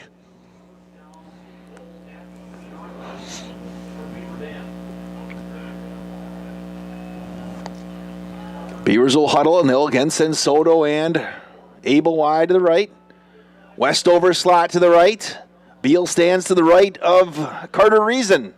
1st and goal, and we're going to get a whistle. And it looks like Parker lined up off sides. Half a distance.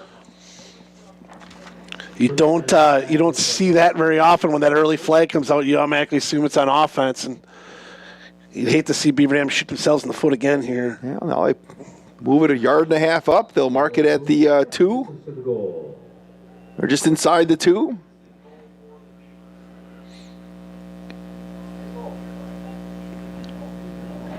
All right, Reason out of the shotgun. Wesley Beal will stand to his right. Slot to the right, Westover. Hand off to Beal up the gut. He's going to reach for the goal line. Does he get there? They're going to say he is short by about 6 inches. So it'll be 2nd down and goal for Beaver Dam. 2 minutes left here in the third. Nice play by the Parker defense. Nick Ludowies had a really good push at the right guard spot where they tried to get Beal through. But the Parker defense able to just barely make the stop. Boy, that looks like a 2nd and like half a foot. If that. Yeah. An inch. So it'll be 2nd down and goal. Reason will have Beal once again standing to his right. Out of the shotgun. Low snap. Reason's got to pick it up. He's going to roll to the right side, and he's going to lose 5 yards back to the 5-yard line. That's where not having, plays under center can sometimes hurt you. Just going to say that, yeah. And that, because especially when you've got under a foot to go, or you could probably just sneak, a little quarterback sneak behind the center. When you're standing 5 yards back, puts you in a tough spot. Now it's 3rd and goal from the 5. Abel and Soto to the near side. Reason out of the shotgun. Going to motion Westover right to left. Reason's going to throw, looking to his left, being flushed. Right side's got some time. Still looking, he's going to tuck it and run. He's going to run out of bounds at the 5-yard line.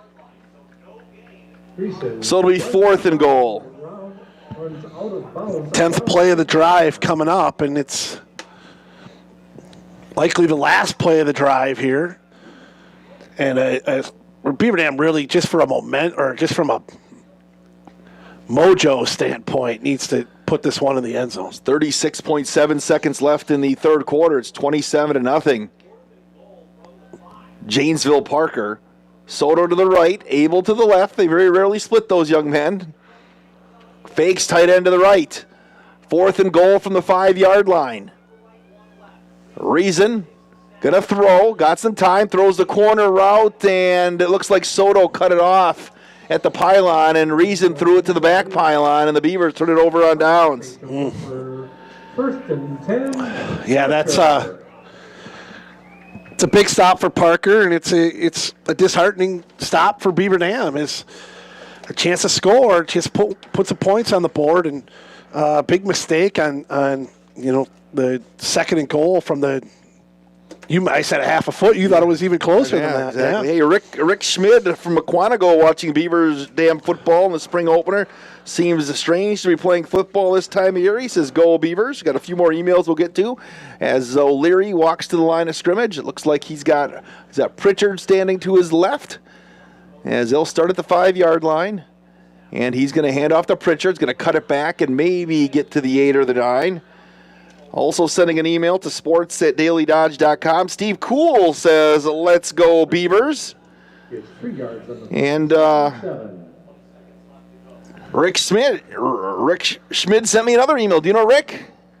I don't think I do. Well, he's got us dialed in today. If you're watching on a big screen, Glad he's here. Yeah, if you're watching on a big screen anywhere, send us an email. sports@dailydodge.com. Want to see those pictures? sports@dailydodge.com. Whether you're a fan of Beaver Dam or Janesville-Parker, and that's going to do it here for the third quarter. Heading to the fourth, it's 27-0 Parker. This is Golden Beaver football on dailydodge.com and WBEV, presented by Columbus Family Dental and the Beaver Dam Unified School District.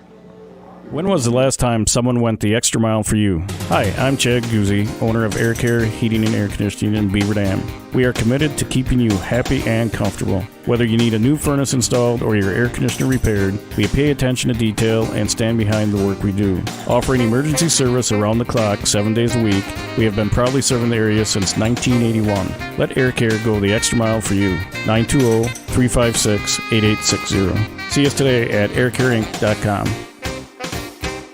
The Bayside Supper Club on Thursdays from 5 to 8:30. You can have the famous chicken wing and rib combo for $12.99. 10-ounce prime rib for $16.99. And all-you-can-eat deep-fried fan-tailed shrimp for only $14.99. Happy hour drinks at the bar from 5 to 7. Friday is the all-you-can-eat chicken and fish seafood buffet from 4:30 to 9. And Saturday is the prime rib shrimp seafood buffet from 5 to 8:30. Plus, don't forget happy hour from 5 to 7. Sunday brunch is back every Sunday from 10 to 1 featuring prime rib. Check for updates and specials on Facebook.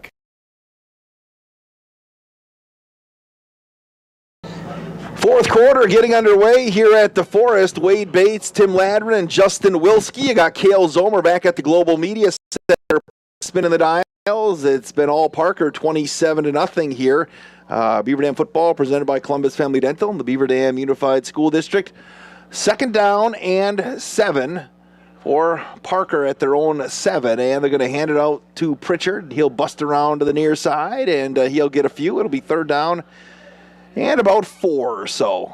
3rd down and 5. Boy, again, Beaver Dam's had some opportunities here, Tim. They just, one of those nights where they haven't been able to just find a way to make that one play. You saw Scharfenberg make a play at the end of the half that you thought was going to get you a little momentum, and then Parker took it all right back with that long touchdown pass. Yeah, it was followed up by the interception, and then a chance to go in on the last possession, and a costly mistake on the goal line, and have had a couple opportunities tonight. O'Leary's going to throw. The out on the near side. Sandrick makes the catch, and he's going to get buried into the ground there by Jaden Barstow. From O'Leary to Sandrick, complete. Yeah, nice tackle there. Loss of 1 on the play.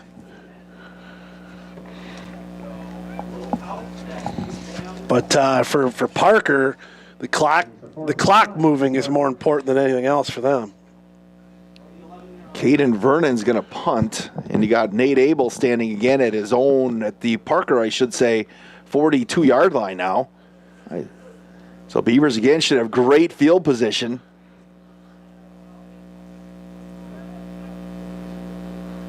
Oh, snap got by Barstow, and he's going to get pulled down, and he's going to get pulled down at the 1-yard line. Vernon fumbled the snap and went down at the 1-yard line, and the Beaver Dam Golden Beavers will have it. 1st and goal at the 1. Caden Vernon. That wasn't a bad snap, was it? I don't think so. And that whole play looked weird because I thought a couple of guys moved early. I thought one of our guys might have moved early in there. That play looked just odd. But again, it's pouring right now, Wade. That very easily could have been an issue. And again, here we are, 1st and goal at the 1. And the biggest thing I think right now is to make sure we get a good snap. So the Beavers will have it at the 1 yard line, just inside the near hash. Beal and Reason, the only people in the backfield. They're working out of the shotgun. Good snap, handoff to Wesley Beal. He's going to work his way into the end zone. Touchdown, Golden Beavers. Wesley Beal puts Beaver Dam on the board. There we go. It's a good big touchdown there for Beaver Dam. Get a little energy going. Open up the fourth quarter.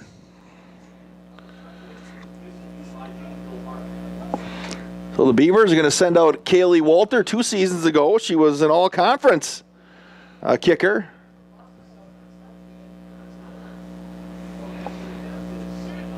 Low snap, and it's loose. Scharfenberg got bombed, and it's still loose. He got it down, and Kaylee didn't try to kick it. Yep. And then I don't think that Scharfenberg saw it, and he just got steamrolled. He did. He got hit hard. Yep. 10:28 left in the fourth quarter. It's Janesville-Parker 27, Beaver Dam 6 back in 30 seconds. This is Golden Beaver Football on 1430 WBEV and streaming at dailydodge.com. Looking for a change? A brand new career? Join the team at Metalcraft of Mayville and look forward to going to work. Metalcraft of Mayville has recently doubled the size of its Beaver Dam facility and is seeking new candidates to fill a variety of openings. Metalcraft truly believes employees make the difference, offering paid training, top wages, excellent benefits, and a strong team environment. Apply today at mtlcraft.com. Metalcraft is an equal opportunity employer. Minorities, women, veterans, and persons with disabilities encouraged to apply. Where employees make the difference. Metalcraft of Mayville. I texted him. I said, "Hey, the radio guys supposedly said." He goes, "No, they are playing at Janesville. So this is going to be a 10:28 left in the fourth quarter. Beaver Dam got on the board here, taking advantage of the miscue on special teams by Parker. So they're showing 27-6 here with 10:28 left. Weather conditions continuing to worsen, I guess you can say. Yeah, I mean, good thing this is on turf. You think that? It is calming down.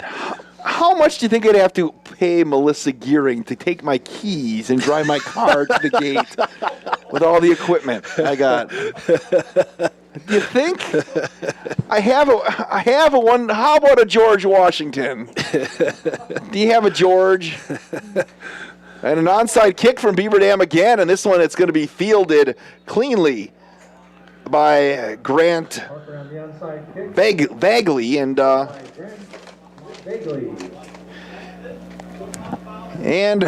with 10:26 left in the fourth quarter,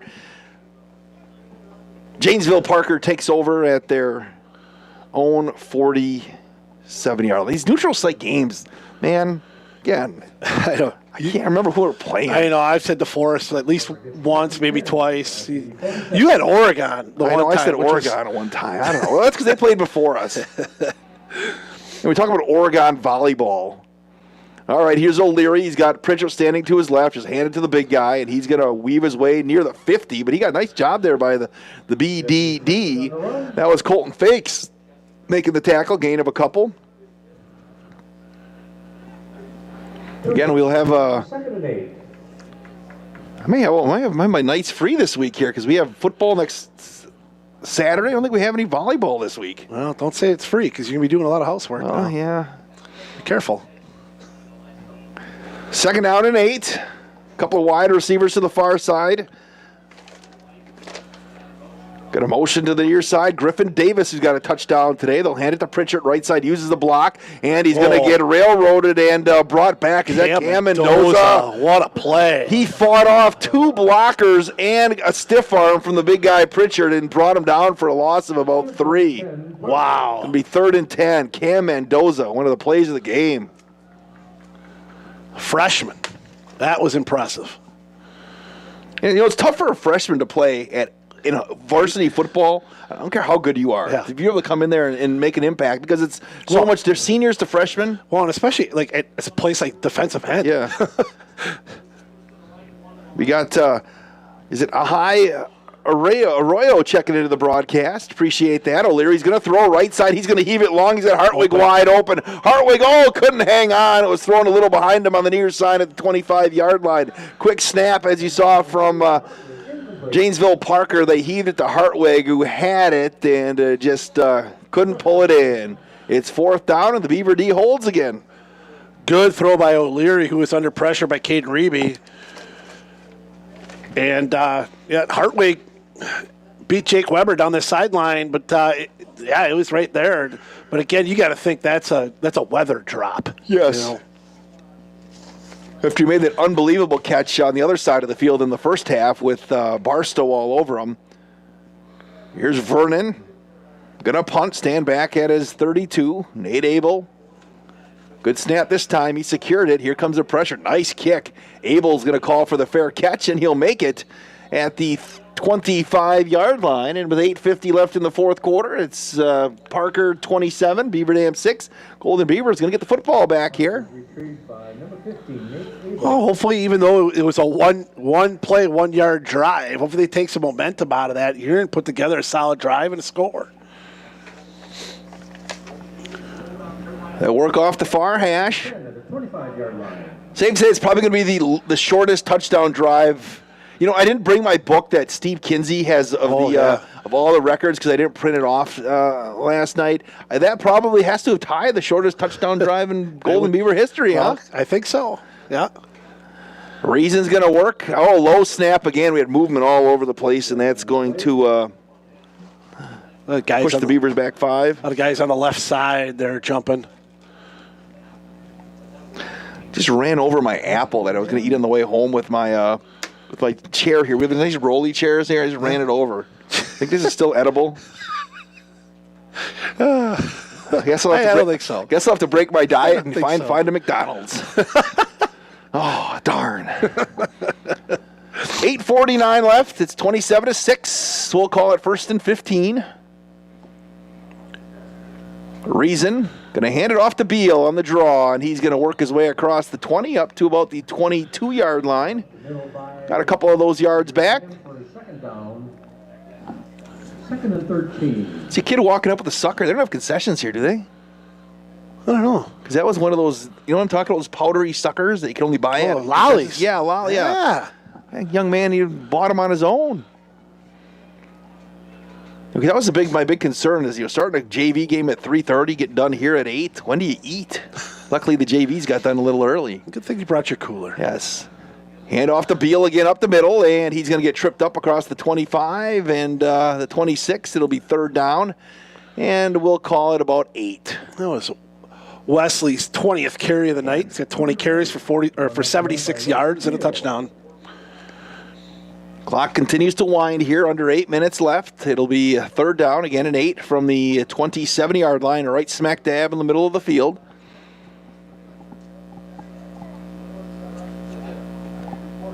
I think Wes, the 20 carries for Wes is maybe a little bit of a surprise. I know Coach Lindy talked a lot about using kind of a committee in the backfield. Going to send Beal out of the backfield, empty backfield right now. Reason's going to throw the screen over to Soto. He's going to make the catch against the grain, spins through one tackler, and then is brought down and couldn't quite break the second opportunity as that was a nice open field tackle there by Evan Lloyd. Well, 4th down here. I would imagine Beaver Dam's going to go for it. So it'll be 4th down and we'll call it 7 with under 7 minutes to go. Might as well. Near side, it's Soto and Abel. Westover slot to the right. Beal stands to the left of Carter Reason. Going for it from their own 28-yard line. Reason's going to throw. They have the screen set. Nate Abel ran right by his guy, and the pass is going to be caught and dropped. That was Nate Abel had it, but Evan Terry laid the lick on Nate. And Parker's going to take over on downs. Nate initially had his man beat. Nate did it. Ball a little bit underthrown. I think, again, the weather's probably got a lot to do with that. Nate did a nice job of adjusting to the ball. Again, Terry's been all over the place. You mentioned him multiple times tonight. He's listed as a linebacker, but somehow he made an interception deep in the secondary at one point. He's made a stop in the backfield. He's been all over, you're right. Yeah, he's been, position-wise, he's been playing tonight at least a lot in the safety spot. And, boy, he's been all over. So Parker will take over at their own 28-yard line, leading 27-6 with 6:37 left. They're going to work under center for the first time today. O'Leary going to hand off to Pritchard, and he is going to get spun down, but he's still going to work his way for about 3 or 4 yards to the middle of that Beaver Dam defense. Tackle made by Jaden Barstow.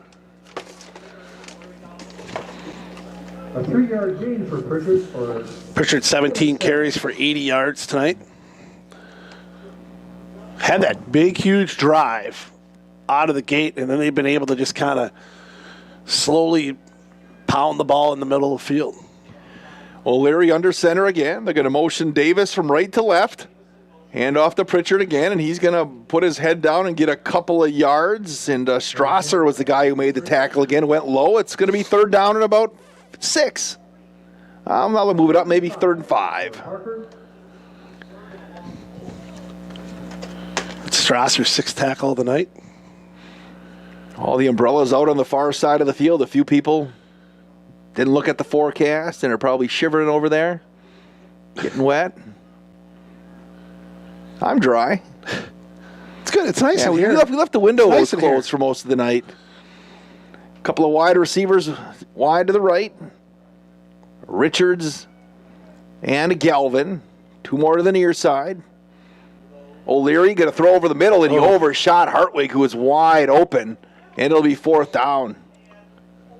O'Leary he had a little more time, I think, than he thought, because he kind of threw that one off his back foot. Yep. Hartwig on the slant beat his defensive back, and there's nobody in the middle right there. Yeah, that was a touchdown if that's on target.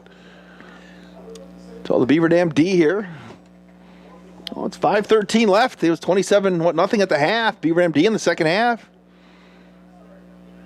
Yep, done a good job. Put the goose egg up. Like to keep that there. Again, that's something that you're looking to build on, going into next week after the bad start in the first half. It's 4th and we'll call it 5. O'Leary's going to throw flag on the play. He's going to tuck it down. He's got some room to run. He's got the 1st down, and he slides at the 15. Let's see what the penalty is. Preliminary flag on the play, run up the middle by O'Leary. This Parker team, though, they're not going to be a one-win team this year, though. I look at them. They got some horses on offense. Yeah, I agree. Procedure penalty on Parker. That'll push them back 5 and make it 4th and 10. I agree. Well, they're pretty experienced. I mean, they've got a lot of guys back. They've got obviously a solid running game, a nice solid quarterback who can move a little bit, throws a nice football. Defensively, they've obviously been good tonight against Beaver Dam. So it'll be 4th and 10 from the 28-yard line. Back where we started as the clock winds under 5 minutes left.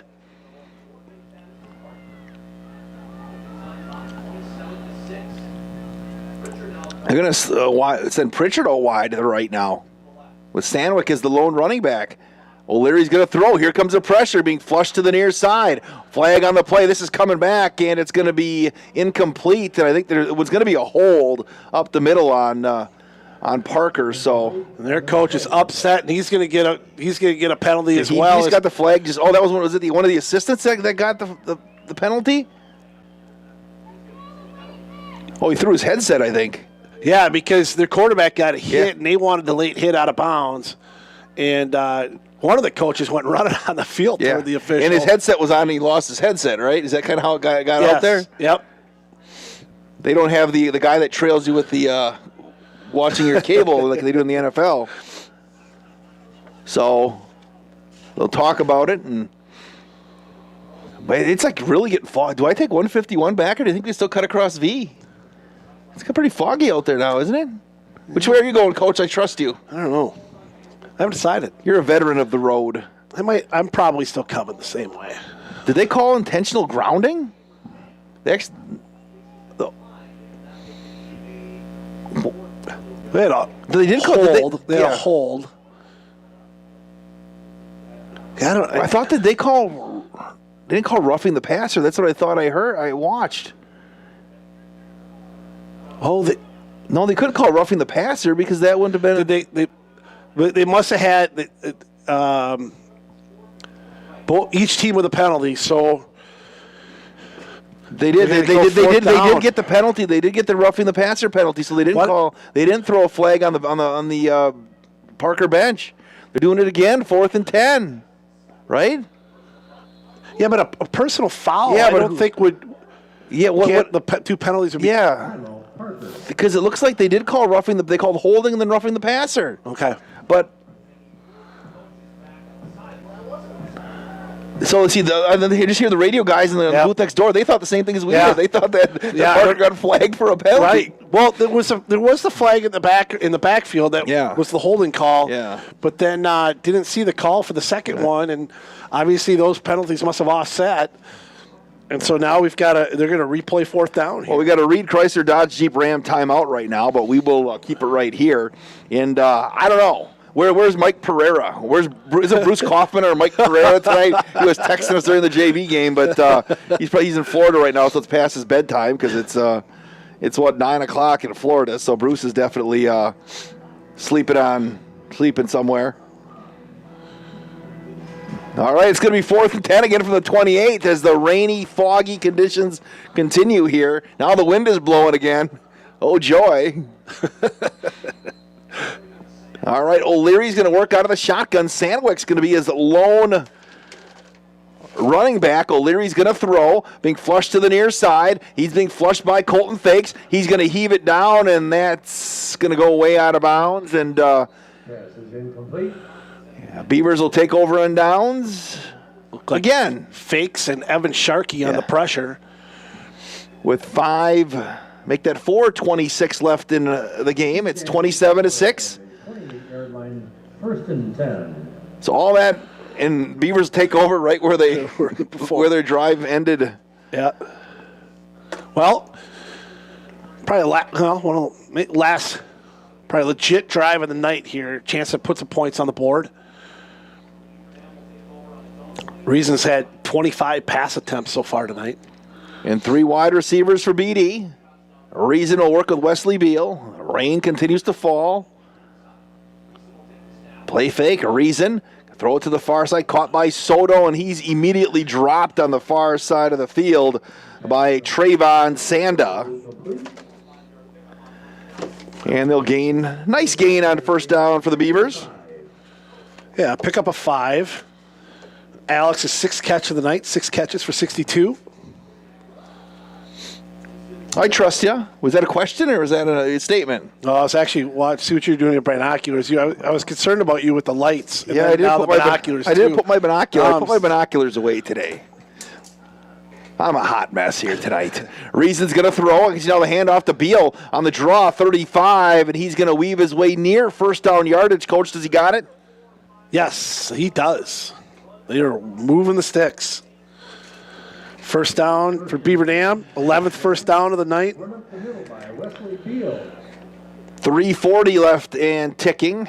I wonder if part of the reason why they haven't used the backfield by committee tonight is because of the weather and the slick conditions. Beal, a strong kid, who can runs well in this type of weather. Good motion. Soto back into the slot. Hand off to Beal again, and he ran through a tackle from behind, and he's going to power his way up across the 45-yard line. And Wesley Beal with another great run on 1st down. There's an injured player on the field for Parker, the young man who had Beal in the backfield, and Wesley ran right through that tackle. So they'll blow it dead here with 3:05 left.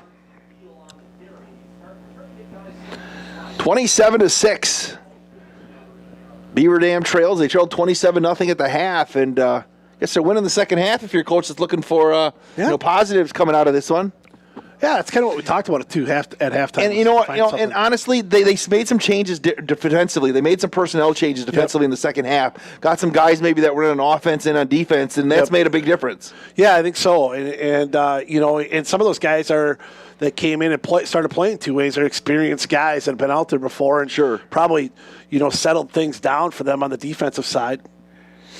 So they're still looking at the young man again. He ran right through, or I should say, he got dragged a couple yards by Wesley Beal. I think when he came down hard, like ran his chest when he hit the ground, coming off that tackle attempt, and It looks like they have him up on his feet, and maybe hopefully he's got the wind knocked out of him. That's what it looks like. The way he's, is that 90? What's the highway that's right outside of DeForest here? 90? Is it 90? Because you can't even see cars there, even with the lights on anymore. That's how foggy it is. Yeah. You can kind of see some light headlights, but it's like the young man is okay. I think he got his bell rung. Because he's... Yeah, he's not... It's Grant Bagley. You're right. He is. He. I think that's what happened. He's feeling his chest too. Oh, he's going to the bucket. Yep. Oh. Yeah, that's definitely a head injury. Hopefully he's okay. 2nd down and 3 from their own 45-yard line. Late in the fourth quarter, handoff to Beal again. Look at Wesley fighting through a tackle, and he's going to be near first down yardage. I think he's going to be just short as we're going to go under 3 minutes here. For 3rd down and 1. Beal's been busy. Nice hard run. You feel like he's getting a little more comfortable as the night's gone on. A little bit more of a rhythm. Well, the line's maybe gotten more comfortable too because you do have some new faces up there as well, and you're right. They've looked. They put the one touchdown on the. They got the turnover at the 1 yard line, but here we go. Reason. A couple of wide receivers to the far side. Low snap again. Hand off to Beal, and he's going to fight his way back to the line of scrimmage. Maybe lose a yard. But it's going to be 4th down and 2 with 2:10 left. For 4th down and 1. 24 carries for 88 yards now for Wesley Beal. Make that 4th down and 2. Compared to what does Pritchard have now? 18 carries for 83. See, so things all evened out. He kind of have evened out. Yep. He had that big first few drives in the football game, and 4th down and 2 from their own 46-yard line. Late in this one. Play fake, Reason on you got to pull it back out. He's going to turn the corner. Carter Reason's not going to get the first down. He's going to get pulled out of bounds by Caden Vernon. Also over there, Taylon Cinnabo. And Parker will take over on downs with 1:29 left. Ball was being bobbled on the exchange. Not sure if Carter was trying to get it to West or he was pulling it out and keeping it on that option look. Either way, unable to turn the corner, and Parker will have the ball to run this one out.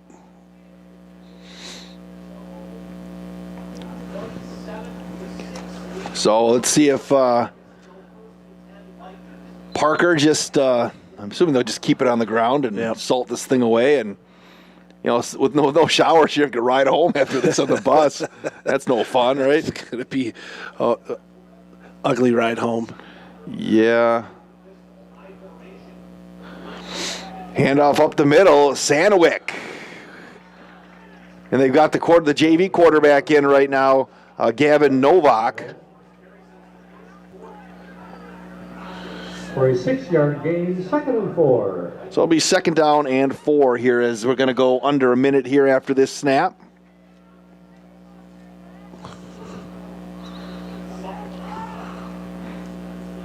So maybe 2 more snaps, and then we'll put this one in. It'll be what, as Ted Davis says, they'll put it in the bank and it'll collect interest. Hand off to the first back through as Parker subbed out some people, and it looks like that'll be enough to move the chains, and that will... Well, they'll have to snap it one more time as they wind the clock.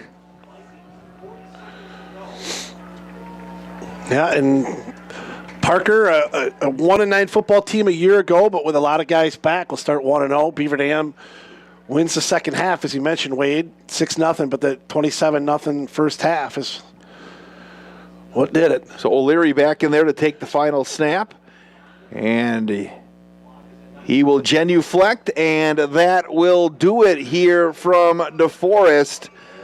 Beaver Dam falls in the season opener 27-6 to Janesville-Parker. We'll come back with the post-game show This is Golden Beaver Football, presented by Columbus Family Dental and the Beaver Dam Unified School District on WBEV and DailyDodge.com. 27-6, Parker. At Reed Chrysler Dodge Jeep Ram in Beaver Dam, we are a second-generation family-owned business that has been in the Beaver Dam community for over 25 years. Our goal is to make the process of buying a vehicle fun again.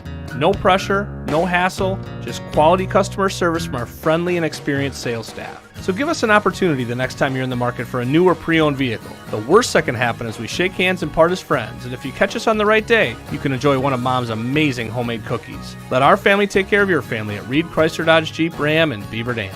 American drivers overpay an average of $368 per year on their auto insurance. Why? Because, well, insurance is hard. It's complicated. It's time-consuming to get quotes from multiple companies, so we overpay.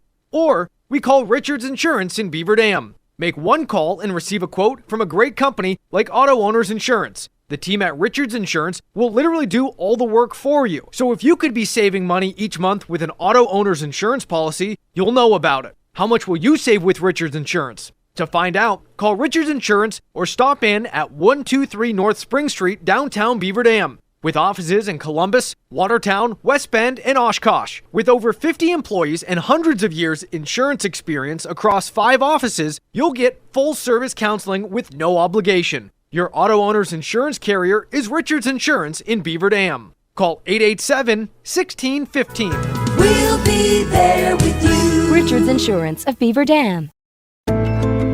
Hi, this is Dr. Adam Forster at Columbus Family Dental. If you've been unhappy with your smile, it's time that you come and see us. Our team of doctors are waiting to help you get your smile back. We'll take the time to talk with you and treat you like a member of our family, not just another number. Whether it's a whole mouth makeover or simply a little tweak, we'll find the right solution that fits you. For your free, no-pressure consultation, call us today at 623-5559. Look around. This book, this meal, this lamb. This world is made of dreams. So when people say American Family Insurance protects things, we shake our head no. Because we protect this, and everyone's dream is worth protecting. Insure carefully, dream fearlessly. American Family Insurance. Yes, I'm a dreamer. Contact the Kevin Carnine Agency, LLC at 920-887-9700 in Beaver Dam today. American Family Mutual Insurance Company, SI, and its operating company, 6000 American Parkway, Madison, Wisconsin. When was the last time someone went the extra mile for you? Hi, I'm Chad Guzzi, owner of Air Care Heating and Air Conditioning in Beaver Dam. We are committed to keeping you happy and comfortable. Whether you need a new furnace installed or your air conditioner repaired, we pay attention to detail and stand behind the work we do. Offering emergency service around the clock 7 days a week, we have been proudly serving the area since 1981. Let Air Care go the extra mile for you. 920-356-8860. See us today at aircareinc.com.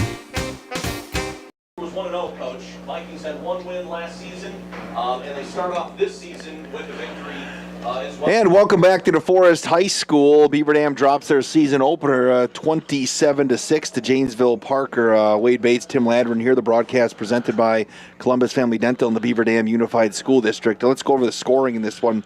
Beaver Dam had a nice first drive. It stalled out, though. Then they gave it back to Janesville-Parker. They rode Jesse Pritchard, who ended up scoring from 1 yard out. He had 58 of the 77 yards on the drive. Extra point by Zavala made it 7-0. Stayed that way till the 8-minute mark. 8 minutes left in the second quarter. Jesse Pritchard again scored from 3 yards out, making it Parker 14, Beaver Dam nothing. 3:07, O'Leary connected on a screen pass to Sandwick. 15-yard screen pass, went up 21-zip. Beaver Dam got a big stop. Ben Scharfenberg interception at the goal line with less than a minute to go. Beavers, though, threw a pick on the next play, and then with 8.7 seconds left, Sam O'Leary hit Griffin Davis on the bomb down the right side for 35 yards, making it 27-0. And that's where he went into the halftime locker room, and then Beaver Dam's defense got it going in the second half, and we'll learn about that in here a little bit from Tim Ladron. But then after a turnover, I should say a miscue on a punt, Beaver Dam got it inside the 1. Wesley Beal punched it in at the 10:28 mark of the 4th for their only score. The extra point never got attempted because of a problem with the snap, and that's when the clock wound down. 27-6, Beaver Dam loses. Tim, what do you got for the first half, first game final numbers? Yeah, so you mentioned Wade, defensively much better. Janesville-Parker ends with 262 yards total, which means only 21 yards in the second half. They had 165 on the ground total. Sam O'Leary is 8 of 15 for 97 yards, 2 touchdowns, 1 interception. Jesse Pritchard ends with 18 carries for 83 yards and 2 touchdowns. Garrett Sandwick has 5 carries for 23 yards for Janesville-Parker. For Beaver Dam, 172 total yards, 102 in the second half. Carter Reason is 10 of 26 for 83 yards, no touchdowns, 2 interceptions. Beaver Dam gets 89 yards on the ground. Wes Beal, 24 carries for 88. Carter Reason, 9 carries for 1. Nate Abel, 4 catches for 33 yards. Alex Soto, 6 catches for 62 yards for Beaver Dam. All right, and again, that second half, I mean, defensively, like you mentioned, they moved some players around, and they made some adjustments, and they shut down that powerful running game that Parker had. So, I mean, if you're looking for something to build on, that's maybe what you build on heading into next week in Monona Grove. Yeah, and I think you're going into halftime when you're down 27-0, you're looking for something to build off of, and I think that's what they did. I think they win the second half 6-0. They do a good job, much better job defensively the second half, especially stopping the running game and be able to move the ball fairly well on the offensive side. All right, that's going to do it here from DeForest High School. We'll be here next Saturday as well. The JVs at 3:30. They fell today 20-0 to Janesville-Parker, and the Varsity again at 6 o'clock. Justin Wilski, the Ninja, did a great job as the executive producer of Daily Dodge Sports. Cale Zomer, appreciate him working on a Saturday night so we could get this to you on 1430 WBEV. Tim, as always, you bring your A game. Tonight's broadcast presented by Columbus Family Dental and the Beaver Dam Unified School District. Reed Chrysler Dodge Jeep Ram, Kevin Carnine, your American Family Insurance Agent, Air Care, the Bayside Supper Club, Richards Insurance, the Manufacturers Business Alliance, Metalcraft of Mayville, and McKinstry Home Furnishings. Tim, I really mean that you give your A game. No matter what Ed Salatel emailed in saying you were just adequate tonight, I think I'm going to give you an A+. I appreciate that. Again, my name is Wade Bates. You can always find all the latest going on with the prep athletics in the region on the dailydodge.com sports page, presented by Reed Chrysler Dodge Jeep Ram, and also our good friend Kevin Carnine, your American Family Insurance Agent. Once again, your final score, it was Janesville-Parker 27, Beaver Dam 6. You have been watching and listening to Beaver Dam High School Athletics on dailydodge.com and 1430 WBEV, presented by the Beaver Dam Unified School District and Columbus Family Dental. Have a great night, everybody.